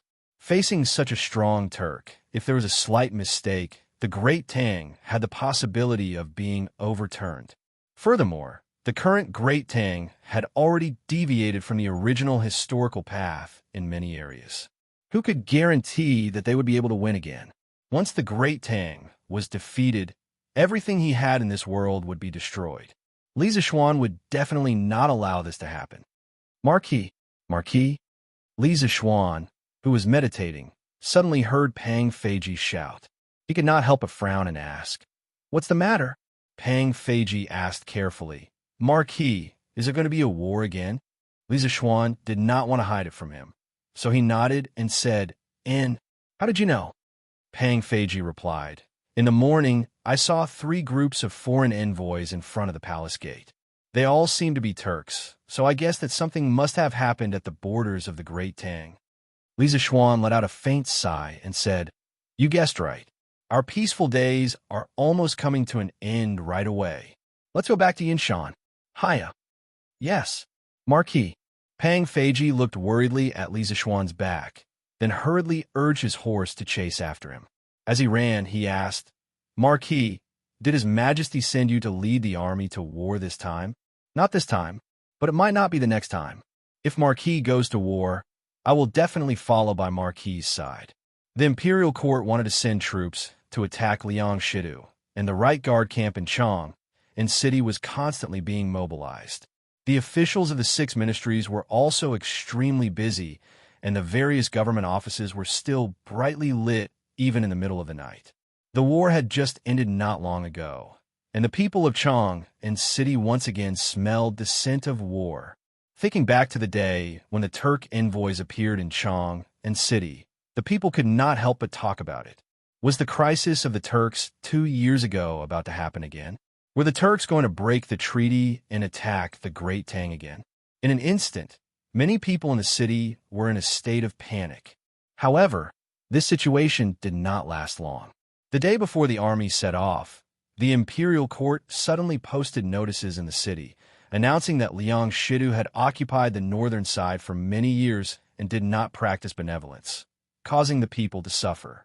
The emperor could not bear to see the people suffer and decided to summon Liang Shidu to surrender. If Liang Shidu was not willing to surrender, the Great Tang would attack the northern side. After knowing that the imperial court was not going to war with the Turks, the people of Chang and city heaved a sigh of relief. Then, they began to sing praises for Li Er's compassion for the people. From this, it could be seen that the Turks were not only a huge mountain in Li Er's heart, but also an insurmountable mountain in the hearts of the people of the Great Tang. Chapter 1380. Husband, the army of the imperial court is about to set out on an expedition today. Are you not going to send them off outside Chang'an? The next morning, Han Yushi asked Li Zixuan, who had just finished practicing his swordsmanship. After returning from the morning court, Li Zixuan had told her that the imperial court was planning to move against Liang Shidu. Thus, Han Yushi had learned of this news much earlier than the people of Chang. A trifling Liang Shidu is nothing more than a clown. He won't be able to cause any waves. This expedition has nothing to do with your husband, so your husband won't be joining in on the fun. Li Zixuan wiped his sweat as he indifferently said, "Then will husband participate in the next expedition?" Han Yushi dazedly glanced at Li Zixuan and asked this question for no reason. Although Li Zixuan had not said much to her, her woman's sixth sense told her that the next expedition would involve Li Zixuan. Hearing this, Li Zixuan's hand movements suddenly paused. After a moment, he met Han Yushi's eyes and said with extreme seriousness, "If I were alone in this life, then even if the Great Tang was no match for the Turks, I would just go overseas. But in this life, I have my parents, my little sister, and you, my wife. Thus, I have a responsibility to protect all of you and the Great Tang. When the time comes, if His Majesty summons me, your husband will go and fight, and I will definitely win. My wife, you don't need to worry." Han Yushi frowned, and her beautiful eyes were about to tear up. She said softly with some stubbornness, "My husband has great ambitions and cares about the world. I will naturally not stop you. On the battlefield, swords have no eyes, but what I can do is that if my husband lives, I will accompany you for life. If my husband dies, I will be a widow for life." As their eyes met, the entire courtyard, the entire world, seemed to come to a standstill. He only had eyes for her, and she only had eyes for him. "Ha! Silly girl, what are you talking about? How could your husband die on the battlefield? Wife, your husband promises you that I will accompany you until you grow old, and I will definitely live one more day than you. I won't let you be sad and become a widow." Li Zixuan gently caressed Han Yushi's cheeks and smiled. Husband, you must keep your word." Han Yushi looked at Li Zixuan with sparkling eyes and said, "Of course." Chang'an City. At 7 in the morning, Yuqi Jingde, Chai Shao, and Shui Wanjun brought 50,000 right Wu-Wei soldiers and Li Er's imperial edict out of the south gate of Chang'an. The army was majestic, and their footsteps were orderly. The citizens who had woken up early lined the streets to send them off, praying in their hearts that the army would return victorious this time. 2 days ago, Li Er's reply to Tuli Khan's son, Ashina Helagu, was that the imperial court would send troops to the north, using Liang Shidu to pin down Shelley's army, thus reducing the pressure that Tuli Khan was facing. Ashina Helagu believed it. Naturally, he was moved to tears by Li Er. On the other side, the imperial court's army received the Khitan troops in Bingzhou yesterday. In a few days, the Khitan chief would arrive in Chang and to meet Li Er. Since then, the wishes of 2 out of the 3 emissaries had been fulfilled. The remaining emissary, Ashina Simo, was already on his way back to the Turks. In the morning, Li Zixuan made a trip to the academy. Today was Saturday, and all the teachers in the academy had to take part in the confidential exam. As the person who set the questions and made the Yin Huang College confidential regulations, he naturally did not need to take part in the exam. He was here in the morning to invigilate the exam. As for the students of the academy, they had already finished the first confidential exam yesterday afternoon. There was a total of 1 hour of exam time, so Li Zixuan quickly carried a stack of exam papers and walked out of the academy. For the sake of fairness, the exam papers of the teachers of the academy had to be personally marked by him, the Amacho. Not long after he returned to the study, Pang Feiji came in and reported, "Marquis, the young master of the Zheng family wishes to meet you." He even brought a carriage of gifts. After saying that, he looked a little uneasy. Last time, the elder brother on a mountain back gave Li Zixuan a gift in a carriage. In the end, what was in the carriage was not a gift, but a living person. "Oh, Zheng Qianjun, let him in." Li Zixuan raised his eyebrows. He guessed that there must be new developments in the tea plantation and fairy tea in Jiangnan, so he nodded to Pang Feiji. "Yes, Marquis." Pang Feiji took the order and left. After a while, Zheng Qianjun was brought to the main hall. Li Zixuan also came out of the study. Zheng Qianjun hurriedly bowed and said, "Qianjun greets Marquis." No need to be so polite." Li Zixuan nodded and said, "Qianjun, why are you looking for me today?" Zheng Qianjun saluted and said, "Marquis, my father used your method to stir-fry the first batch of fairy tea in Jiangnan and ordered the servants to transport it here by water. There is a total of 50 kilograms. They are all in the carriage outside. Marquis, please take a look." 50 kilograms. Li Zixuan was slightly shocked. He thought to himself that Zheng Yinhong had gotten so many dried tea leaves in such a short time. In Jiangnan, only the Zheng family had this ability. It seemed that he had found the right partner. "Feiji, go and get a box. I want to see the color." After thinking for a while, Li Zixuan ordered. He not only wanted speed, but also quality. "Yes, Marquis." Pang Feiji cupped his fists and left. After a while, he returned with a box of tea leaves. The tea box was made of high-quality white porcelain. It was snow white and had a very good texture. Li Zixuan opened the tea box and saw that it was filled with flat, smooth, sharp, tender, and heavy tea leaves. Li Zixuan couldn't help but nod his head and say, Not bad, not bad. These tea stir-fryers are very skilled. It seems that Heights Lord Zheng has put in a lot of effort." Zheng Qianjun said with a smile. "Thank you for your praise, Marquis. If my father knew that these tea leaves could be appreciated by Marquis, he would be very happy." Li Zixuan said with a smile, "I have seen and remembered Heights Lord Zheng's efforts. As for these tea leaves, leave half for me. As for the rest, you can divide it according to the proportion of your shares in the tea garden. The next time the tea garden produces tea leaves, the Zheng family will keep your share and send the rest to Chang'an." He held 60% of the shares in the tea garden. Logically speaking, he should be able to get 60 jin of the 100 jin of tea leaves. However, he did not want to be so ruthless. Moreover, he did not lack the money for the 10 jin of tea leaves. So, he decided to give it to Zheng Qianjun as a favor. When Zheng Yinhong left Chang, and he had told Zheng Qianjun about the immortal tea garden in detail, he was very clear about the twists and turns. Hearing this, he was very grateful and said, "Thank you, Marquis." Li Zixuan waved his hand. A large part of the 50 jin of tea leaves he wanted was to be sent to the palace. Recently, the palace had been in a shortage of tea leaves. When the concubines in the harem heard that drinking immortal tea could slow down their aging, they all wanted to sleep with the teapot every day. They tried to find ways to ask Li'er for some immortal tea. Li'er was very annoyed. If he did not send some tea leaves, Old Li would probably come personally to snatch them. Therefore, there was no shortage of tea leaves in the palace. Li Zixuan planned to send 15 kilograms of tea leaves to the palace first. As for the remaining 20 kilograms, he would keep some for himself, give some to the academy, and give some to the old generals in Chang, and who had a good relationship with him. If there was any left, he would directly give it to shopkeeper Liu of the Drunken Immortal restaurant, so that the lucky customers in Chang and could also enjoy the taste of immortal tea. "All right, Marquis, because of the urgency of the time, the tea garden could only send this much tea leaves. There will be more and more in the future. So, I was thinking that during the football league in Chang and in the gathering of businessmen from all states and counties, we can promote our immortal tea. First, we can make a name for ourselves. Then, we won't have to worry about the sales in the future." Zheng Qianjun hesitated for a moment, and then cupped his hands to Lisa Schwan.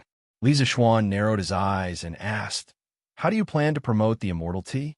Recently, he was more concerned about the situation in the north and the people's livelihood and farming in Lantian County. As for business, he did not want to be too distracted. When Zheng Qianjun heard Li Zixuan's question, he immediately became spirited and said, "Marquis, this is what I think. The Wind Thunder team of the Zheng family has not been defeated since the start of the competition in March. Only a few days ago, they tied with the ferocious Tiger team of the King of Jiangxia. Now they are in the limelight.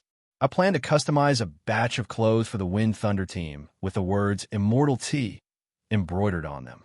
It can more or less create some momentum for the Immortal Tea. Marquis, what do you think?" Li Zixuan thought to himself, "Isn't this similar to the sponsors of modern football teams? It's really not easy for Zheng Qianjun to think of this." "Well, very good. I didn't expect you to be so business-minded." Li Zixuan nodded and praised him. Then he said, "Using the team to promote the Immortal Tea is indeed a feasible way. In this way, if the Wind Thunder team can become a League One team, all the shareholders of the Immortal Tea Garden could take out 3,000 strings of money every year to keep the words Immortal Tea on the team uniform of the Wind Thunder team. If the Wind Thunder team can break into the top 3 of the League One, the Immortal Tea Garden can give 5,000 strings of money every year. If the Wind Thunder team can win the championship of the League One, the Immortal Tea Garden can give 8,000 strings of money every year. In short, the better the team's performance, the more money they can get in the end." Zheng Qianjuan's eyes lit up, and he said excitedly, "It can be done like this? If what Marquis said is true, then the Wind Thunder team can be regarded as valuable. When I first saw the news in the newspaper that Marquis was going to hold a league tournament, I immediately had the idea of forming a team. At that time, my father thought that I was not doing my job properly. Now, if Marquis is really willing to let the Yanhuang Tea Garden fund the team with money, then my father will never say that I formed a team for fun."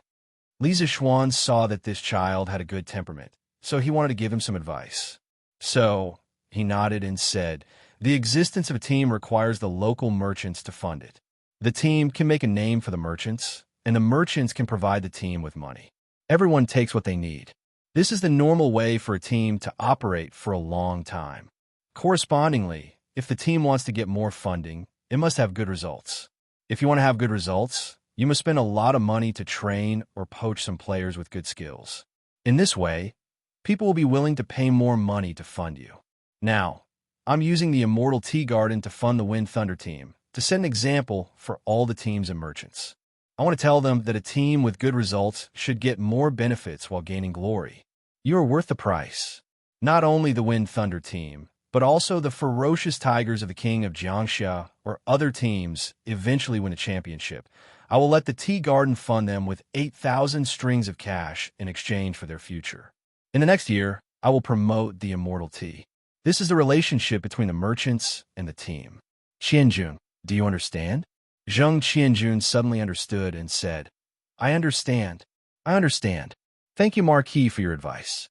After listening to Marquis's words today, I understand that there is so much knowledge in it. Marquis, don't worry. In the future, I will make the Wind Thunder team one of the best teams in the Tang Empire and promote the Immortal Tea." "Ha! Good ambition. I wish you success in advance." Today, the diners who spend 10 strings of cash in a restaurant will have the opportunity to taste a cup of Immortal Tea for free. First come, first served, limited to 20 servings. The next day, the same notice board appeared in the lobby of the Drunken Immortal restaurant in Chong, and City in Lantian County, which aroused a lot of discussion among the diners. Immortal tea? What kind of tea is that? Could it be a new tea product launched by the Drunken Immortal restaurant? It should be. Before, there was the Immortal Drunken Immortal, and now there is the Immortal Tea. I wonder if this Immortal Tea can be as amazing as the Immortal Drunken Immortal. Alas, I hate drinking tea the most in my life. It seems that this Immortal Tea is not meant to be with me. Even if you are, you can't afford to drink it. You have to spend 10 strings of cash in order to drink a cup of it. Who can afford so much money in one meal? Yes, yes. Hey, shopkeeper, give me a liter of the immortal drunken immortal, a pot of tenderness, a plate of gnawed chicken, a serving of meatballs, and a serving of braised pork. Let's eat here. It should be 10 strings of cash, right? When the crowd was looking around, a middle-aged man in luxurious clothes came in and said loudly. All the diners looked sideways. When they saw the man's face, many of them exclaimed, Isn't that Boss Chow? Why is he eating at the Drunken Immortal restaurant today? Ah, I remember now. This immortal tea is the latest tea from the Yin Huang Chamber of Commerce, and it is a tribute tea from the palace. It is extremely rare outside.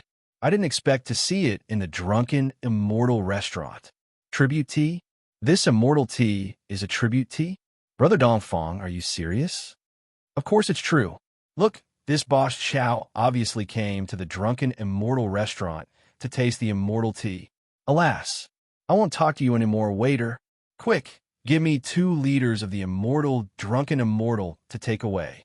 Remember to give me a cup of immortal tea. Hey, shopkeeper, give me 2 liters of the immortal Drunken Immortal too. Once the name of the tribute tea spread, many wealthy merchants began to fight for the 20 slots for the immortal tea. Chapter 1381. All right, Master Chow, the immortal tea you wanted is here. Inside the Drunken Immortal Inn, the waiter brought out a cup of clear tea. The aroma of the tea filled the air, and all the diners in the hall were stunned.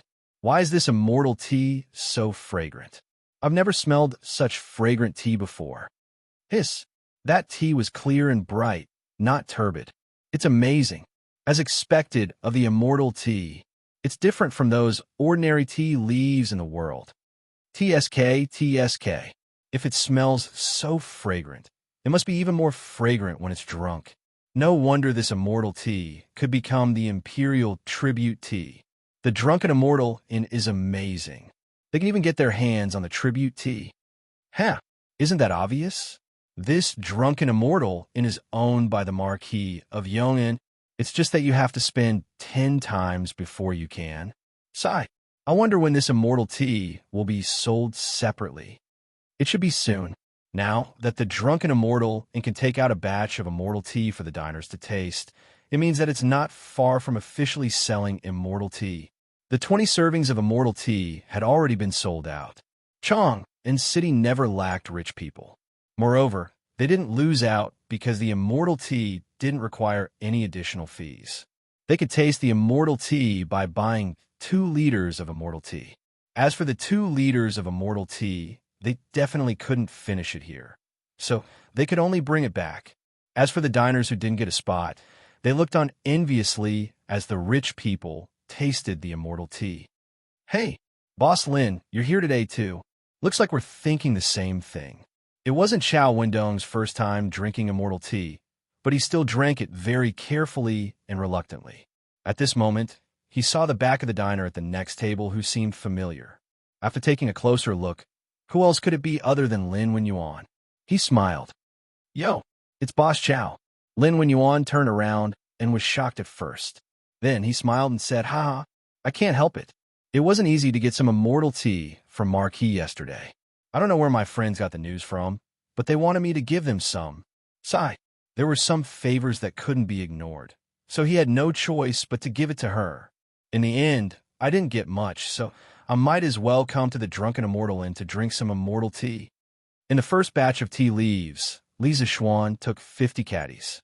Of the remaining 50 caddies, the Zheng family took 37 caddies, which was close to 3/4 of the tea leaves. As for the first batch of members of the Yin Huang Chamber of Commerce, each of them only received 1 or 2 caddies. Adding on some favors, there was not much left, not to mention selling it. Therefore, when they heard that the immortal intoxication and had immortal tea to try, they all eagerly came over to drink it.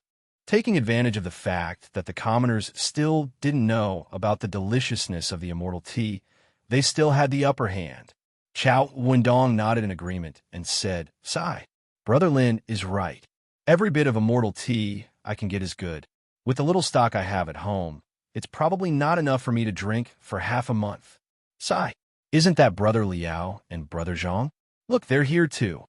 In the first batch of diners to taste the immortal tea Other than Xiao Wendong, Lin Wenyuan, and the other members of the Yanhuang Chamber of Commerce, there were also some other rich people in Chang, in City, and Lantian County. But without exception, those who tasted the immortal tea were full of praise for it. The texture was smooth, and the taste was slightly bitter. But with a careful taste, one could feel the rich tea fragrance, and even a hint of sweetness. The elegant sweetness moistened the throat, making one unable to rinse their mouth for 3 days. This kind of immortal tea quickly spread throughout the entire Chang and City, and even the big and small counties around Chang'an. The immortal tea was praised as a tea that only immortals could drink. Nobles, gentry, and tycoons were all scrambling for the immortal tea, sending people to search for the source of the immortal tea. There were even people who were willing to pay 10 strings of coins for a tale of immortal tea. The level of craziness was simply breathtaking. Of course, compared to going to the black market to buy, more people chose to drink the tea at the Drunken Immortal restaurant. Many people secretly made up their minds to send their servants to the Drunken Immortal restaurant tomorrow to compete for the quota of immortal tea. The immortal tea brought a great sensation to the people of Chang and City. Li Zishuan's Celestial Bane had also been seducing the hearts of the young men and women in the world. When Celestial Bane was first published, its sensational effect was not as great as that of Mortal Man. This was because readers discovered that Celestial Bane was not like Mortal Man, which was a pure immortal cultivation novel. There were not as many fighting scenes as Mortal Man, and the world in Celestial Bane was not as grand as the world of Mortal Man. The plot only revolved around Grass Temple Village, Blue Cloud Sect, Sound of Heaven Temple, Funxiang Valley, Ghost King Sect, 10,000 Poisons Sect, Hawan Sect, and Longevity Hall. It was far inferior to that of Mortal Man. Moreover, compared to the hot-blooded pace of leveling up, slaying monsters in Mortal World, people discovered that although there were fighting plots in Celestial Bane, it was mostly about love and hatred. Readers who were passionate about leveling up and slaying monsters had abandoned the book midway. However, only a small portion of people abandoned the book. Moreover, compared to those who abandoned the book, there were more people who turned into fans because of the excessive love descriptions in Celestial Bane. This was because the ladies of the boudoir did not like to read novels about fighting and killing like Mortal Man. They liked romantic novels like Celestial Bane. After all, Celestial Bane was a romance novel in the guise of Xinxia. As the plot progressed, the stubborn, simple, and persistent Zhang Xiaofan, the righteous and talented Lin Jingyu, the cold and proud Lu Sueki, and the brave Bai Yao who dared to love, hate, and pursue love courageously. These characters, regardless of whether they were the main character or the supporting characters, left a deep impression in the minds of the readers. It was then that the readers realized that although Celestial Bane's worldview was small, the characters were much more vivid. At the very least, they were much more vivid than the characters in Mortal Bane. Every character in Celestial Bane had their own stories. They were unforgettable, as though they were real. Many readers who did not like Celestial Bane at the beginning slowly began to like the story. Celestial Bane had been open for more than half a month. Due to Li Zishuan's fast update speed, the plot had progressed by about a third.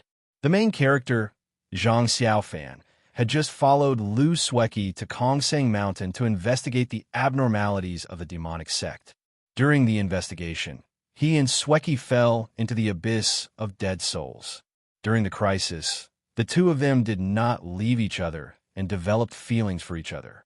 Later, they were separated by Blackwater Mystical Snake. Later, Zhang Xiaofan fell into the Blood Drop Cave. In the cave, he met the daughter of the demonic sect's Ghost King Sect Master, Bai Yao, and inadvertently learned the demonic sect's heavenly book. Yesterday, Tang Dynasty Daily updated that the righteous faction stopped the demonic sect from capturing Kuei alive. During that time, Zhang Xiaofan was forced to use both the Azure Cloud sect's Tai Chi Xianxing Dao and the Divine Sound Temple's Brahma Prajna to save Hidi. Although he saved Hidi, he was criticized by the righteous faction because they suspected him of secretly learning the Divine Sound Temple's secret art and using the most evil weapon, bloodthirsty orb. Today's update was about the Azure Cloud sex interrogation of Zhang Xiaofan. Before the interrogation, Bai Yao quietly came to Bamboo Peak to visit Zhang Xiaofan. In a bamboo forest, Zhang Xiaofan and Bai Yao confided in each other and hugged each other tightly. Bai Yao asked Zhang Xiaofan about what he saw at Full Moon Well. Zhang Xiaofan promised to tell Bai Yao after the interrogation. After that, the three major sex masters interrogated Zhang Xiaofan. However, because Zhang Xiaofan promised Puji he would rather die than say where he learned the Brahma Prajna. When everyone wanted to punish Zhang Xiaofan, who held the evil weapon, the usually quiet Lu Sueki risked her life to plead for mercy for Zhang Xiaofan. She even used her life as a guarantee. After that, Lin Jingyu could not help but plead for mercy. He, Qi Hao, Zheng Shushu, and other disciples who were close to Zhang Xiaofan also used their lives as a guarantee. Zhang Xiaofan was deeply moved. But at this time, Taoist Song Song secretly colluded with the demonic sect and plotted to take revenge on Reverend Daoxian. The demonic sect took the opportunity to attack Azure Cloud Mountain. Gulp! Reading till here, all the readers clenched their toes. Due to the weekend off, Sun Ziffin, who was reading novels at home, was no exception. And because there was the word mortal in the middle of his name, Sun Ziffin had always been paying close attention to Leather Knight's new book, Celestial Bane. Others felt that Celestial Bane was not as exciting as Mortal. He never felt that way. Since the release of Celestial Bane, he had been reading it all the way until now. Jade Clear Hall instantly fell into silence. The righteous sects looked at each other. At this moment, anyone could see that the demonic sect had a huge advantage. Although Azure Cloud Gate still had many elders and masters, reading till here, Sun Ziffin could not help but curse. Fuck! This son of a bitch Taoist Song Song is too damn despicable. It's over. This time the righteous sects should all be finished, right? After cursing for a while, Sun Ziffin nervously continued reading. Due to the cooperation between the demonic sect and Taoist Song Song, Azure Cloud Gate suffered heavy casualties. In order to salvage the situation, the heavily injured Taoist Master Daoxian took out Zhu Xian's sword and used Zhu Xian's sword formation, causing the demonic sect to flee in defeat. The murderous aura in the hall had not dissipated. Everyone once again interrogated Sha Danan.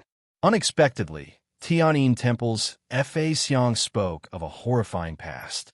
Who would have thought that the fatherly Puji was the murderer that Sha Danan had been searching for years to kill the entire village? Sha Danan received an unprecedented blow. He could no longer believe in the so-called righteous sections. At this moment, Bai Yao appeared. She wanted to take away Sha Danan, who was persecuted by the righteous sections. And Sha Danan also regarded Bai Yao as the only person he could trust. Bai Yao, at this crucial moment, I still have to rely on my Bai Yao. Take away Sha Danan and live a shameless life from now on. Sun Ziffin had completely immersed himself in Sha Danan's role. Now that Bai Yao finally made a move, he happily muttered. But before he finished, he stopped abruptly, because at this moment, the situation changed. The defeated demonic sect turned back. They wanted to kill Azure Cloud Gate. Taoist Master Daoxian used Zhu Xian's sword formation for the second time. In the end, because he was worried that Sha Danan would be used by the demonic sect and bring disaster to the world, he used Zhu Xian's sword to slash at Sha Danan. Zhu Xian's sword's most classic, most shocking, most tear-jerking plot finally appeared. At this moment, above the horizon, the sky was filled with qi, swords like mountains and seas. Zhu Xian's sword formation has already started attacking the demonic sect. Taoist Master Daoxian used all his spiritual power. In an instant, all the colorful qi swords in the sky shone brightly. Especially the main sword of the formation, it suddenly grew by half. With a loud bang, it shook the heaven and earth. Like an ancient god in rage, it rushed down and attacked Sha Danan. At this moment, Sun Ziffin's body was really tense. His eyes were wide open in anger. He already had no time to scold Taoist Master Daoxian, because he urgently wanted to know if Shah Danan could block this attack. Shah Danan is about to become a ghost under the sword, smashed into pieces. Suddenly, the world quieted down. Even the earth-shattering momentum of the sword formation of immortals held its breath for a moment. That once familiar, gentle and white hand appeared beside Shah Danan. There was a faint, crisp sound of a bell pushing him to the side, as if a voice that had been sleeping for thousands of years quietly sounded. For the beloved, softly chanting, "E'en spirits of the 9 underworlds, gods and demons of the heavens, with my blood and body as a sacrifice. 3 lives and 7 lifetimes, forever falling into Yama. Only for love, even if I die, I will not regret." Seeing this, Sun Zifen had already predicted the following plot. Suddenly, his heart was filled with grief. He could not help but cry out, "Bai Yao! Bai Yao! Don't! My Bai Yao!" At this moment, his sorrowful roar was like he was possessed by Shah Danan. He was in a state of madness. A dignified 7 feet man.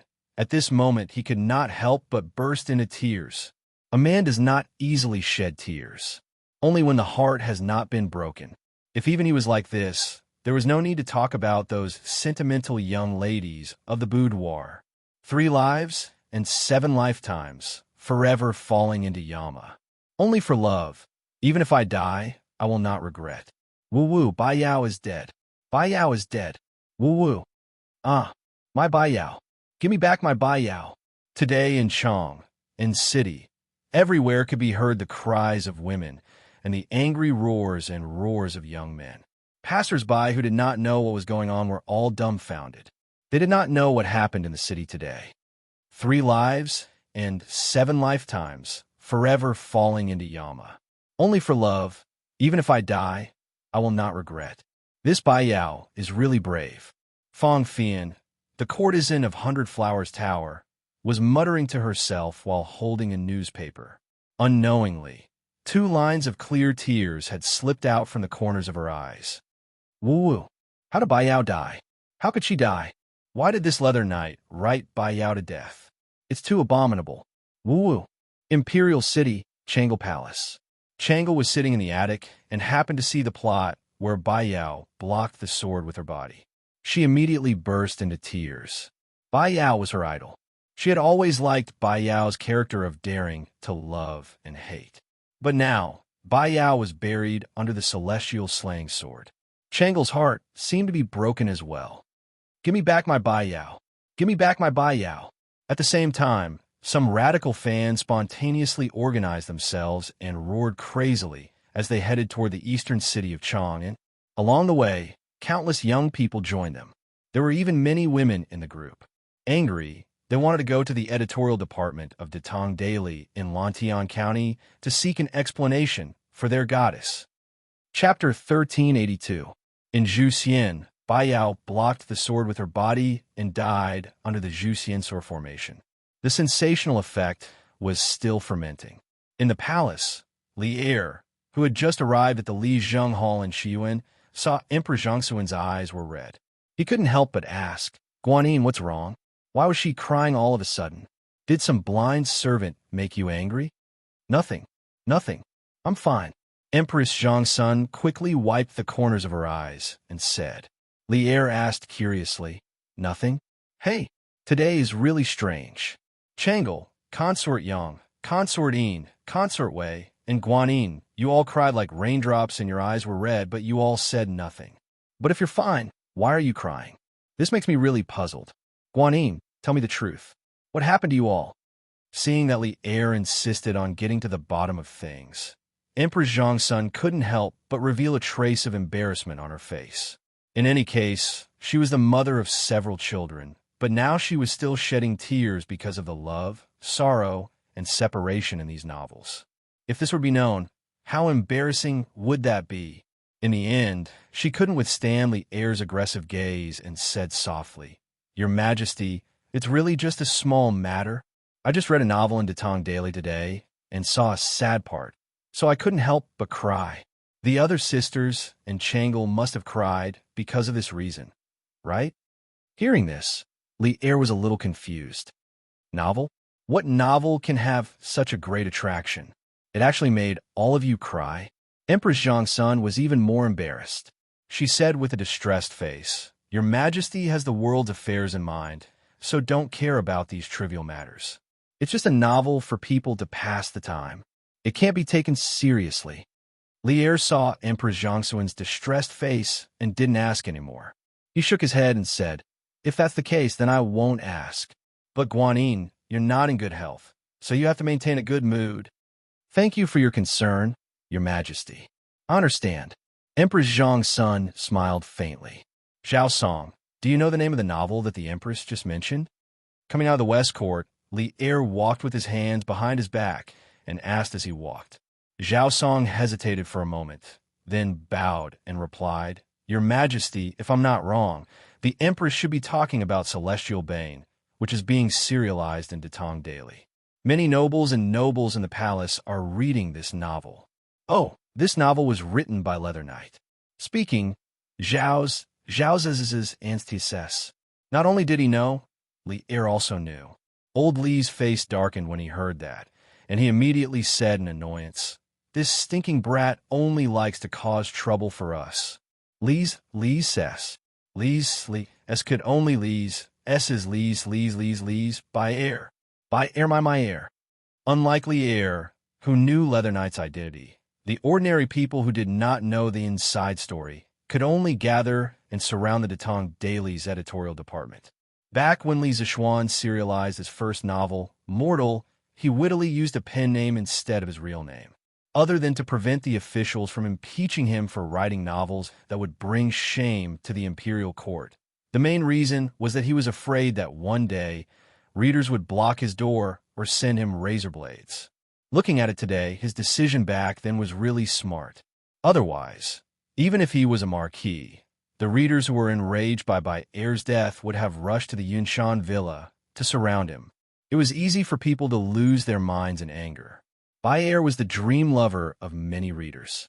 Now that she had ended her life in such a way, how could the readers bear it? It was almost the same hatred as killing one's wife, right? Therefore, the number of readers who went to surround the workshop was getting bigger and bigger. This scene was somewhat familiar. In March, many readers also went to surround the workshop to urge Leather Knight to release his novel as soon as possible. However, the number of readers today was much bigger than last time. When a mighty group arrived at Lantian County, there were almost 4,000 to 5,000 people. It was really scary. Godfather Ma, not good. More readers are coming to block our workshop, and there are more than last time. Datong Daily's editorial department. Song Xiaoxi ran into the room in a panic and said anxiously, "Today was Sunday in Yanhuang College, so Ma Zhou had been in the editorial department since morning." After hearing Song Xiaoxi's report, Ma Zhou was suddenly confused and asked, "Readers are surrounding the workshop again? What's the reason this time?" Because he had to teach students in the college, Ma Zhou would usually arrange the affairs of the editorial department a week in advance. For example, he did not need to handle the section of Bragging World every day. Naturally, there would be editors who would ask for manuscripts from the authors and arrange the updates for each novel. However, Celestial Bane was an exception. The manuscripts of Celestial Bane were given by Ma Zhou to the editors under him every once in a while. Each time he gave it, it would last for almost a week. "Godfather Ma, I don't know. I can only hear them shouting from afar. Give me back my Bai Er. Give me back my Bai Er. I don't know anything else," Song Xiaoxi said with a bitter face. At this moment, a middle-aged scholar in the editorial department stood up and said, "Steward Ma, I'm guessing that they're here for Celestial Bane. Today, Celestial Bane just happened to be updated to Chapter 84, Blood Curse. During the Great War of Immortals and Demons, Bai Er used the Infatuation Curse to block a blow from the Celestial Bane ancient sword and sacrificed her life to save Zhang Xiaofan." This middle-aged scholar was called Fan Xiaohui. He was one of the first batch of scholars to join Datong Daily's editorial department. Now, he had become an official editor in the editorial department and was in charge of the section of Bragging World. Ma Zhou's expression changed when he heard that. He stood up like lightning and said, "What? Why didn't you say so earlier? Retreat."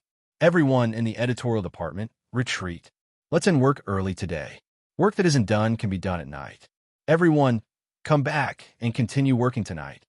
Of course, he had read the manuscript of Celestial Bane in advance, so when Fan Xiaohui said that, he immediately understood what was going on. At this moment, Ma Zhou was really complaining in his heart. Why did he have to shoulder Li Zixuan's sins? It was easy to fool the readers last time when they urged him to write, but this time, the female lead was written to death and the angry readers came knocking on his door. He could not shoulder the blame for Li Zixuan.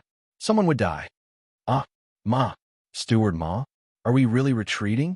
Fan Xiaohui had been in the editorial department for a long time, but it was the first time she saw Ma Zhou so flustered. She could not help but feel confused. Retreat. Of course, we have to retreat. If you don't retreat, I'll retreat first. Whoever is slow will bear the consequences. As Ma Zhou spoke, he put on his coat and walked out of the door without looking back. Everyone in the room looked at each other, but in the next moment, everyone moved. In just a few seconds, the entire editorial department was empty. Cough. It was not empty.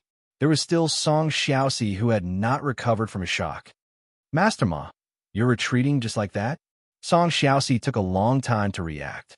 Then his face changed, and he said in a panic, No. I have to tell Steward Fu and let him think of a countermeasure. Nothing must happen to the workshop. After saying that, Song Xiaoxi ran away like a wisp of smoke. Give me back my Bai Yao. Give me back my Bai Yao. Let the Leather Knight come out and die. Yes. Hand over the Leather Knight. After everyone in the Datong Daily editorial department left, less than half an hour later, the mighty group of readers finally arrived in front of the workshop. Why are there Imperial troops around the workshop? The readers of Celestial Bane finally noticed the abnormality. They stopped shouting slogans and began to whisper among themselves. At this moment, the workshop's door was tightly shut. In front of the door, there were 400 to 500 Imperial guards in armor and holding lances. They were staring at the angry readers with vigilant faces. A tall, middle-aged general with a stern face walked out and shouted loudly, That's right, we're in the middle of the night. The workshop of Curious Interest Pavilion is an important place of the Imperial Court. I have been ordered by His Majesty to guard this place with my men. No one is allowed to cause trouble here. Please leave at once. The group of Imperial guards had been secretly guarding the workshop. Now that the situation was urgent, there were 4,000 to 5,000 people blocking the workshop. Faubert was worried that the readers would attack the workshop, so he had to ask the Imperial guards near the workshop to step in. Hiss! They are not ordinary Imperial guards. They are the Imperial guards of the Northern Yamen. Finally, the readers who had seen the world noticed something from the armor and equipment of the soldiers in front of the workshop. They could not help but exclaim, What? The Imperial guards of the Northern Yamen? Why are the Imperial guards of the Northern Yamen here? Could it be that His Majesty knows that we are here to cause trouble, so he specially sent them here? Hearing that the opposing army was the Imperial guards of the Northern Yamen, many of the readers of Celestial Bane who came to block the workshop's door retreated. Bah! Second young Master Tian, what are you talking about? We are not here to cause trouble. We are here to ask for an explanation from the editorial department. Who told Leather Knight to write our lovely Bai Yao to death? In any group, there were cowards and boorish people. At the back of the group, a slightly plump young man in luxurious clothes with a gray cloth wrapped around his head suddenly shouted. If Li Zixuan was there, he would definitely fly over and beat the plump young man up. That was because the plump young man was none other than Sun Zifen. Most of the people who came to cause trouble were young students from various universities in Chang and City, as well as some fearless young masters from rich families. However, there were no students from Yanwang College. Although the people from Yanwang College did not know that Leather Knight was Li Zixuan, they knew that the Chitsu Pavilion Workshop and the editorial department of Datong Daily were both owned by Li Zixuan. Therefore, even though they hated Bai Yao's death as Li Zixuan students, they did not dare to cause trouble here.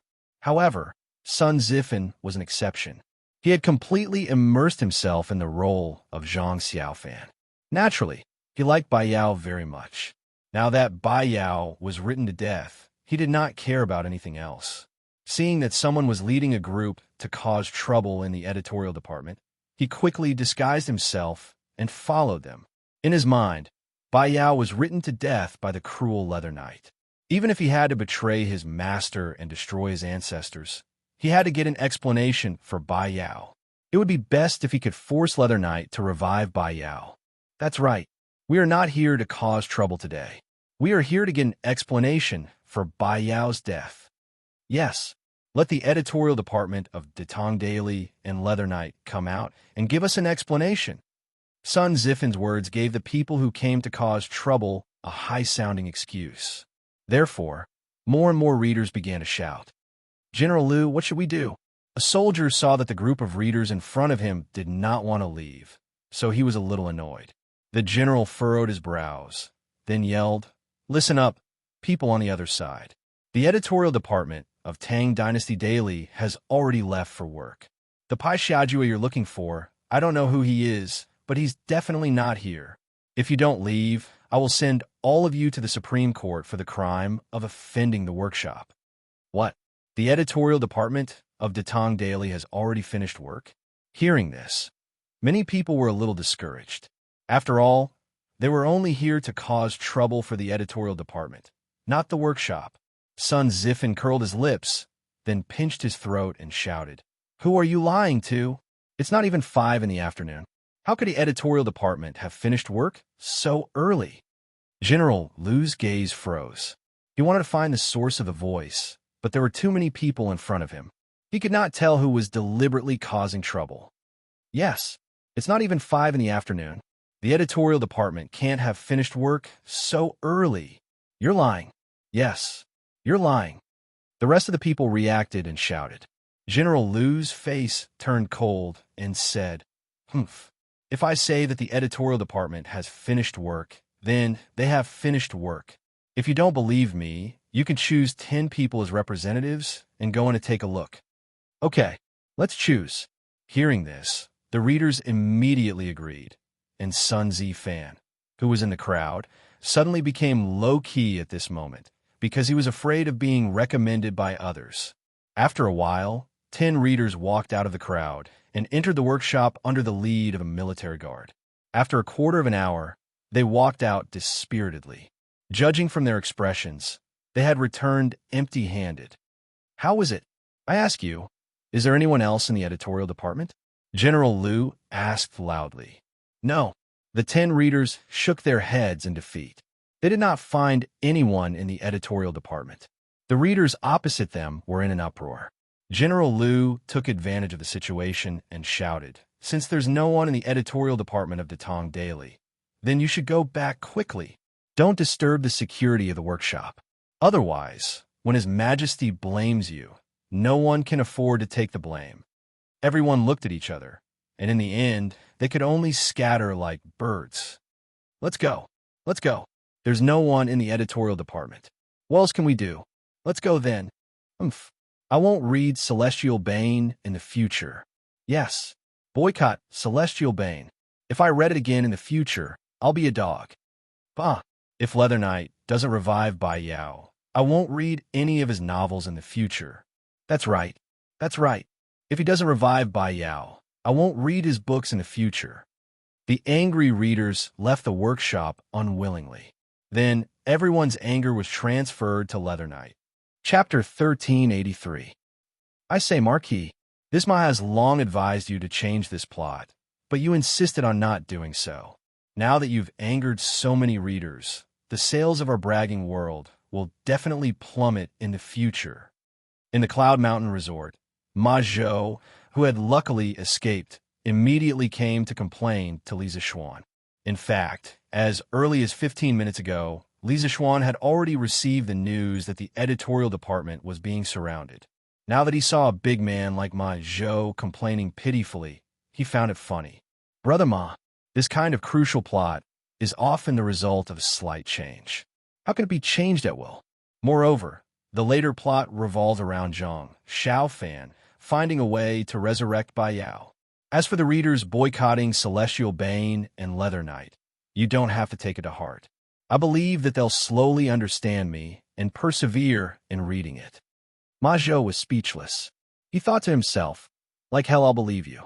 You've already tricked the readers into coming to the editorial department to block the door, and you still expect them to forgive you?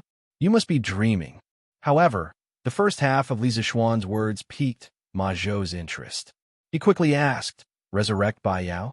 "Marquis, according to what you said, Bai Yao can be resurrected in the future? If that's the case, then that's great.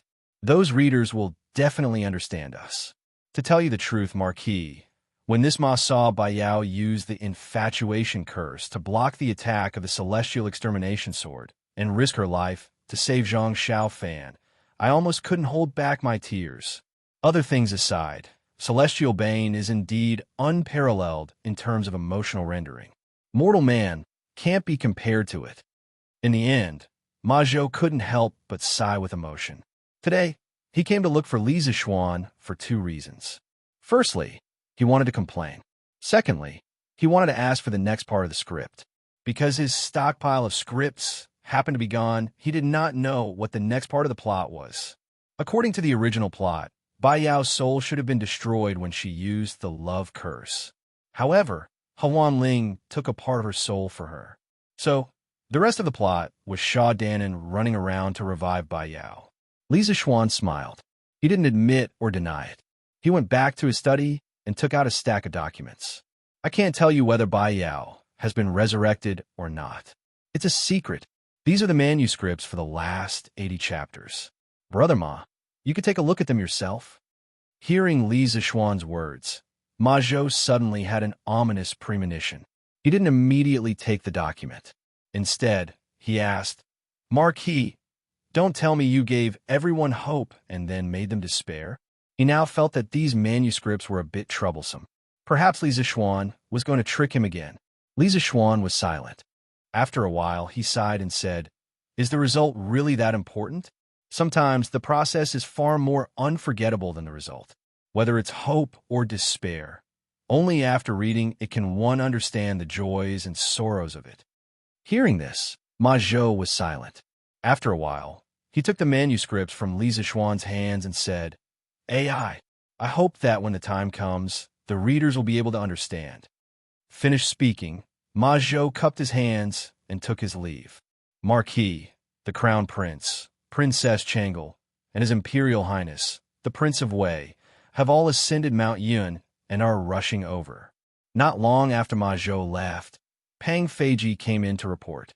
Hearing this, Li Zixuan held his forehead and said, "Damn, they've all come to settle accounts with me."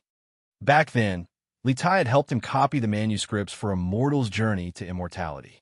Naturally, he knew the true identity of the Leather Knight. Correspondingly, Li Chengxian and Changel had also known long ago. Although they complained, they still had to go out and welcome him. They had to give the crown prince face. Not long after, Li Zixuan welcomed Li Chengxian and the others outside the residence. After exchanging greetings, everyone entered the room. Changel impatiently asked, "Brother Xiaoxian, why did you write Bai Yao to death? Will she come back to life in the future?"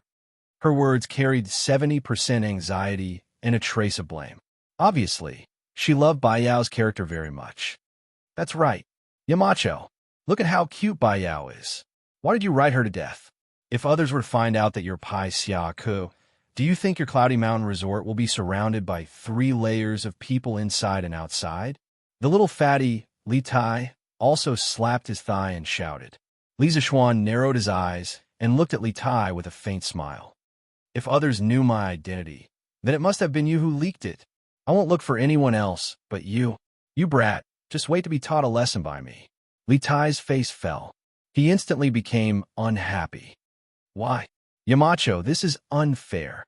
I'm not the only one who knows that the Leather Knight is you. The Crown Prince, Changel, my father, and Mr. Ma all know. Why must I be the one who leaked the news?" Li Zixuan ignored the little fatty. Instead, he looked at Changel and answered the previous question. "Changel, Bai Yao is only a character in a novel. Why do you have to take it seriously and hurt your mind?" Changel anxiously said, "Brother Xiaoxian, in Changel's heart, Bai Yao is not a fictional character. She's a real person. If you write her to death like this, Chang'e will feel terrible. Li Chengxian interrupted. Xiaoxian, you don't know. Today's latest chapter of Celestial Bane not only made Chang'e cry, but also my mother and Ku's mother. They were all sad after reading it. The next time you enter the palace to see my father, you have to be careful. You should also know that Celestial Bane was written by you. Li Zishuan heard this and suddenly had the urge to curse. He only wrote a novel. How did he offend the emperor? His Majesty is wise and mighty. He definitely won't punish me for such a small matter. Li Zishuan looked at Li Chengxian and muttered gloomily. Then he said to Chang'e, Chang'e, in the novel, Zhang Xiaofan was in a desperate situation. If Bai Yao didn't save him, then the one who died would be Zhang Xiaofan. What do you think I should choose? Chang'e's face suddenly turned bitter and said, But can't someone not die? Let Zhang Xiaofan, Bai Yao, and Lu Sueki all live happily together. Isn't that good? Li Zishuan was speechless. Chang'e wanted Zhang Xiaofan to start a harem. After thinking, he said, Sometimes tragedy is a kind of touching and also a kind of beauty. What's important is not the ending, but the process. Some characters are destined to have a sad ending as soon as they appear. You also said that Bai Yao is not like a fictional person. She's a real life, so her ending is not something that we writers can control. Xiaofeng's death was inevitable. Even Jin Yong himself could not change his ending. Because this hero who valued friendship and righteousness had been brought back to life and had his own consciousness. He was a living person, and his birth was destined to be a tragedy. Jin Yong could only let Xiao Feng walk towards his death step by step. Xiao Feng's death was inevitable. Even Jin Yong himself could not change his fate, because this hero who valued friendship and righteousness had been brought back to life and had his own consciousness. Another example was the legend of the Sword and Fairy, especially the legend of the Sword and Fairy, which caused a huge sensation in his previous life. Some people said that there was no Xianxia after the legend of the Sword and Fairy. Although the legend of the Sword and Fairy ended in a tragedy, Zhao Ling, or Li Xiaoyao, Lin Yuuru, Teng Yu, Anu, and the Wine Sword Immortal, these characters with distinct personalities would always live in everyone's heart. The soul-stirring love and the ultimate sacrifice to save the world made people have mixed feelings every time they recalled it. Although tragedies could hurt the heart, tragedies could be even more unforgettable. Okay, hearing this, Chang'e was silent for a long time. It was rare that she did not continue to argue. She looked at Li Zishuan and said, Brother Xiaoxian, will Bai Yao be resurrected in the future? I remember that she has the Hahuan jade on her. It was rare for this little girl to be so attentive. She even noticed this. Hearing this, Li Zishuan replied, Chang'e, you can read the rest of the plot carefully. If I tell you now, won't it be boring for you when you read it? Chang'e was silent. She nodded and did not say anything else. Fatty Li Tai smiled and said, Yamacho, when I came here, I saw an acquaintance among the readers who went to the workshop to cause trouble. Guess who it is? Li Zishuan curiously asked, Who is it? Could it be a student of our college? Hey, Yamacho, you guessed it right. It's a student of Yinhuang College, Sun Zifen. Hee. Li Tai laughed gloatingly. Li Zishuan was annoyed and said, Humph.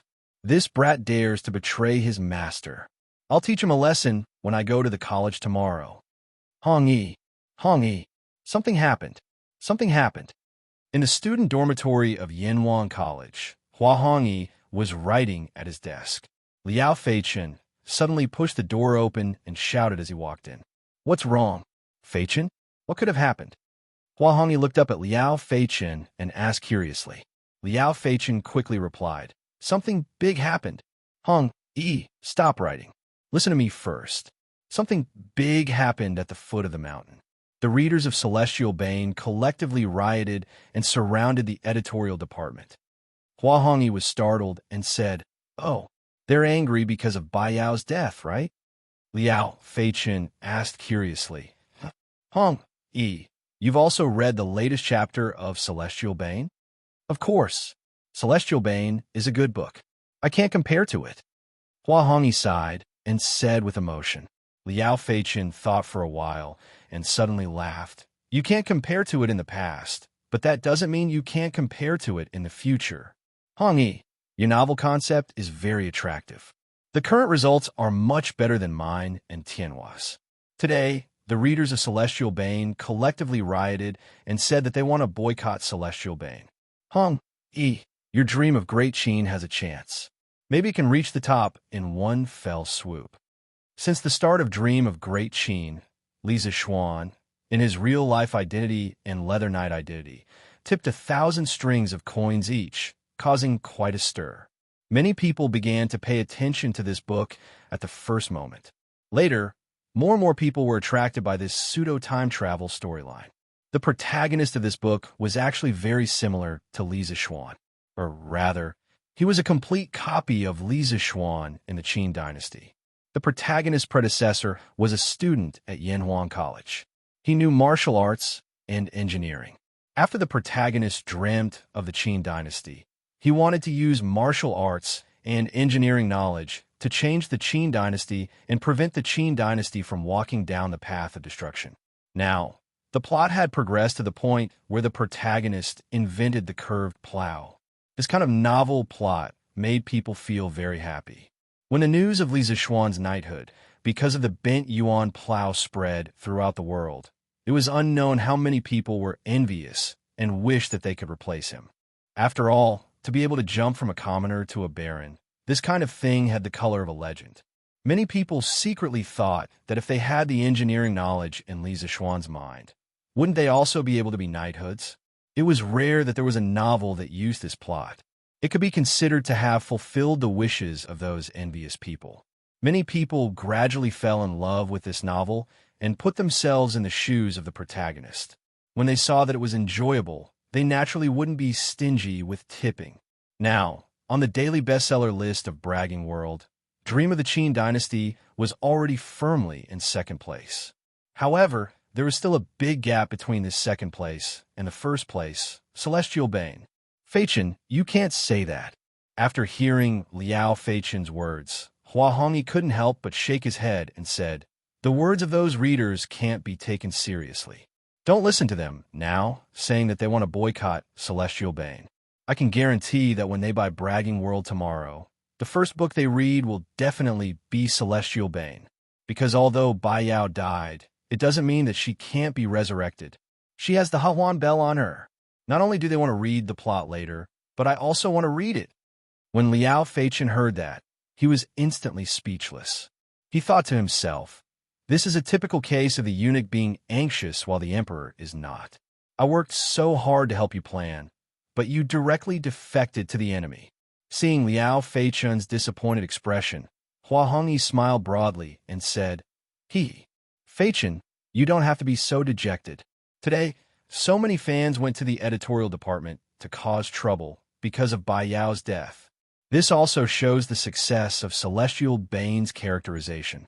Sometimes, we have to admit the excellence of others so that we can improve. Although Dream of Great Qin is creative, I know that it can't compare to Celestial Bane. Besides, Leather Knight was my benefactor in the past. Gloating over his misfortune isn't what a gentleman should do. Even if I wanted to defeat him, I should have fought him head-on. Even if those pronunciations really want to boycott him, I'm still his defeated opponent. There's nothing to be happy about. However, I believe that if Dream of Great Qin is polished properly, it still has a chance to surpass Celestial Bane. Hua Hongyi's frank words made Liao Feichen feel a little ashamed. He waved his hand and said, "Forget it. I won't worry about you and him anymore. I have to go write my manuscript." After saying that, he climbed onto his bed and went to get a pen and paper. Chapter 1384. Hua Hongyi's prediction was right. On the second day, when Big Words, World of Martial Arts went on sale, as usual, many people came to the newsstand to line up to buy it. Brother Meng, didn't you say yesterday that you won't read Celestial Bane anymore? Why are you buying Big Words, World of Martial Arts now? I bought Big Words, World of Martial Arts to watch Dream of Great Qin, not Celestial Bane. Brother Yang, didn't you say that you won't read Celestial Bane anymore? Then why are you here today? I'm I'm talking about Leather Knight. If he doesn't revive Bai Yao, I won't read Celestial Bane anymore. So I have to see if he can revive Bai Yao. Such shameless people were everywhere, and their reasons and excuses were varied. However, no matter what they said, their physical reactions were surprisingly honest. The readers immediately flipped to Celestial Bane's page and began to read today's update seriously. Chapter 85, 10 Years. Today's update ignited a glimmer of hope in many readers. After the Great War of the Immortals and Devils, Zhang Xiaofan joined the Devil Sect's Ghost King sect and was given the name Ghostly by the Ghost King. In the following 10 years, Ghostly ran around to revive Bai Yao and obtained the second volume of the Heavenly Book from the Ghost King. He cultivated Buddhism, Taoism, and Devil Sect at the same time, and his cultivation base improved rapidly. He fought for the Ghost King and killed countless people.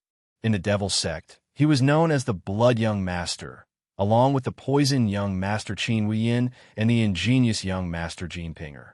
This is great.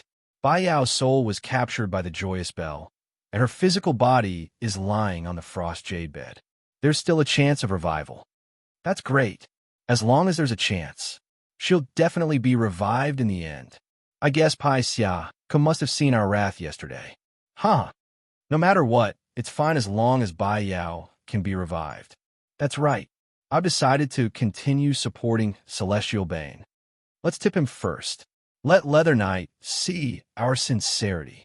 Yes, I'm going to tip them. The reader's attitude towards Celestial Bane underwent a complete reversal the next day. That was because today's plot brought them a glimmer of hope. As long as there was hope, there was hope. The readers who said yesterday that they would never read Celestial Bane again were now on the move. They came to the newsstand one after another to tip Celestial Bane. The speed of this reversal made the passers-by even more flabbergasted. Sun Zifen, where did you go yesterday? Yin Shan, at the entrance of Yanwan College.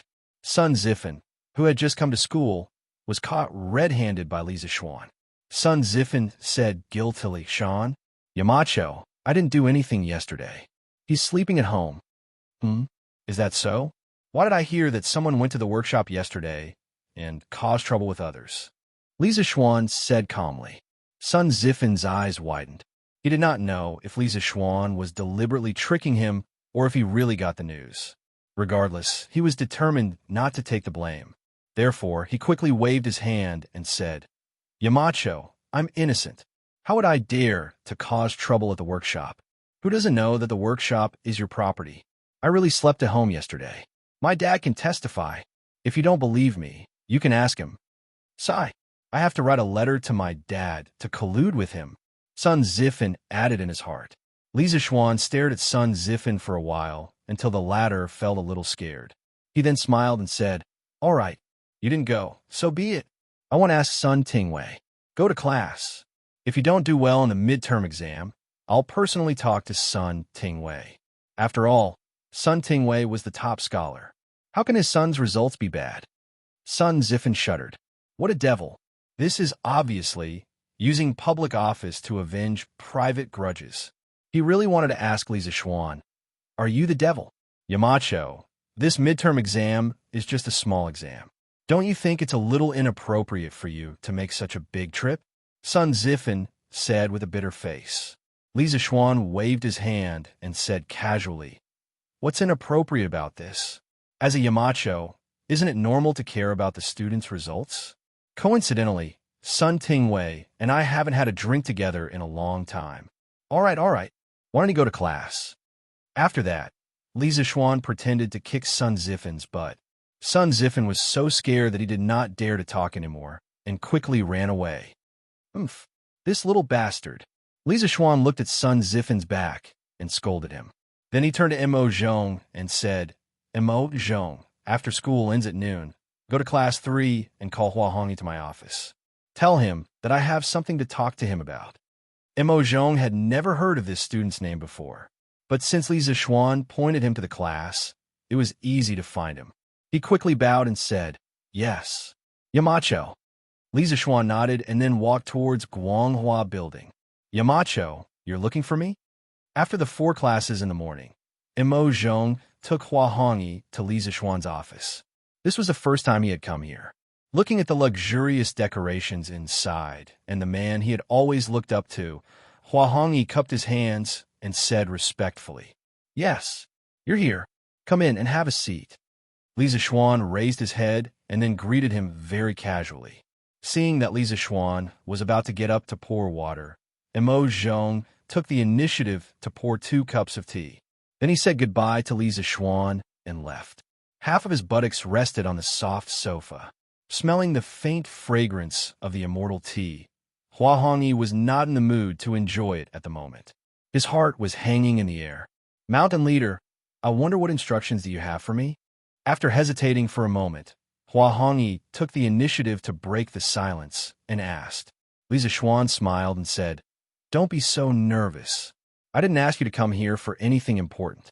The main thing is that I came across a story a while ago. I asked you to come here today to tell you." Tell a story? Even though Hua Hongyi's brain usually worked faster than others, at this moment, he still couldn't wrap his head around it. After a while, he finally recovered and then cupped his hands and said, "Yamacho, please tell me. I'm all ears." Although he didn't understand Li Zixuan's intention, he was sure that Li Zixuan didn't have nothing better to do and deliberately used him to pass the time. Li Zixuan nodded and began to speak slowly. The name of this story is The Myth. A few years ago, there was a student in Chang'an's Imperial College called Yi Xiaochuan. This person was quite intelligent. Not only was he good at the construction of mechanisms, but he also liked to study antiques. One day, Yi Xiaochuan bumped into 2 fire tomb robbers fighting beside a tomb. By chance, he accidentally opened a mysterious treasure box from the Qin dynasty. Together with a chef, Gao Yao, who was passing by, they inexplicably returned to the Qin dynasty more than 800 years ago. Hua Hongyi's eyes widened when he heard this special story's opening. Why did this sound so similar to his book, Dream of the Great Qin? Could it be that Yamacho knew that he was the author of Dream of the Great Qin, Hua Hongyi? Soon, Hua Hongyi didn't have the time to think about these things because he was completely immersed in Li Zixuan's story. That's right, the story that Li Zixuan wanted to tell Hua Hongyi was the plot of the television series The Myth in his previous life. However, he had deleted the modern plot in The Myth. Both transmigrated to the Qin dynasty, but Hua Hongyi's Dream of the Great Qin could borrow from The Myth in many ways. In terms of the current era, Hua Hongyi's creativity was definitely commendable for being able to write Dream of the Great Qin. At the very least, he could be considered the founder of this era's transmigration genre. However, Hua Hongyi was still lacking in the level of the story's brilliance and the control of the characters' emotions in the novel. Therefore, Li Zixuan told Hua Hongyi about a television series that he liked in his previous life, The Myth. He wanted to let Hua Hongyi draw inspiration from it and push Dream of the Great Qin to a new height comparable to Celestial Bane. He wanted to create a novel that was the highest god. The reason why he did this was mainly because after writing Celestial Bane, he didn't plan to continue writing. Back then, he personally wrote novels in the Datong Daily mainly because he wanted to bring the online novels of his previous life to the Tang Dynasty in the form of newspapers. He wanted to bring the novel culture to a new height. That way, he would have another form of entertainment in this boring era. The appearance of Dream of the Great Qin made Li Zixuan want to retire. That was because his original goal had been achieved. There were already people who took the initiative to innovate in novels. Then, he could honorably retire to the second line. Firstly, he didn't lack the money he earned from writing novels. Secondly, he had more and more things to do later on, so he didn't have the time to write novels. When he was bored, he would rather read novels. However, Dream of the Great Qin wasn't brilliant enough. Hua Hongyi's current ability to control the plot wasn't enough for him to be promoted to the highest god status. Therefore, he wanted to give him special treatment.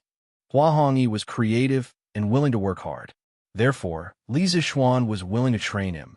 The story was told from midday to sunset.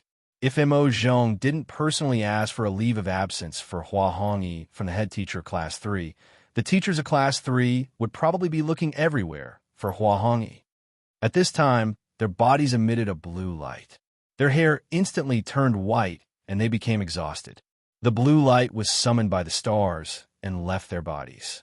From then on, they could no longer live forever. Luala wanted to rescue Gao Yao from the heavenly palace, but Gao Yao refused. The buoyancy of the stars disappeared. The heavenly palace collapsed, and everyone was buried in the heavenly palace. As Li Zixuan finished the last part of the plot, Hua Hongyi, the big man, was already in tears. Dream of the Great Qin is well written. However, if you can mix this story in, I'm sure your dream of the Great Qin will be fuller and more exciting. Write well and play to your strengths. I have high hopes for you. Li Zixuan stood up and patted Hua Hongyi's shoulder. Then he left with his hands behind his back. He had to give Hua Hongyi some time to digest the story. Yamacho, Hua Hongyi was shocked. Only then did he realize that Li Zixuan already knew that he was the author of Dream of the Great Qin. He also understood Li Zixuan's intention. Therefore, he quickly stood up and wanted to thank Li Zixuan. However, Li Zixuan had already left. Thank you, Yamacho. Hua Hongyi bowed deeply in the direction that Li Zixuan disappeared. Then, he quickly wiped his tears and left. He had to quickly go back and record this exciting story that he heard this afternoon. Chapter 1385. Dream of the Qin stopped updating. The original author, Hua Gongli, said that he had recently received guidance from an expert and had an epiphany. He needed to replan the plot, so he stopped updating for 5 days. He also promised that the plot would be even more exciting after the next update. This made the Qin fans feel sad, but at the same time, they were looking forward to it. At Yanwang College, all the teachers passed the first confidential exam last week. All of them scored above 90 points. After all, Li Zixuan had told them beforehand that if they failed even one of the 4 exams, they would be immediately suspended. Therefore, every confidential exam directly affected whether or not they could continue teaching at the college. None of the teachers did not take the confidential exam seriously. Furthermore, in the future, the hiring of teachers in Yanwang Academy would be accompanied by a confidential examination after the interview and written examination. Only after passing all of these could the teacher be officially hired. It was not that Li Zixuan was trying to stir up trouble. It was just that the people of this era did not have much awareness of confidentiality. In comparison, since the students had 4 chances, they only needed to pass once. Therefore, in the first secret exam, only 400 people passed. There were still 200 people who failed. Regarding this, Li Zixuan didn't say anything. In any case, by the 4th exam, if there were still people who didn't pass once, then he would really have to chase them away. It was worth mentioning that his father-in-law, Han Tianhu, heard that Lantian County was going to plant white dye seeds on a large scale and wanted to follow suit. He wrote a letter to ask for Li Zixuan's opinion. Li Zixuan discussed with his wife and decided that when the seeds were shipped back, he would sponsor his father-in-law with a batch of seeds and farming tools. In any case, it was only a matter of 1 or 2,000 strings of money, so Li Zixuan did not take it to heart. However, the recent Lantian County's wasteland reclamation campaign had attracted Li Zixuan's great interest. In this era, the population was sparse. The entire Tang dynasty only had a population of 20 million, so one could imagine how much land had not been developed. In fact, the imperial court had always been supportive of the people reclaiming land. In order to encourage the people to reclaim land, some states and counties even stipulated that the land that was reclaimed would belong to whoever reclaimed it. There were also certain preferential taxes. As for Lantian County, the conditions given were even more favorable. Not only did the land reclaimed by the commoners belong to them, as long as the area of the land was larger than 1 mu, they would be able to obtain a caddy of white fold flower seeds for free. Therefore, ever since Li Zixuan announced this decree, the enthusiasm of the people of Lantian County to open up wastelands suddenly rose. In just a few days, the county had opened up more than 10,000 mu of wastelands. Many people had opened up more than 1 mu of wastelands because they heard from the village chief that Li Zixuan had invented a new method of planting white dye seeds that could save seeds. 1 mu of land did not even need a caddy of seeds. Therefore, many farmers directly opened up 2 mu of wastelands to plant white dye seeds. Now that everything was ready, all that was left was the seeds. On the 22nd day of the 4th month of the 2nd year of Jingguan, Yanhuang College's Thursday, the Great Tang Imperial Court had sent out 50,000 Wu troops and 30,000 Xiao Province soldiers. They had finally crossed Xiao Province and arrived in the vicinity of Shuafang. The so-called Shuafang was the area northwest of Hetao and Hotao in Inner Mongolia. It was roughly west of Ordos and southwest of Bayanur. Shuafang was more than 700 li away from Chang'an. Yuqi Jingde led 50,000 troops and rushed for more than 10 days. At this moment, he was standing on a hillside and using the telescope on his neck to look at the city of Shuafang, several li away. He order the 3 armies to set up camp here. Order Shun Fa and Zhongchang, the 2 Taichung temple officials, to bring the imperial edict to Shuafang city and summon Liang Shidu to surrender. He had shamelessly asked Li Er for permission to use this telescope before he left. He was the only one in the entire army. Li Er had strictly ordered him that in an emergency, even if he had to destroy the telescope, he could not let it fall into the hands of the Turks. Understood. The messenger hurriedly cupped his hands in acknowledgement and went to pass down the order. Chai Xiao, who was standing to the side, looked at the telescope in Yuqi Jingde's hand and said with some envy, "Brother Jingde, can this Chai also take a look?" Yuqi Jingde immediately put away the telescope and said, No. It wasn't easy for this old man to get this thing from His Majesty. His Majesty also said that this old man should take good care of it. If anything goes wrong, I reckon that a beating from the military would be a light punishment.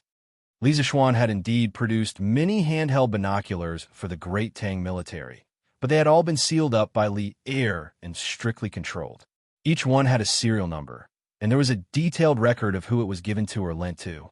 This was because old Li believed that this thing was a national treasure and could not be leaked. Chai Xiao said unhappily, "It's just letting this Chai take a look. What'd go wrong? Brother Jingde, you're not such a stingy person. Quickly let this brother take a look. At most, when we return to Chang, and this Chai will invite Brother Jingde to drink wine at the Drunken Immortal House." Yuqi Jingde said in amusement, "Hee, rare. But Brother Sikang, if you invite this old man to drink wine, will Princess Pingyang agree?" Other than his identity as a great general, Chai Xiao also had another identity, and that was the current emperor's son-in-law. Originally, being the emperor's son-in-law of the Great Tang was a very difficult occupation, because the Tang dynasty's customs were more open, especially as a princess. Her status was even more revered. Perhaps it was because feminism was too strong. Many princesses had bad conduct. For example, although Tang Gaozu's Princess Yongjia was married to Dou Fingjie, she had an affair with Yang Yuji. Tang Taizong's Princess Apu was married to Fang Yai, but she had an affair with Monk Bianji. Therefore, many good men would rather not marry for their entire lives than be the emperor's son-in-law, unless it was someone who wanted to muddle through life. As long as there was a bit of ambition and wanted to accomplish something, they would keep a respectful distance from the emperor's son-in-law of the Tang dynasty. Chai Xiao was even more tragic. Not only was his wife a princess, she was also the famous Princess Pingyang Li Xiaoning. During the last years of the Sui dynasty, she was also someone who had led the army and fought in battles. How could an ordinary delicate princess compare to her? Therefore, Yuqi Jingde's words were deliberately teasing Chai Xiao. Brother Jingde, what do you mean by this? It's just a meal of wine anyway. Would Sanyang not comply with me? Quickly bring it out for me to see." Chai Xiao snorted angrily in dissatisfaction, then snatched the binoculars from Yuqi Jingde's hands. Instantly, he clicked his tongue in wonder. "Wow, this toy is really useful. Even from so far away, I can see how many guards are at the city gate. It's really too magical." Yuqi Jingde smiled and didn't argue with Chai Xiao because the binoculars were taken away. At this time, 2 middle-aged officials wearing light red official robes came to Yuqi Jingde's side and cupped their hands. "General Yuqi, then we will go to Shuo Fang City." Yuqi Jingda nodded and said solemnly, "This time, the two of you only need to read His Majesty's Imperial Edict to Liang Sherdou. Whether he surrenders or not isn't important. After reading the Imperial Edict, immediately leave the city. Don't stay in the city." Hearing this, the two Taichung Temple officials, Shun Fa and Zhongchang, couldn't help but look at each other. Since ancient times, who would persuade someone to surrender like this? Directly reading the Imperial Edict and then running away without any persuasion or giving the other party any time to hesitate. This persuasion to surrender was too insincere, wasn't it? We obey the head chief's orders.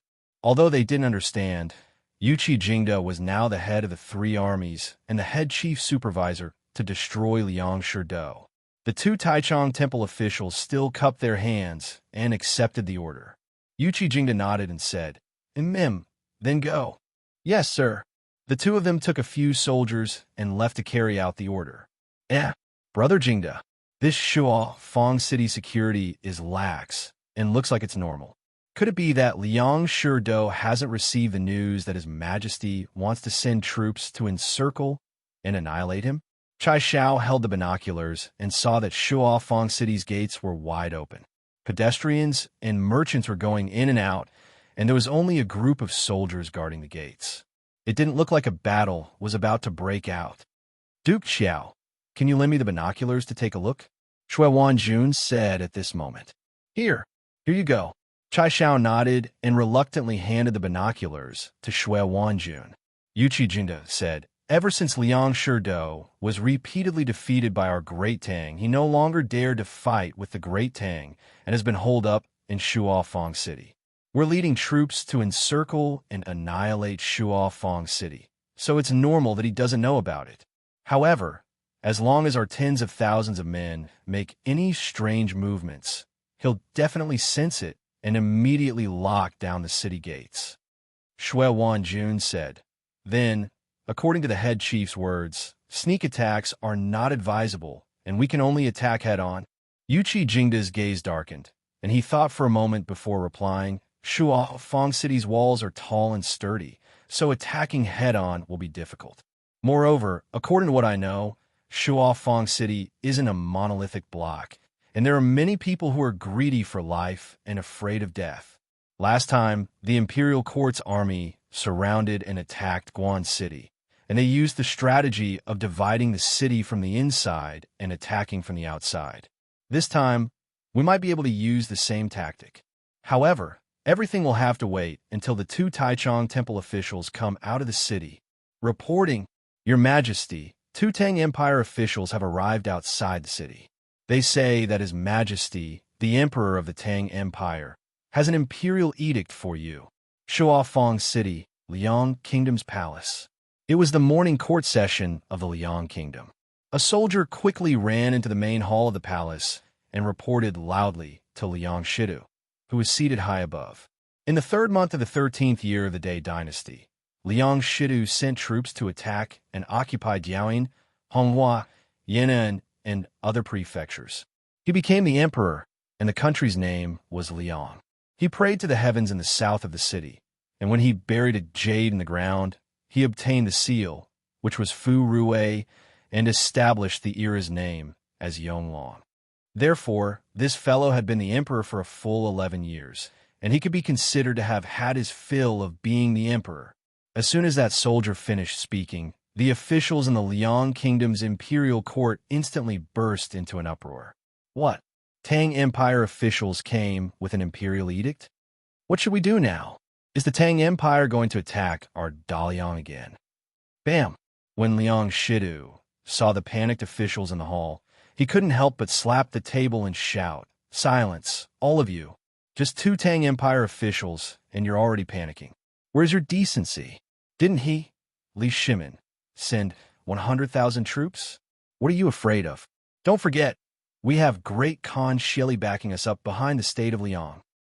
Your Majesty is wise. Hearing that, the officials calmed down. Liang Shidu looked at that soldier and said, "Go and invite those two Tang Empire officials in. I want to see what tricks Li Shimin has up his sleeves." "Yes, sir." Half an hour later, the two Taichung temple officials, Shun Fa and Zhong Chong, walked into the Liang Kingdom's palace with their heads held high and their chests puffed out. Then they looked at Liang Shidu and said directly, "Liang Shidu, His Majesty has an imperial edict for you. Hurry up and receive it." "How dare you? How dare you not bow when you see His Majesty? And you even called His Majesty by his name. How disgraceful." As soon as he finished speaking, an old eunuch below Liang Shidu walked out and shouted. Shun Fa snorted and said fearlessly, "What is Majesty?" Liang Shidu didn't get permission from His Majesty to proclaim himself as emperor. As Han people, you work for the Turks. Why do you have to make me bow? You, men, take down these two arrogant bastards. The eunuch was furious and quickly shouted. Zhong Chang stepped forward and said, As the saying goes, envoys are not killed when two countries are at war. Liang Shidu, you're a hero of a region. Do you want to be ridiculed by the world? Stop. At this time, Liang Shidu, who was sitting on the dragon throne, finally spoke. His eyes were like lightning as he looked at Shun Fa and Zhong Chang and said in a deep voice, "That's enough. You didn't come here just to show off, right? If you have something to say it quickly. Don't test my patience." Shun Fa and Zhong Chang looked at each other. Then, Shun Fa opened the imperial edict and said in a clear voice, "The Tang Emperor decrees that Shidu, the Tang Emperor, stole from my province. The Turks helped.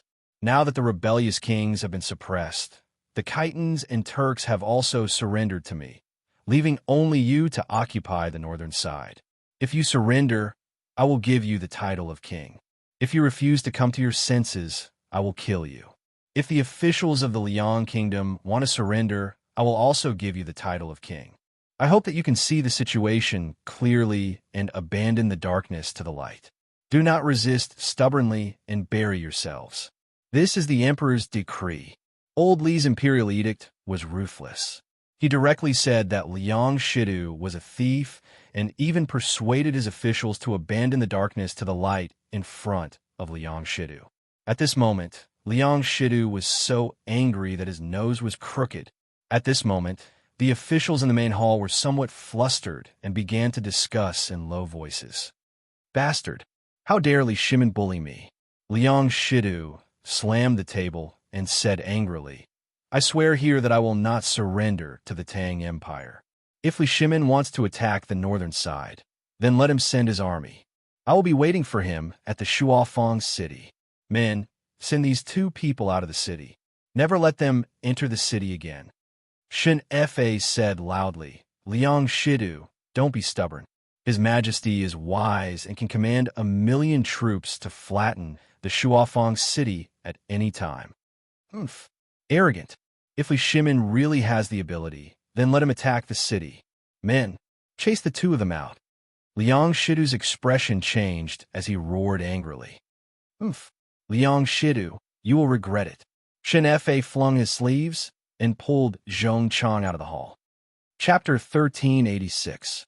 Your Majesty, what the Tang emissary said is not without reason. Previously, there were 18 rebellious princes helping our great Liang, but now that the Tang Empire has unified the Central Plains, if we do not surrender, we will be attacked by the Tang Empire's army sooner or later. Xian Desheng, shut up. As soon as the two Taichung temple officials left, a middle-aged official stood out from the main hall of the Liang Imperial Palace and clasped his hands. However, before he could finish speaking, Liang Shidu interrupted him with a loud shout. "Since the founding of my great Liang country, the country has been peaceful and the people have lived in peace and contentment. Right now, the Li Tang has only sent 2 civil officials, and you're already scared out of your wits? At such a critical moment, Xian Desheng, you dare to cause chaos in the people's hearts. You must be a spy sent by the Tang Empire. Men, throw Xian Desheng into the prison and behead him on a date." "Yes." As soon as Liang Shidu finished speaking, 2 guards immediately came up and took the middle-aged official away. "Your Majesty, you must not. Assistant Minister Xian is only thinking of Your Majesty's safety. Your Majesty, Please show mercy and spare his life." Seeing that Liang Shidu was about to kill an official so rashly, how could the officials in the hall sit by and do nothing? A tall and sturdy general immediately stepped forward to plead for leniency. "Yes, Your Majesty." Although Assistant Minister Xian's words are a bit out of line, his crime does not warrant death. "Please retract your order and forgive Assistant Minister Xian. As the saying goes, the fox grieves for the rabbit." Originally, seeing that the Tang Emperor had the intention to attack the Liang Empire, the officials' hearts were already wavering. Now that Liang Shidu wanted to kill an official, the other officials in the hall naturally could not accept it. If Xian de Shang was killed today, would they be killed tomorrow as well? Thus, everyone began to plead. Liang Shidu's eyes flashed, and after a moment of hesitation, he said, "Humph, Xian de Shang, since all my beloved officials are pleading for you, then I will spare your life for now. However, you can avoid death, but you cannot escape punishment. From today onwards, Xian de Shang will be stripped of his position as Assistant Minister of the Ministry of Revenue. As for the rest, if they continue to boost the morale of others and destroy the prestige of our great Liang like Xian de Shang, I will not spare them." Xian de Shang's face was ashen as he cupped his hands and said, "Thank you, Your Majesty." The rest of the ministers felt a chill in their hearts, and they hurriedly cupped their hands and said, "We obey the decree." Liang Shidu was still a little uneasy. Although Xian de Shang's words made him very angry, he had to admit that what Xian de Shang said was true. Now that the Central Plains had been unified, his Dalian kingdom, as the last thorn in the Tang dynasty's territory, was obviously unable to hold the fort alone. At this time, the most important thing was to unify the minds of his subordinates and not let their hearts waver. His gaze was like lightning as he stared at all the ministers in the hall. Although the Tang Empire is strong, our Dalian is defending the city, and we can ask the Turks for help at any time. If the Tang army wants to take down Shuafang City so easily, it is nothing more than a fool's dream. Right now, the most important thing is for us, sovereign and subject, to be of one mind. While reinforcing the defenses of the city, we are also actively stockpiling food.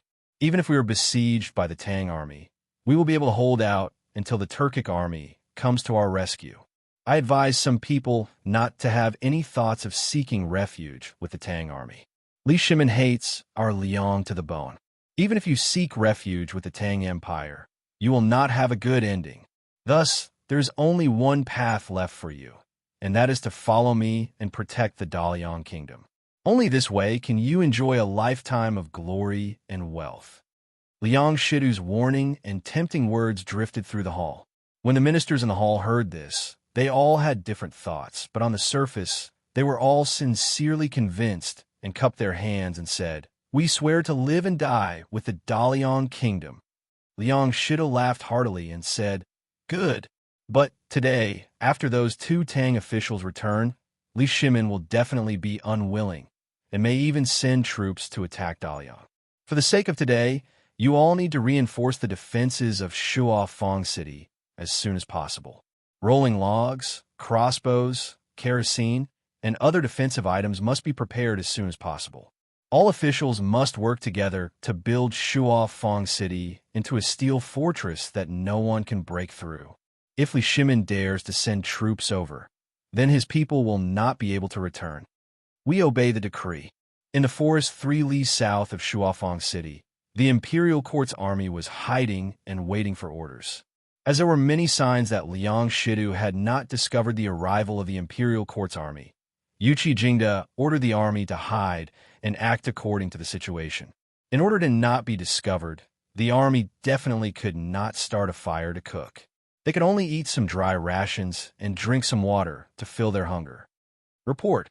Head Steward, the 2 envoys who went to Shuafang City have returned to the main camp. Within the central tent, Yuqi Jingda sat at the head of the table, and the other main generals were on his left and right. At this moment, a messenger ran in to report. "Oh, quick, invite them in," Yuqi Jingda hurriedly ordered when he heard this. "Yes." The messenger left, and not long later, 2 Taichung temple officials walked in and bowed. "Greetings, head steward." Yuqi Jingda nodded and directly asked, "What did Liang Shida say when the 2 officials went to Shuafang City? Did he surrender or not?" Shen Fa cupped his hands and replied, "Head steward, Liang Shidu is stubborn. In front of me, he swore that he would never surrender. He also said that if His Majesty was not satisfied, he could just send troops to attack the city." Oof. Arrogant. This guy is just relying on the protection of the Turks, but he dares to intimidate His Majesty and look down on His Majesty. When the Ol Chai attacks the north, I will definitely take his head. Hearing this, Chai Shao snorted coldly and said angrily. Yuqi Jingda pressed his hand down and said, "Sick Hang, there is no need to be angry. I already expected that Liang Shidu would not surrender.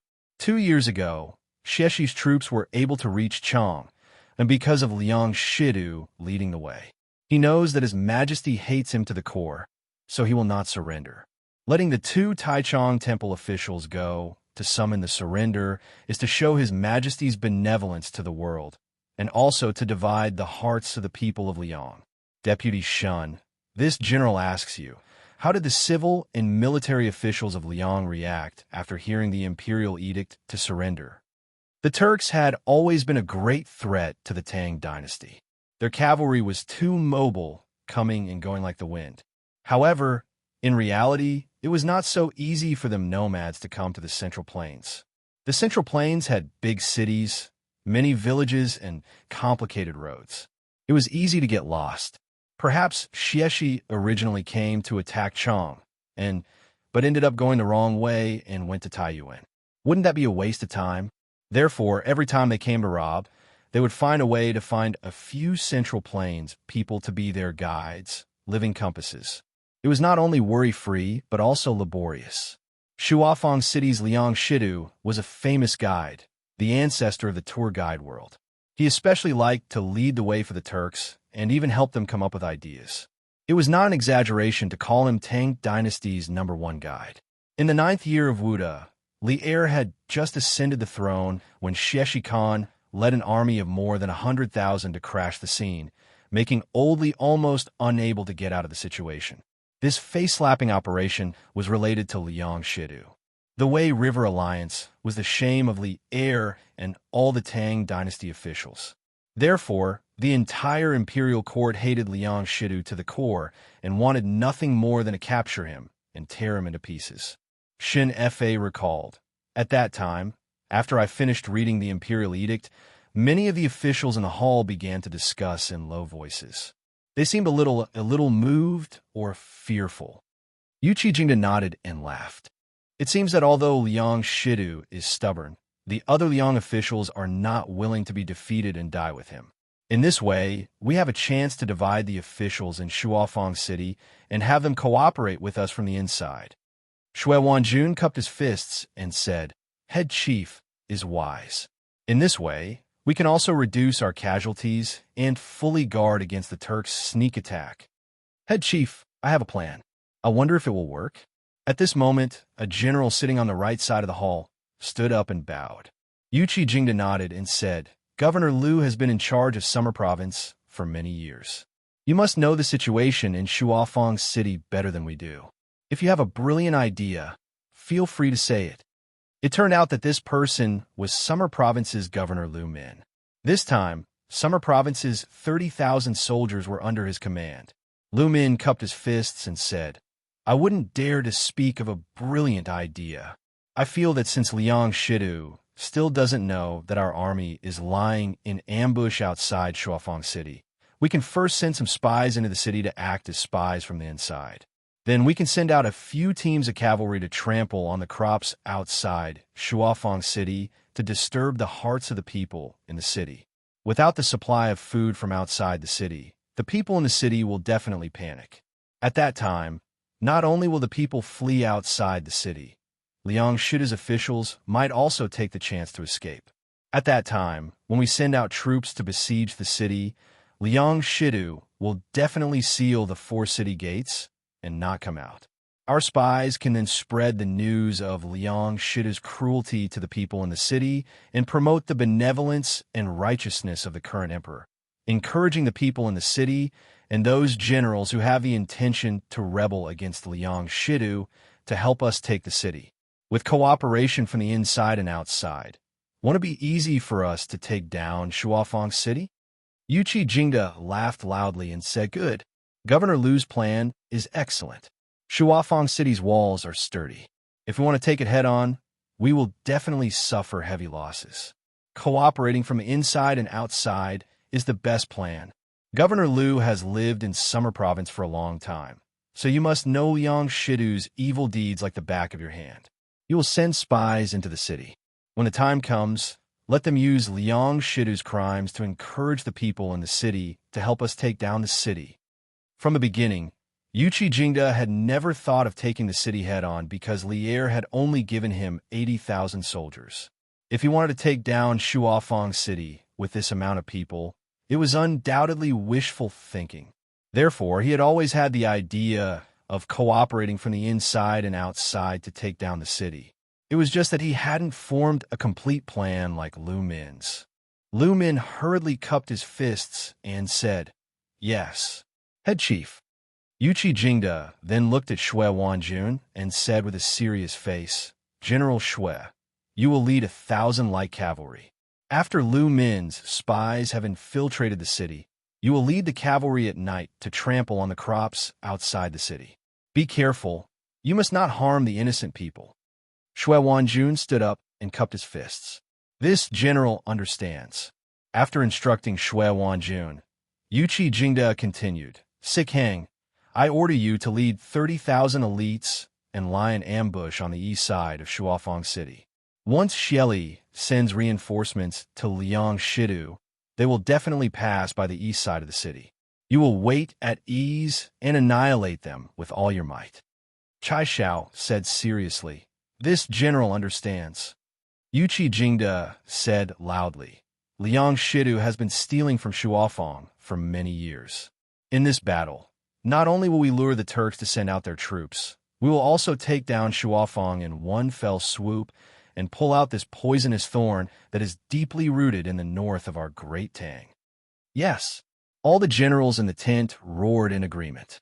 Jian'an Province, Prong Province, in the Chong tribe near the Lan family volcano. The Chong people were an ancient tribe. Their history could be traced back to the time of the Yellow Emperor.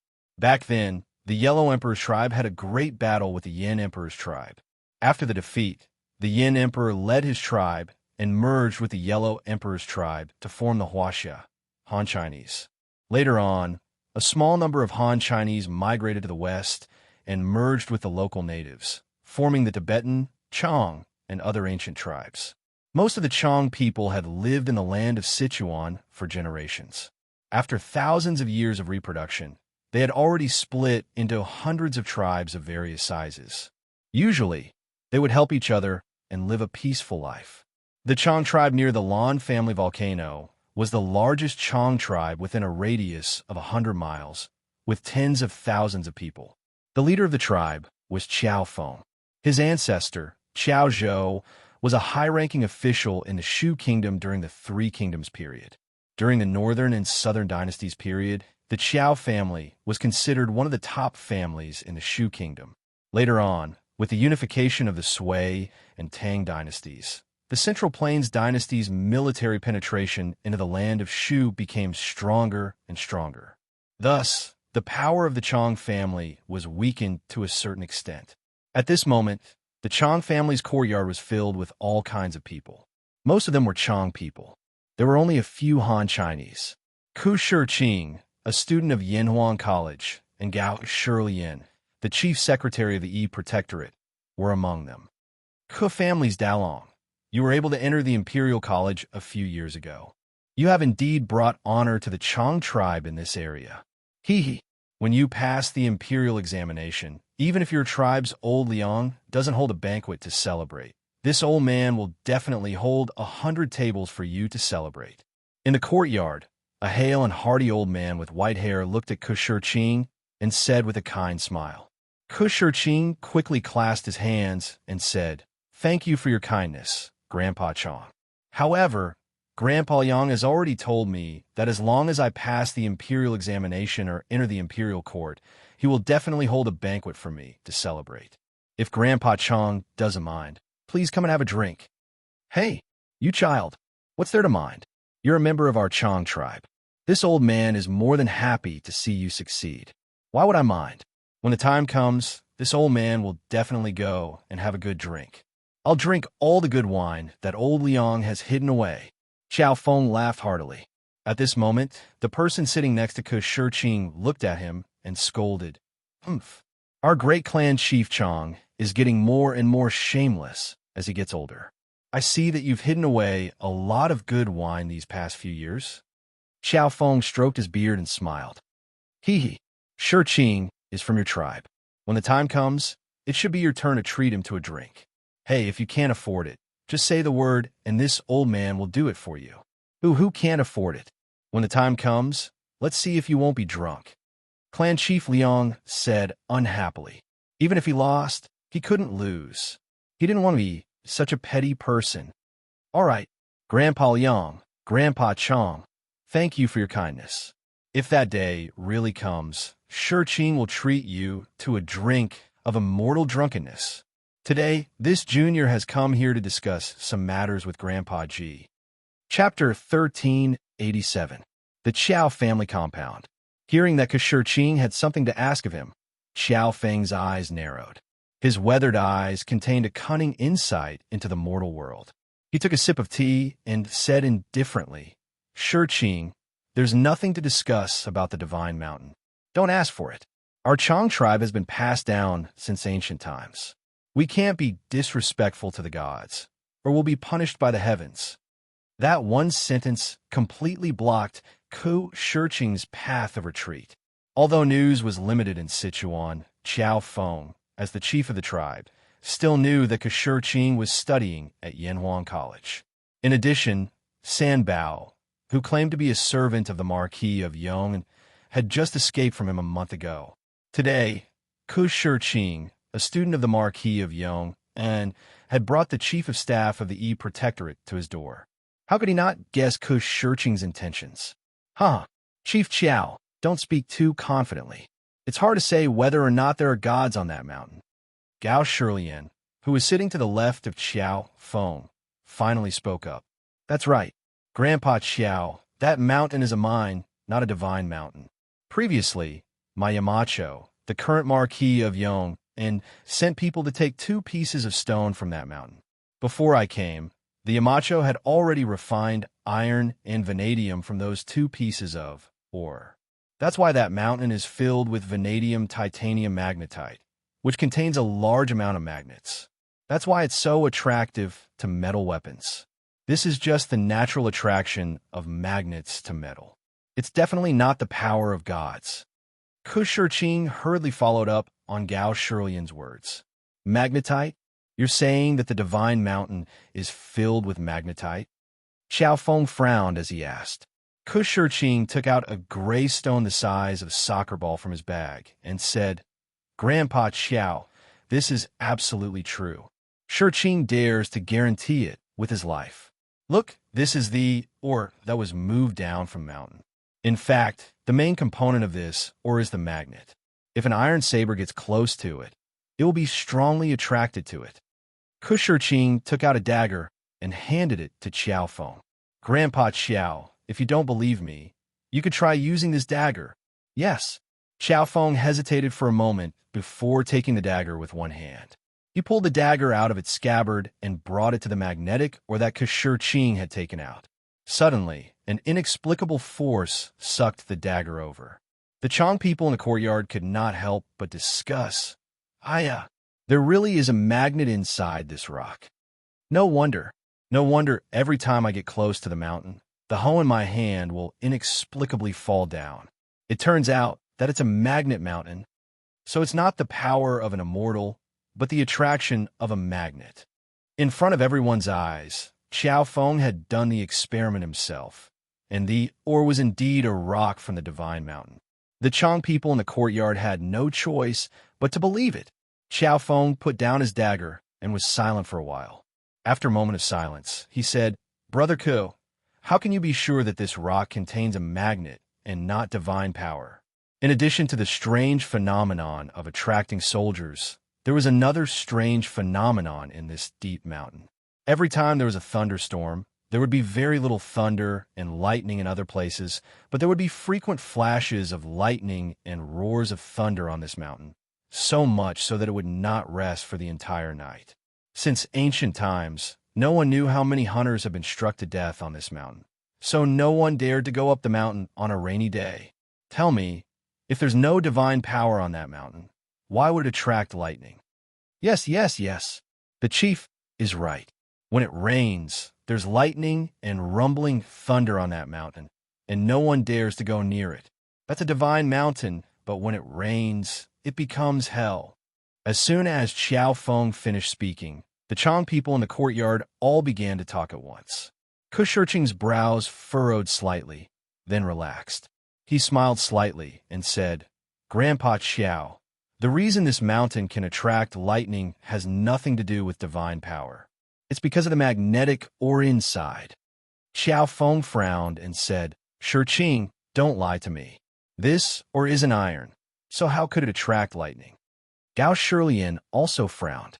Although he didn't say anything, he didn't believe that magnetite could attract lightning either.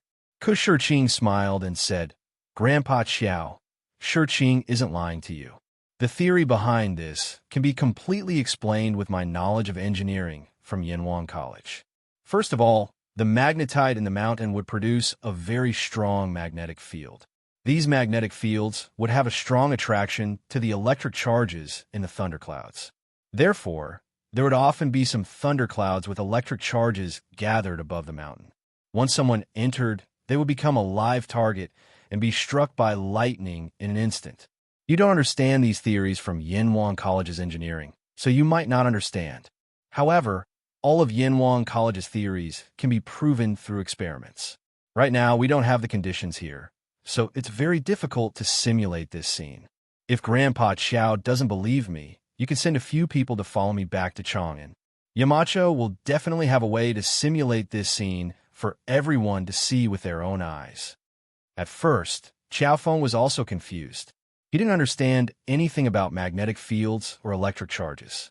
However, after hearing Ku Shirqing's last few words, he couldn't hide his shock and said, "Shirqing, you're saying that the Marquis of Yong can simulate lightning? How is that possible?" The Chang people in the courtyard couldn't help but whisper among themselves. Wasn't simulating lightning the work of an immortal? Ku Shirqing smiled slightly and said, "Grandpa Xiao, what's impossible about this? Our Yamacho created electricity last year, and this year we're planning to build a large power station in Lantian County. Although not many people know about this, it's definitely not a small number. Just send someone to ask around, and you'll know." Cough, cough. This official can testify to this. At this time, Gao Shilian, who was sitting on the left, suddenly said, "Although this official is an official in the land of Shu, I've always been paying attention to news from Chang'an, the Marquis of Yong, and did create electricity last year and used it on the battlefield. This year, the Marquis of Yong's telegraph machine made a great contribution to the rebellion of the aristocratic families in Henan County." Gao Shilian intentionally or unintentionally mentioned quelling the rebellion in Chang, and a few days earlier.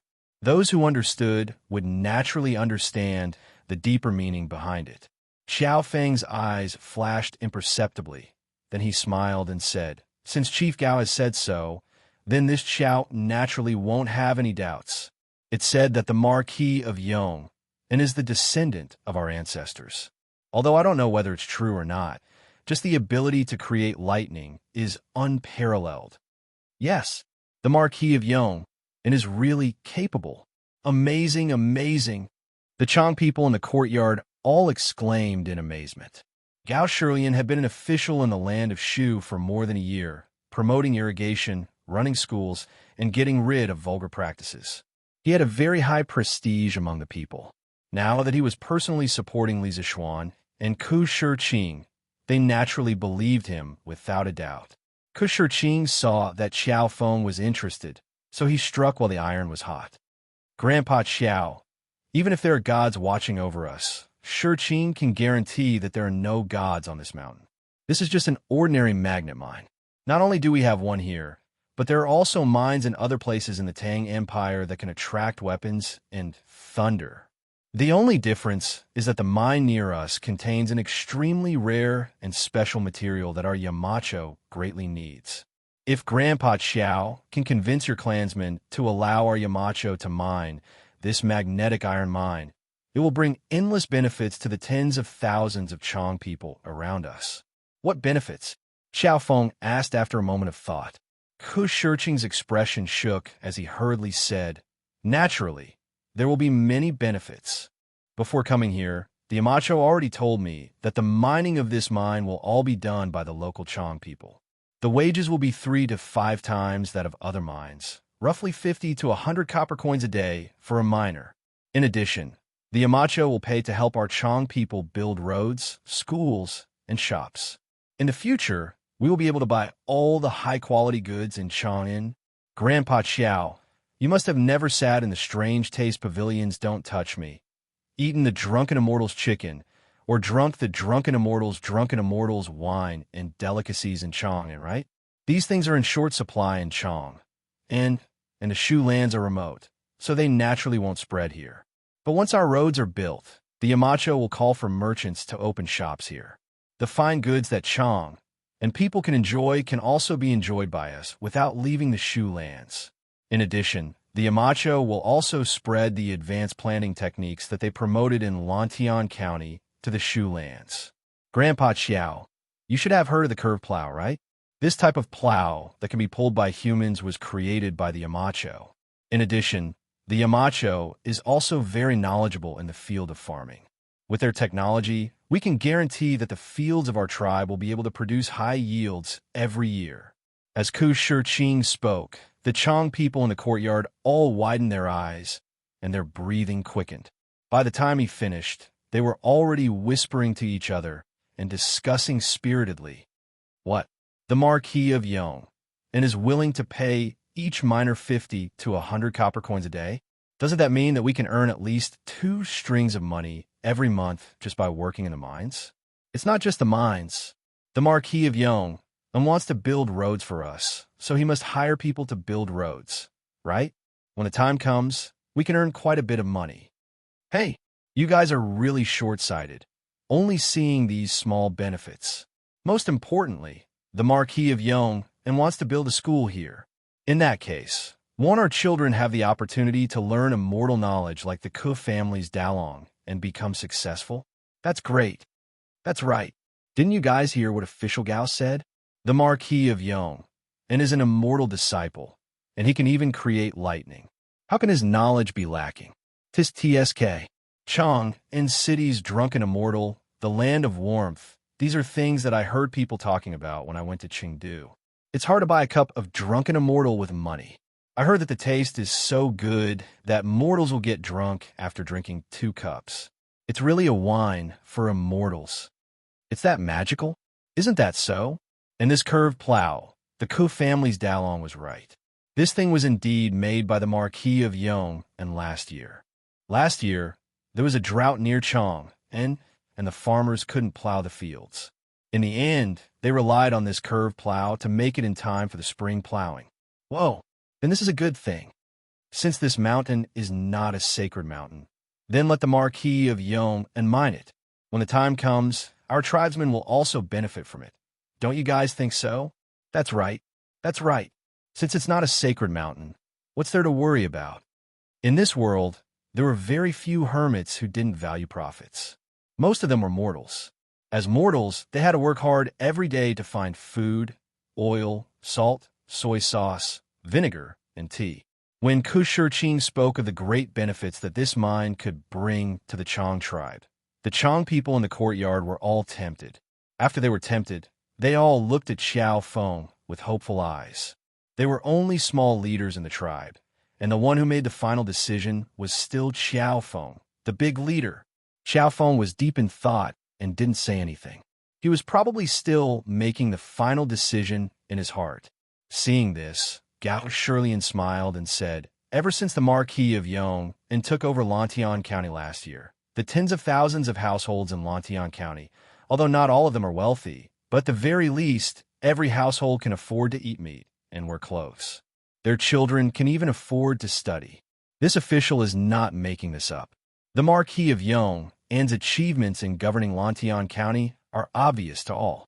Now that the Marquis of Yong and's heart to benefit Shu, this official believes that this is a blessing for the people of Shu. In addition, the current emperor also attaches great importance to the development of Shu. Half a month ago, the emperor changed the title of his favorite, the King of Han, to the King of Shu. He also took the position of governor of the Yi Protectorate and was in charge of the affairs of the 36 provinces of Jianan. The King of Shu also has another identity, and that is the student of the Marquis of Yong. He and Shiqing came from the same master. So when the King of Shu comes to Yi Protectorate in the future, the lives of the people of Shu will get better and better. Inexplicably, the topic of Li heir conferring Li Ku the title of Prince of Shu was brought up. Gao Shirlian's secret warning to Qiao Feng was obvious. Although the imperial court had established the Yi Protectorate in the past, the position of governor had always been empty. Now that there was finally someone to take over the position, and this person was the King of Shu, Li Ku, who was the most favored by the second emperor. Even a fool could see the hidden meaning behind this. The imperial court was about to start governing Shu. If there was someone who was blind enough to go against the imperial court at this time, the consequences, Qiao Feng was not stupid. How could he not understand the meaning behind Gao Shirlian's words? His eyes flashed, and after a long silence, he finally opened his mouth. "Good. Since the Marquis of Yong and has shown such great sincerity, and the emperor is so concerned about the people of Shu and Shiqing, you have also verified that the mountain is not a sacred mountain. Then this old man will naturally not continue to obstruct you to the end. The Marquis of Yong and only needs to send people to mine the mine, and no one in our tribe will stop you." Previously, this old man was not reasonable and accidentally injured the servants of the Marquis of Yong and Manor. "Shiqing, please help this old man send the most sincere apologies to the Marquis of Yong." And Gao Shirlian's words were the last straw that broke Qiao Feng's back, allowing him to make the most correct choice. Hearing this, the Chong people in the courtyard all heaved a sigh of relief and then began to cheer.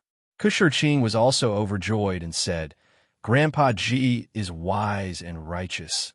Shiqing admires you." Shiqing will definitely pass on Grandpa Ji's apology to the Yamacho. Also, Grandpa Ji, don't worry. The conditions that Shiqing mentioned before, such as building roads, schools, and shops, will definitely be fulfilled one by one. Shiqing will stay here and accompany Grandpa Ji to witness the prosperity of our tribe. Chapter 1388. Your Majesty. Not good. Not good. The thousands of mu of farmland outside the city have all been trampled overnight. The wheat seedlings have all been trampled into the ground, and it looks like they won't survive. On the 24th day of the 4th month of the 2nd year of Jingguan, Liang Shidu had just come out of his bedroom when an old eunuch ran over and shouted.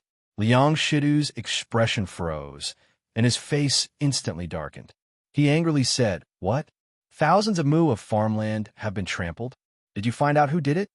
The old eunuch hurriedly said, "Your Majesty, Wang Shaoqing has already brought people to investigate, but they only saw many messy horse hoof prints in the fields. They can conclude that someone rode a horse at night and trampled on the crops. They don't know anything else." Horse hoof prints?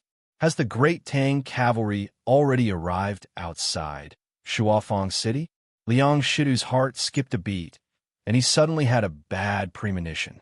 With an ugly expression, he said, "Have Exine Liao immediately send scouts out of the city to see if there are any Tang soldiers hiding around Shuafang City. Have Li Zhengbao increase the security of the city to prevent any Tang spies from entering the city to incite the people." This old servant obeys. The old eunuch also smelled a trace of something unusual and hurriedly left to carry out the order. Even though Liang Shidu had sent generals and soldiers to increase the patrols in the city, as the saying goes, preventing the mouths of the people was more important than preventing the river from flowing. Once the people's mouths were opened because of something big, it could not be stopped. Furthermore, the great Tang emissary had just left 2 days ago, and now thousands of mu of farmland outside the city had been trampled. For such a thing to happen at such a sensitive time, it was hard for the people not to think of the worst. The Tang army had cut off Daliang's grain and was about to attack Shuafang City. This kind of rumor spread everywhere in the city. There was no need for Lu Min to send spies into the city to fan the flames. After a morning, the news had already spread like wildfire. Those gentry and noble families who had good eyesight packed up their valuables and quickly escaped Shuafang City before Liang Shidu closed the city gates. Liang Shidu saw that he could no longer control the public opinion, so he quickly ordered the city gates to be closed. No one was allowed to enter or leave. In the forest outside the city, in the tent of the Tang army, Yuchi Jingda said in a low voice, "According to the reports, Master Liang has sent out a large number of scouts to search for us outside the city. In order to prevent them from discovering the location of our main forces, General Shui, this chief steward orders you to take 2,000 cavalry and immediately move out to trampled crops. While you're at it, draw the attention of the scouts in Shuafang City. Once a large army pursues from Shuafang City, immediately retreat to the southeast and draw them away." The Tang army had a total of more than 80,000 people. Although they were hidden in the forest, it was still difficult to not be discovered by the Liang army with so many people. Therefore, Yuchi Jingda thought of this method. Shui Wanjun received the order and said, "This general obeys." Yuchi Jingda nodded and said, "Once all the crops outside the city have been trampled, we will dispatch troops to surround Shuafang City. At that time, the spies inside the city will move out together. Without food and being surrounded by us on all sides, the officials and common people inside the city will definitely be alarmed. At that time, we will break through the city in one fell swoop." "Yes." Head Chief. Lantian County, Cloud Mountain Courtyard. Marquis.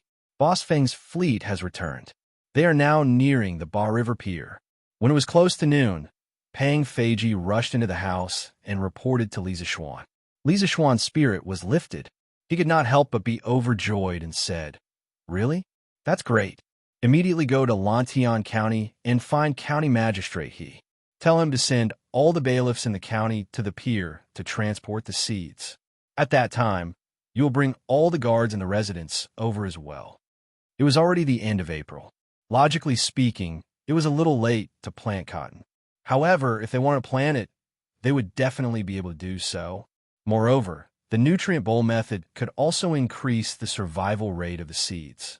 Therefore, in general, if they immediately started planting now, they would still be able to catch the last bus. Pang Feiji clasped his fists and said, "Yes." Marquis. Li Zishuan nodded and immediately went out. He asked someone to bring Big White over. He rode alone on the white horse and galloped towards the pier downstream of the Ba River. When he arrived at the pier, Li Zishuan happened to see the Feng family's big boat approaching the pier. After waiting for the time it took to drink a cup of tea, the big boat docked. Feng Zhihua quickly jumped down from the big boat and cupped his hands towards Li Zishuan in a flattered manner. He said, "Marquis, what virtue and ability do I have to trouble you to personally welcome me?"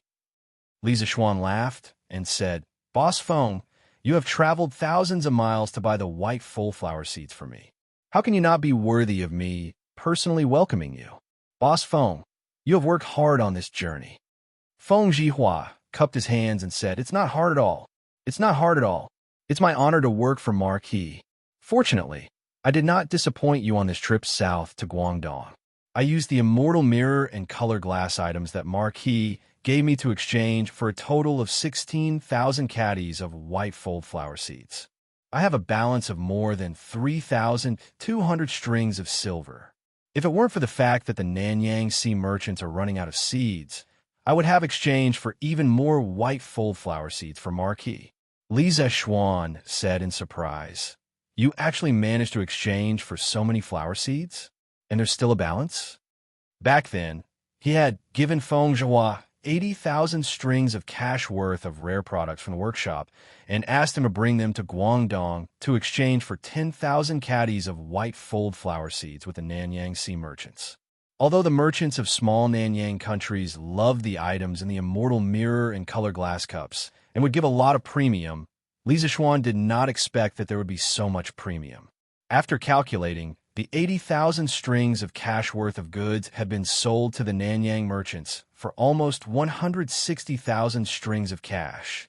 Feng Zhihua smiled slightly and said, "This is mainly due to the Nanyang Sea merchants. It's rare to see so many immortal mirrors and color glass cups. The price they offer is usually about 50% higher than the market price in Chang'an.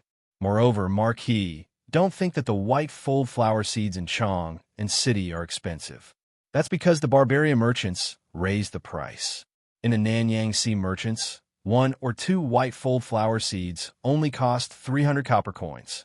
Therefore, in the end, not only was I able to exchange for 16,000 caddies of seeds, but I also have a balance of more than 3,000 strings of cash." When Li Zishuan heard this, he could not help but secretly praise Feng Zhihua for his honesty. If Feng Zhihua did not take the initiative to say this, he would definitely not know. If Feng Zhihua really wanted to embezzle, he could have embezzled tens of thousands of strings of cash on this trip and not be discovered. However, Feng Zhihua did not do so. Li Zishuan said with a gratified and happy expression, "Good. Boss Feng, you've been running around all this time. Moreover, you spent a lot of money hiring crew and repairing the ship. You don't have to give me the balance of more than 3,000 strings of cash. I can't let you come here for nothing and even pay for it, right?" Feng Zhihua hurriedly waved his hands and said, No, Marquis, I've long become indifferent to money. I can't accept this money." Li Zishuan smiled and said, "Haha, Boss Feng, you and I have already agreed before we left. Don't reject it anymore. This trip to the south, I owe you a favor. If you have any difficulties in the future, feel free to look for me. If I can help you, I'll definitely help you." Marquis, yo, I'm really lucky to have such a seed. This is really great. At this moment, County Magistrate, he finally arrived at the harbor with a group of Yamen runners. Seeing the large ship full of seeds, County Magistrate, he could not help but exclaim in joy. Recently, it was not only Li Zishuan who was waiting anxiously for the seeds. He was also waiting anxiously. April was almost over. If they could not start planting now, they would not be able to plant in the future. If that happened, the land that the commoners had cleared would be for nothing. Feng Zhihua had met County Magistrate he before. At this moment, he hurriedly went forward to greet County Magistrate he. Li Zishuan looked at County Magistrate he and ordered, "County Magistrate he, there's a total of 16,000 caddies of white fold seed. Immediately order the Yamen runners to send 3,000 caddies to the Imperial Palace. Bring 10,000 caddies back to the county office's warehouse. As for the remaining 3,000 caddies, I'll have people move them to Yinshan." Back then, Lier wanted to promote the planting of white fold seed in the Imperial Plantation. He also asked Li Zishuan to help him solve the problem of the seeds. Therefore, these 3,000 caddies of seeds were to be sent to Lier. As for the other 3,000 caddies, he planned to give 1,500 caddies to his father-in-law and another 1,500 caddies to the Yi family in Nanyang. Previously, Yi Guizhong had mentioned to him that if he had any extra seeds, he should leave some for the Yi family. As a prominent family in Nanyang, the Yi family naturally had a lot of villages and land. In addition, Yi Fashion had also made a great contribution in suppressing the rebellion in the city. However, when it was time to reward him, Yi Fashion had already gone to the south to seek Dao. Lier had no way to reward Yi Fashion himself. He could only add this reward to the Yi family in Nanyang.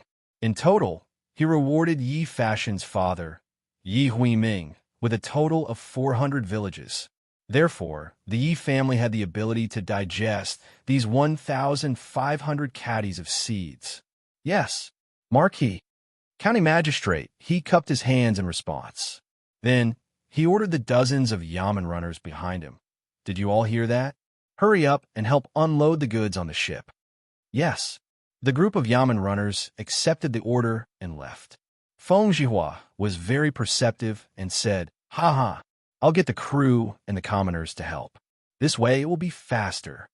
County magistrate, he could not help but laugh. Then, "Thank you, Boss Feng." He knew that the reason why Li Zixuan was able to get so many white stack seeds was mainly because of this businessman in front of him. Therefore, he did not dare to underestimate him.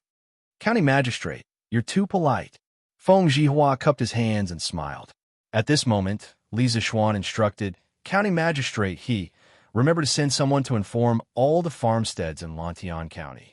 Tell all the farmsteads who signed up at the county office and reclaimed 1 mu of land to go to the county office tomorrow morning to sign the agreement and receive the flower seeds. As for the farming tools used to make the nutrient bowl, each household can use the agreement to receive 1 free of charge. If anyone feels that 1 is not enough, they can also go to the county town's strange interest pavilion to buy 1. It only costs 80 copper coins." County magistrate, he cupped his hands and said, "Marquis is benevolent and righteous. I'll do as you say." Chapter 1389. Yo, Mangzi, you're so early today. Deshun, aren't you early too? Haha, speaking of which, if we're late, what if the white fold flower seeds shine? Who am I going to cry to? Hey, Mangzi, what you said is wrong.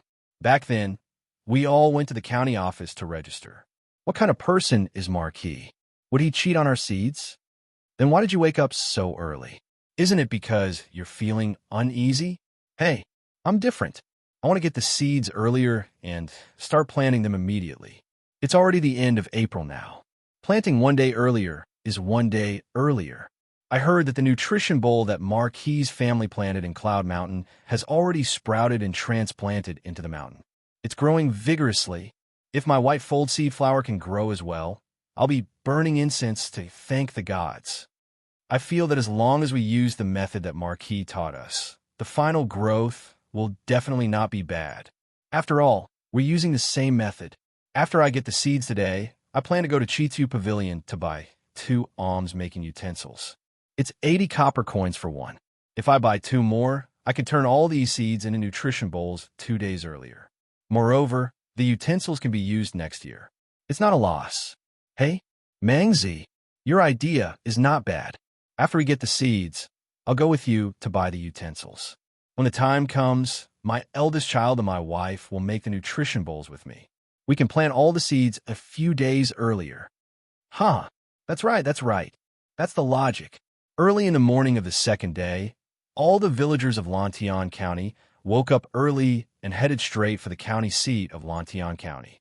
Along the way, the villagers had their arms around each other's shoulders as they talked and laughed. Their faces were filled with happiness. The news that the Lantian County government was going to distribute the white fold flower seeds had been spread around yesterday evening. Even the farmers in other counties near Chang knew about it. Those farmers were naturally envious because now that Li Zixuan had brought back tens of thousands of caddies of seeds, the farmers in Lantian County would be able to make a fortune with the white fold flower seeds, even if they did nothing this year. As soon as the city gates opened, the villagers who were guarding the city gates swarmed towards the county yamen. The yamen runners and petty officials of the county yamen were all mobilized today. Some helped to verify the identity of the villagers, some guided them to sign the agreement, some weighed the seeds for the villagers, and some distributed the farming tools to the villagers. In any case, each of them had their own duties and were divided into several groups. They wanted to ensure that all the seeds and farming tools would be distributed before noon. Speaking of which, each household was given a set of alms bowls for free. In total, there were more than 10,000 sets of alms bowls. The cost was not low either. In the past 10 days or so, the workshop had been rushing the production with all its might. Only then could they rush out so many alms bowls.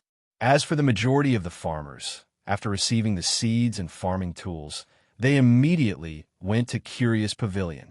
This was because the experienced farmers all knew that with an additional alms bowls, there would be 1 more person to help make the nutrient bowls when they returned. The white fold flower seeds could also be planted a day earlier. It was already the end of April. If they did not plant the seeds earlier, they might not be able to make it in time. Moreover, the alms bowls from Curious Pavilion were not too expensive. One was only 80 copper coins. Most people could still afford it if they gritted their teeth. Speaking of which, if Lisa Schwann had not opened a branch of Curious Pavilion in Lantian County, they would have had to travel all the way to Chang'an City to buy alms bowls today. Now, not only did they not have to go to Chang'an City to go to Curious Pavilion, some of the famous shops in Chang'an City had also opened branches in Lantian County. Anything that could be bought in Chang'an City could also be bought in Lantian County now. This was the convenience that Li Zixuan's arrival had brought to the people of Lantian County. Today, the Curious Pavilion in Lantian County did not disappoint the farmers. Cart after cart of alms bowls were placed in front of the open space in front of the door. The people could line up into more than 10 lines to buy alms bowls at the same time. This could be considered as saving a lot of time for the farmers. Reporting to my lord, all the registered farmers who have reclaimed the wasteland have all received their seeds and farming tools. At noon, it was already past lunchtime, but the 10,000 caddies of seeds had all been distributed. The county yamen runner cupped his fists and reported to county magistrate he, both physically and mentally exhausted. County magistrate, he was also exhausted today.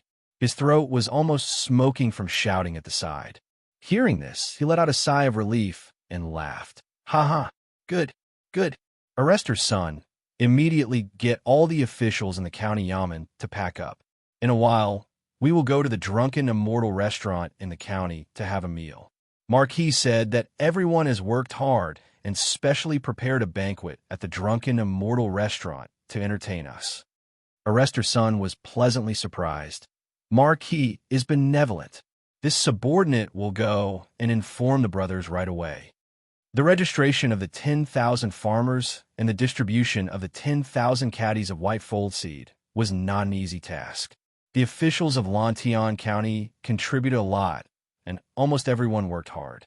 However, in the end, Li Zixuan's banquet reward made everyone feel that their recent hard work was completely worth it. Not only was the wine and food delicious, but the most important thing was that they received recognition from Li Zixuan. In the process, they also received recognition from the people of the county. They were willing to work for Li Zixuan wholeheartedly for the rest of their lives. The people who received the seeds began to make the nutrient bowls that afternoon. As for the fertile soil used for the nutrient bowls, they had already prepared it. The soil was filled with cow dung, chicken dung, and plant ash to be used as fertilizer. It was completely capable of ensuring the successful germination of the seeds. It was now the end of April. Even at night, it would not be cold. Therefore, there was no need to specially store the nutrient bowls in a large shed. In this way, it saved the farmers a lot of effort. It was not only the farmers of Lantian County who were busy planting the white fold seed. The farmers of the Chung, Qin, Niu, and Yuchi families, as well as the farmers of the imperial farms, were all busy planting the white fold seed. As Yuchi Jingde was currently leading the army on an expedition to Liangshi, the Yuchi family originally could not catch up with this wonderful matter. However, in the end, Yuchi Jingde's wife stepped forward. With the help of the Qin, Chung, and Yo families, as well as Li Zixuan, they also caught up with this last train of getting rich. Logically speaking, Li Zixuan's method of using the nutrient bowls to plant the white fold seed was no secret. Not only did the people of Lantian County know about it, the people of Chang and the surrounding counties also knew about it. However, there were very few people who imitated it. Among the people, there were many who believed that Li Zixuan's method could obtain a better harvest and earn a lot of money. However, even if they wanted to imitate it, they did not have the capital to do so. According to the current market price of the white fold seed, most people could not even buy a caddy of seeds, even if they used all their savings. As for those wealthy families, although they had the capital, there were very few white fold seed on the market. If they wanted to buy a large amount of seeds, they could only do what Li Zixuan did and send people to Guangdong to buy from the Nanyang sea merchants. However, they were not willing to invest so much capital and energy to risk following behind Li Zixuan. In this world, Those who were willing to be the first to eat crabs were always the brave ones. And they were also the minority. Hee. If more than 70% of these white fold seed can survive, not to mention Lantian County, all the people around Chang, and will probably be able to wear winter clothes made of white fold seed this year. Yanwang College, Yamacho office. Yi Guozhong stood in front of the huge floor-to-ceiling glass window and looked at the people who were busy planting the white fold seed at the foot of the mountain. He was full of smiles as he lamented, "I don't think it will be possible this year. At the very least, it will have to wait until next year." Li Zishuan stood behind Yi Guozhong and said faintly, "Just relying on these white fold seed in Lantian County, it will be difficult to lower the price of the white fold seed. When the time comes, the people of Lantian County will be able to wear winter clothes made of white fold seed. But the people of other counties will definitely not be able to afford it.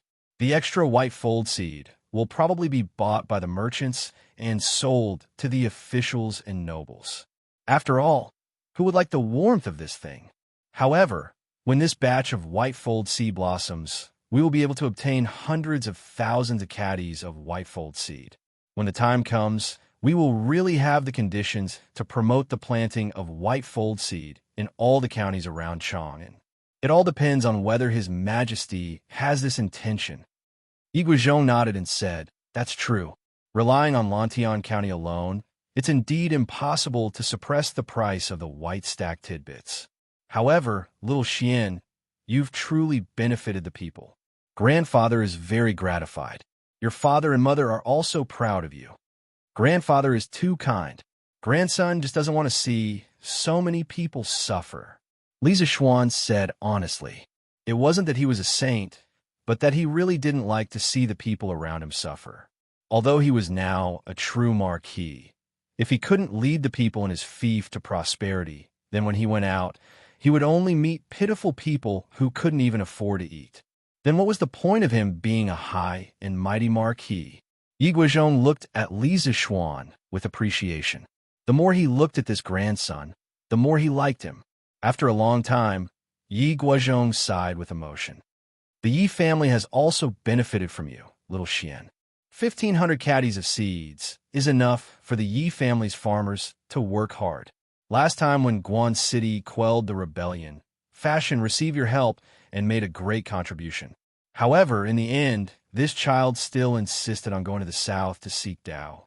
Sai, this old man doesn't know if it's good or bad to indulge Fashion like this. Obviously, Yi Fashion had made a great contribution in Guan City, but gave up on receiving the reward. This had shaken Yi Guozhong's conviction that he had always held on to. He had always supported Yi Fashion's study of Tao. However, this time, Yi Fashion had given up on his official career to seek Tao. This made Yi Guozhong a little uncertain. After all, Yi Fashion now had a promising cousin like Li Zishuan to look after him in the imperial court. As long as Yi Fashion was willing to accept Li Zishuan's reward and enter the official career, his future achievements would not be bad. It seemed more reliable than pursuing the illusory Tao. Li Zishuan smiled and said, "Grandfather, you don't have to worry about personal gains and losses. Fashion is determined to seek Tao and has a pure heart. In the future, his achievements will not be worse than mine." Yi Guozhong smiled. He thought that Li Zishuan had chosen some nice words to comfort him. However, he did not know that Li Zishuan was stating the truth. "Yamacho, Li Shileng requests an audience." After sending Yi Guozhong off, Li Zishuan sat alone in his office and quietly began to draw. About half an hour later, Mo Zhong walked in and bowed to report. Li Zishuan usually did not like to be disturbed when he was seriously drawing or working. Therefore, whenever this time came, Mo Zhong would be very considerate to guard the door. Li Zishuan was stunned when he heard this and asked, "Assistant Minister Li? Which Assistant Minister Li?" Mo Zhong quickly explained, "Yamacho, it's the Minister of Imperial History, Li Daozhong." "Oh, so it's Daozhong Li. Why didn't you say so earlier? Quickly invite Daozhong Li in." Li Zishuan helplessly stared at Mo Zhong. He thought to himself, Daozhong Li is so nice. Why do you have to call him with Shirlang? It's easy to miss here, okay? Li Chunfeng was considered a special existence in Yanhuang College. He was not a student of the college, nor was he a teacher or an employee of the college. He belonged to the Imperial History Bureau, but he often stayed in the Yanhuang College's faculty dormitory and often occupied the college's astronomical telescope. He was given such special treatment because Li Zixuan appreciated Li Chunfeng's character and talent. That was why he was given such special treatment. Previously, Li Chunfeng overheard from Li Zixuan that the astronomical telescope could be modified and upgraded. Therefore, he often asked Imo Lingwei for help to upgrade the telescope. However, Imo Lingwei was busy with the generator and microscope at that time and did not care about Li Chunfeng. Li Zixuan thought that Li Chunfeng might have come to him today to upgrade the telescope. Imo Zhong answered pitifully and then went out to pass the order. After a while, Li Chunfeng pushed the door open and entered. Li Zixuan stood up to greet him warmly. Before they could exchange a few words, Li Chunfeng could not wait to get to the point. Marquis, bad news. Last night, when I was observing the sky at night in the academy, I discovered that Jupiter entered from the south gate of the Supreme Palace enclosure and exited from the east gate. Moreover, the Big Dipper was dim and lightless. All these signs are signs of a drought. Drought. Li Zixuan's heart skipped a beat. According to history, there would be a drought this year in Tang Dynasty, but he did not expect Li Chunfeng to be able to predict this year's drought just by looking at the stars. It seemed like Li Chunfeng was really something to be able to create a divine book, like the pushback chart. Oh, no, it was definitely not just something to be able to do. It should be many things. My master has done a lot of research on the study of astrology, but I'm ashamed to say that I haven't received half of his teachings in this aspect. The astrology that Taoist priest mentioned just now, is it really an omen of a great drought? Li Zixuan was stunned for a moment. He quickly hid the shock on his face and asked politely. Li Chunfeng nodded seriously and said, "It's absolutely true. Based on these stars, I can conclude that a drought is coming to Tang Dynasty.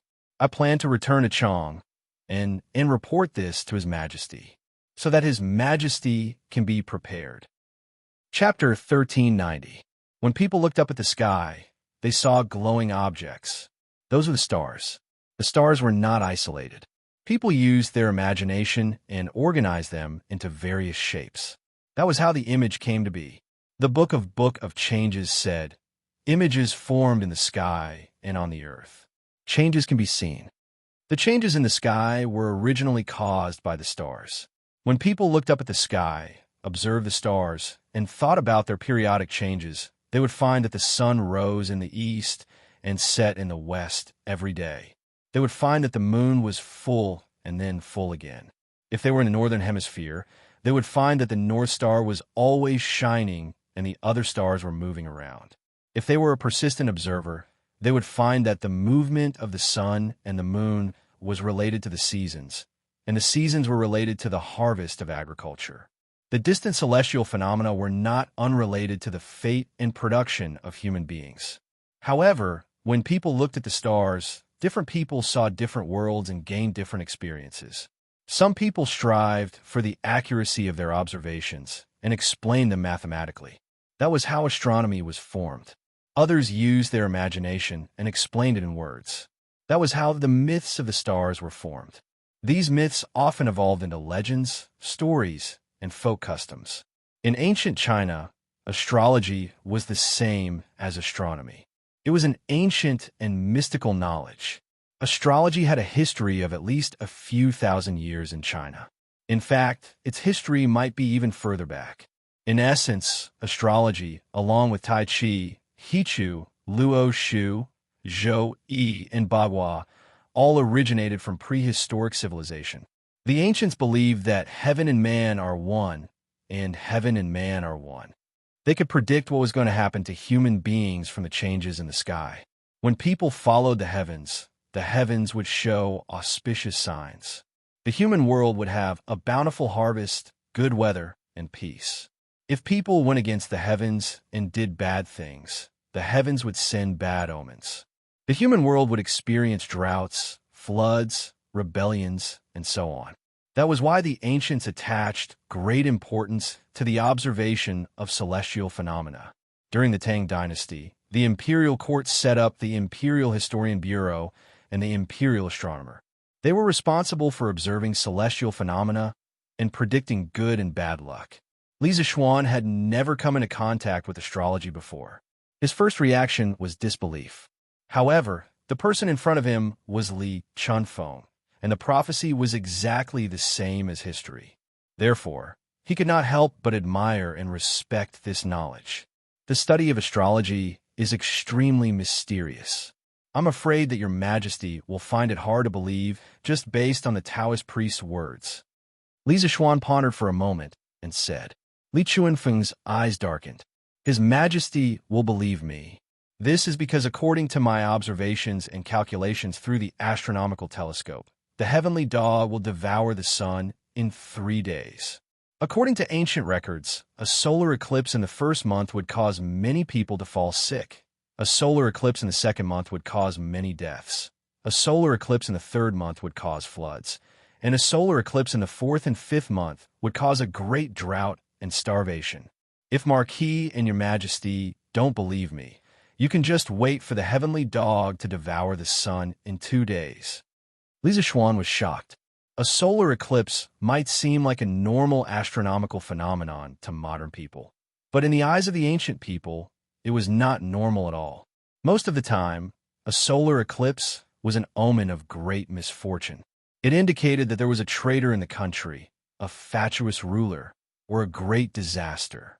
If someone took the opportunity to mislead the people and cause trouble, it would be very easy for them to succeed.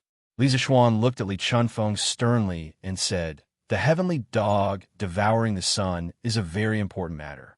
We must let your majesty prepare for it. Otherwise, Chang and city will be in chaos if someone uses it to their advantage. Please go to the palace as soon as possible."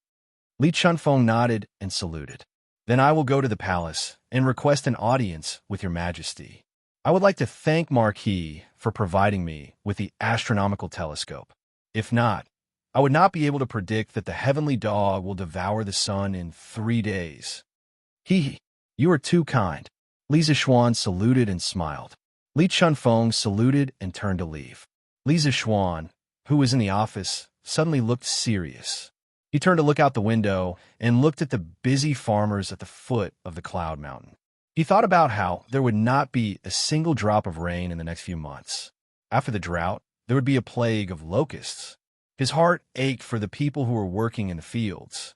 He hesitated for a moment and then turned to leave. "Yamacho, where are you going?" Mo Zhong's voice came from outside the door. "To the dam." In this era, there was no artificial rainfall and no water pumps for irrigation. The most direct and effective way to fight a drought was to use dams and water trucks. For example, the Dujianjian in Sichuan had protected and nourished the people of Sichuan for almost 1,000 years. It was also known as the Land of Abundance. The current Ba River Dam was built by Li Zixuan to protect the people of Lantian County. It had been more than 4 months since the construction of the Ba River Dam began. Tens of thousands of craftsmen and workers had been mobilized. After solving the critical problem of cutting off the river, the construction of the dam had progressed by leaps and bounds. However, Li Zixuan did not know how much progress had been made. Usually, he did not pay enough attention to dams. Li Zixuan came to the construction site of the dam next to Plum Village. He saw a wide dam that crossed the Ba River from north to south. It looked very majestic. Li Zixuan saw this scene and could not help but nod. Obviously, the main project of the dam was basically completed. All that was left was the details. "Yamacho, you are here?" As soon as Li Zixuan arrived at the construction site, a servant went to report to Mo Huai. When Mo Huai heard the news, he hurried over. His clothes were stained with a lot of mud and water.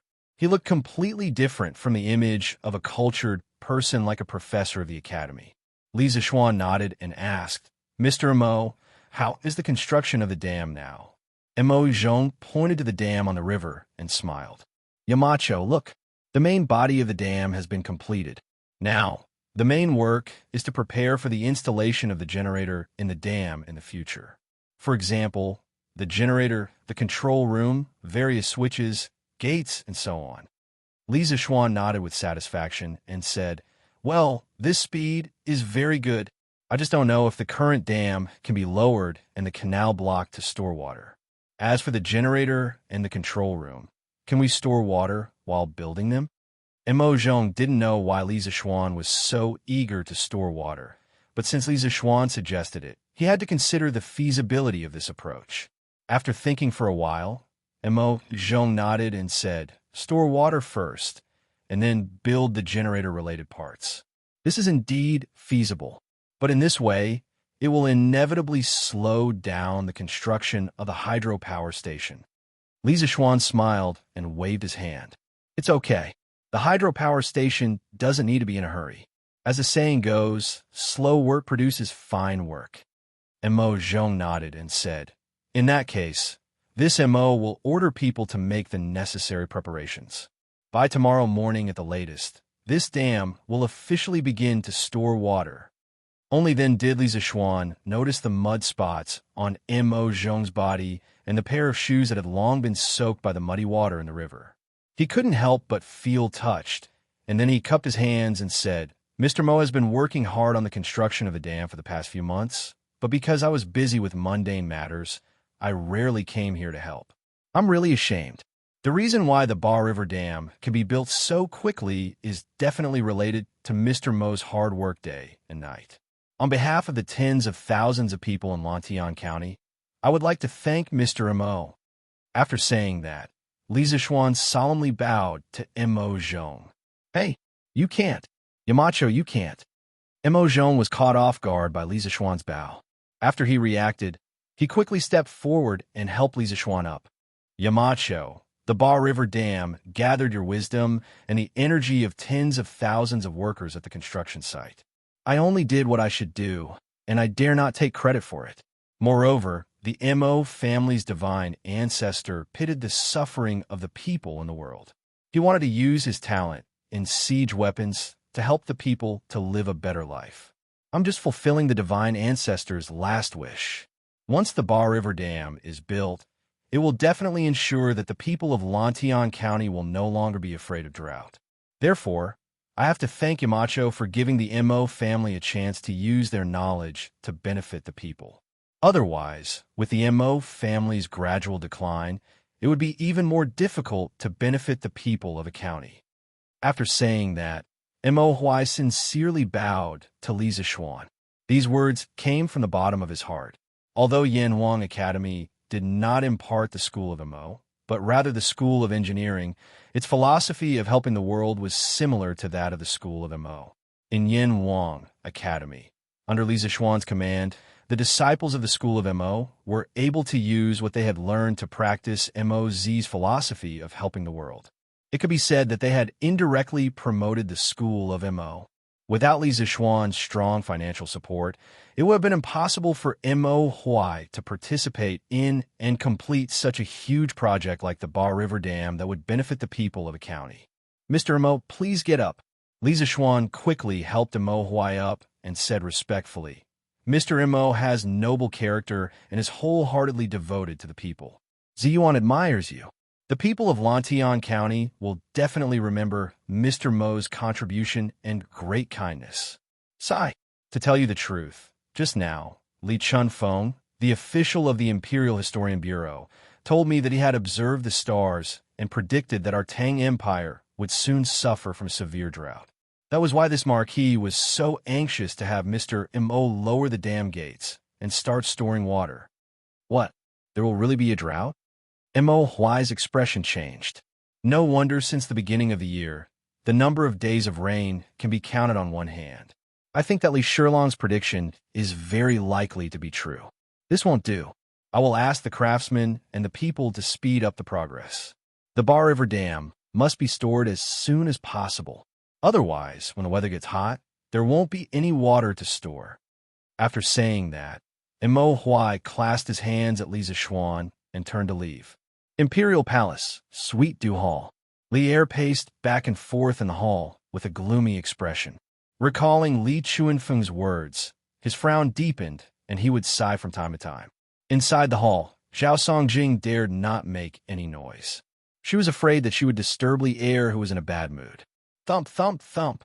At this moment, there was a series of footsteps outside the hall. A moment later, Empress Zhongsun walked in with a few palace maids. Your Majesty, the weather is very hot. I have made iced mung bean soup for you. Would you like to try it? Empress Zhongsun took the plate from the palace maids behind her and walked to Li Er. Li Er waved his hand and said, Guanyin, put it down. I'm not in the mood to eat now. Empress Zhongsun's expression froze. After being husband and wife for so many years, how could she not see that Li Er was troubled at this moment? She turned and waved her hand. All of you leave. Yes, Your Majesty. Everyone in the hall, including Zhao Song, left the hall. Emperor Zhongsun stared at Li Er and asked softly, Your Majesty, are you troubled by something? Li Er sighed and hesitated for a moment before saying, Guanyin, Li Chunfeng from the Imperial Bureau of History came to me just now. He told me that last night, Jupiter entered from the south gate of the Supreme Palace enclosure and left from the east gate. Moreover, the Big Dipper was dim and dim, indicating that there will be an unprecedented drought in the Tang Empire. Also, he told me that in 3 days, there will be a heavenly dog eating the sun. Drought? A heavenly dog eating the sun? Empress Zhongsun opened her mouth in shock and said in a panic, Last year, Marquis Yong and told Your Majesty that this year there will not only be a drought, but also a plague of locusts. However, once the heavenly dog eating the sun appears, I'm afraid there will be rumors among the people. Li Er shook his head and said, I'm not worried about the rumors. Since I ascended the throne, I have always been diligent in government and love the people. The lives of the people in the Tang Empire have been improved significantly. What can mere rumors do to me? What I'm worried about is that the drought is really coming. Last year, Li Zishuan's prophecy made me feel a little lucky. However, now that even Li Chunfeng has said so, this year's drought will definitely appear. When that time comes, after the drought, there will be a plague of locusts. The people in many places in the Guangzhou Empire will not be able to harvest a single grain. My heart hurts. If this is a punishment from the heavens for the Tang Empire, I'd rather bear it alone than let the millions of people suffer this unprecedented disaster. Your Majesty, you can't be so dejected. Emperor Zhongsun saw Li Er frowning and couldn't help but feel sorry for him. Your Majesty, have you forgotten about Marquis Yong'an?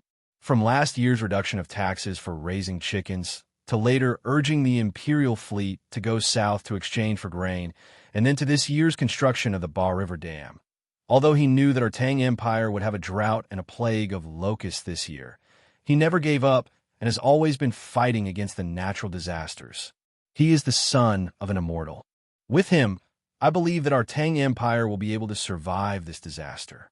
Your Majesty, please don't worry too much. This will hurt the dragon body. Li Er was stunned. Then, he patted Empress Zhongsun's shoulder and sighed. Yes. How could I forget about that kid? With the Tang Empire's full granary, even if there is no harvest in the Guangzhou Empire, the Tang Empire will be able to resist this natural disaster. That kid is really the lucky star that the heavens have given to the Tang Empire.